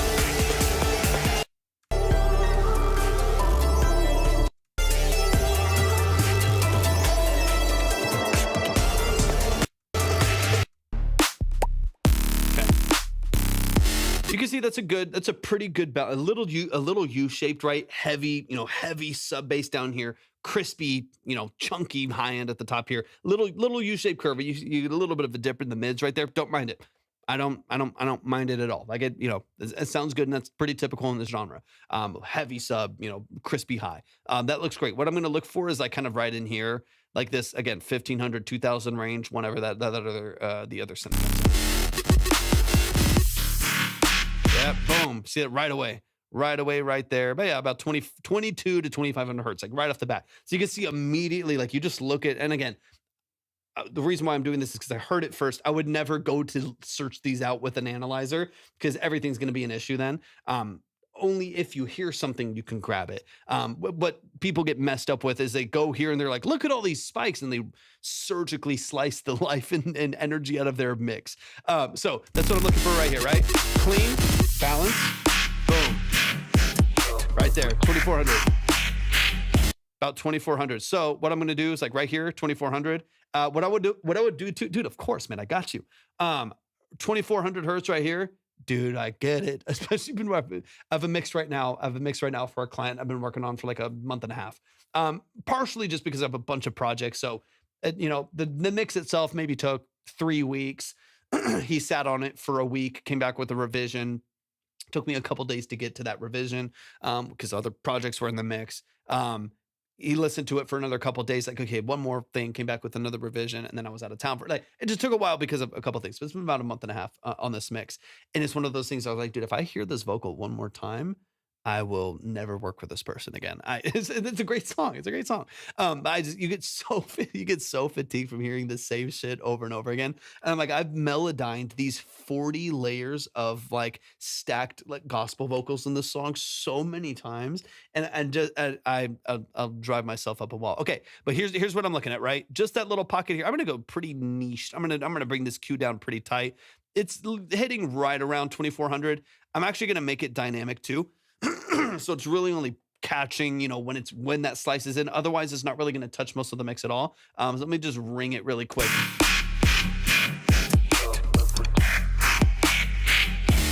Yeah, it's right in there. Let's go a little wider. Yeah, 2300 to 2400. I'm just going to drop that down. I'm going to give it like 3 dB. Even that's better. I'm going to go a little bit higher and maybe even a little bit wider. Even just that, it just softens it. I'll go a bit broader since I'm not doing it on the track itself. I'm doing it on the whole mix. It tames it a little bit. It's subtle, bypass, a little more ring, a little bit more control. Like just that alone right there. It's subtle. It's taking a 3 dB edge off of something that's slicing through the mix a little bit. It's just going to make it more, it's still there. It's like you can barely even tell. You know what? Barely can even tell. You can barely even tell that it's there, but it's the difference between someone being able to like push that mix a little bit more, listen a little bit louder during their workout, pump it through the system at a festival. You know what I mean? Like that. It's so subtle, but it's that little range right there. That little range right there. It comes through a little bit harsh on one instrument. I would also say address this on the instrument, not the master. Obviously, I'm addressing this on the master. Don't do that. Do it on that instrument. Find I would search through about 2000 to 3000 hertz. It looks like it's about 2300, 2400. And then you're good to go. The rest of this sounds really good. That's the only time that I had a little gut reaction of like, oh, like I almost wanted to turn it down. That's not the instinct you want anyone to have. You want them to like hit this drop and be like, crank it, dude. As soon as I heard that synth come in, I wanted to come down a little bit. And that's just, you want to make sure that people have an instinct to crank. All right, let me get into the outro here really quick. Yeah, this is awesome, man. It's a great track. It's killer. I'm definitely sending you my works in progress before I send this. I got you, man. I appreciate you so much. That is how most people view. That's obviously we've gotten some finished people today, like some finished, songs and stuff out there. But most people kind of like use this live as like, okay, I'm about to go to an engineer or I'm about to track in studio. How's the writing? How's the whatever production? It's like kind of just like the last little buffer before, dropping on the mastering engineer or something like that, man. All right, let's. I appreciate your patience so much too, man. I appreciate you tapping in. Let's get into this last little pocket here. All of this is punchy. Yeah, all of this is great. Sub bass is heavy, no mud in the low end. It's one of the things I really appreciate about this. Doesn't feel muddy at all. A little harsh again. It's just that one synth. It's not even the whole mix. It's not even the whole mix. The rest of the mix to me sounds crispy. It sounds crunchy. I like it a lot. It's just that one synth. That one synth it comes back in. I'm like, oh, there it is again. There's that ringing again. You address that synth, man. You're largely ready to go.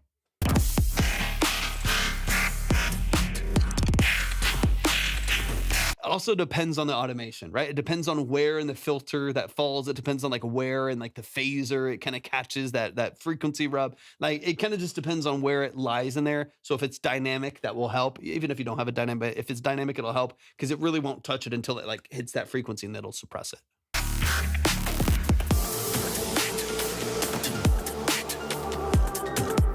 I love the dubstep or the beatbox too. The dubstep, but yeah, the beatbox. Sick. So good.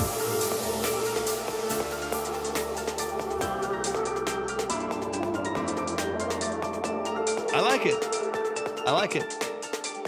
It feels saturated. It's got a great energy to it. Y'all show some love, man. Show some love to Trebloff right here in the chat. For one, I appreciate your patience. I also appreciate just your engagement with the community, man. Coming in, you were helping out, man, pointing people in the right direction. I'm engaging with the community, man, showing love. I really, really genuinely appreciate that so much. So y'all, please show some love and support to Trebloff. Anyone that's still in here, go follow them. They have plenty of stuff on platforms, they said. So I want you to go stream their music, go like their tracks, go add them to playlists, go follow them on DSPs, follow them here on TikTok and other social platforms. Like we always say, go boost their algorithm. Anything that you can do to help out these artists. Y'all know how painful it is out there to get engagement, get traction, get movement for what you're doing, no matter what your skill level is. So please show some love and support to Trebloff in here, man. I love it.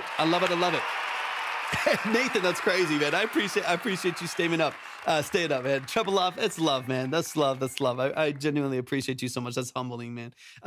Y'all, I love y'all. Appreciate you. I'm going to get out of here. Quick spiel before we get off of here. For those of you who don't know, my name's Torvik. I'm a full-time engineer, producer, and session musician. That's what I do for a living. I've done that for the last 14 plus years. If you ever need any of those services, whether that is tracking, analog, hardware, synths, keys, electric, acoustic, bass guitars, live drums, vocals, you need full production suite, you need mixing and mastering, whatever it may be, shoot me a message on any platform and I'll do my best to get back to it as soon as I have the capacity to. I love y'all. I appreciate y'all so much. Y'all have a phenomenal rest of your evening. Hopefully we'll see you again on Friday or sometime coming up here pretty soon. Y'all have a good one. Peace.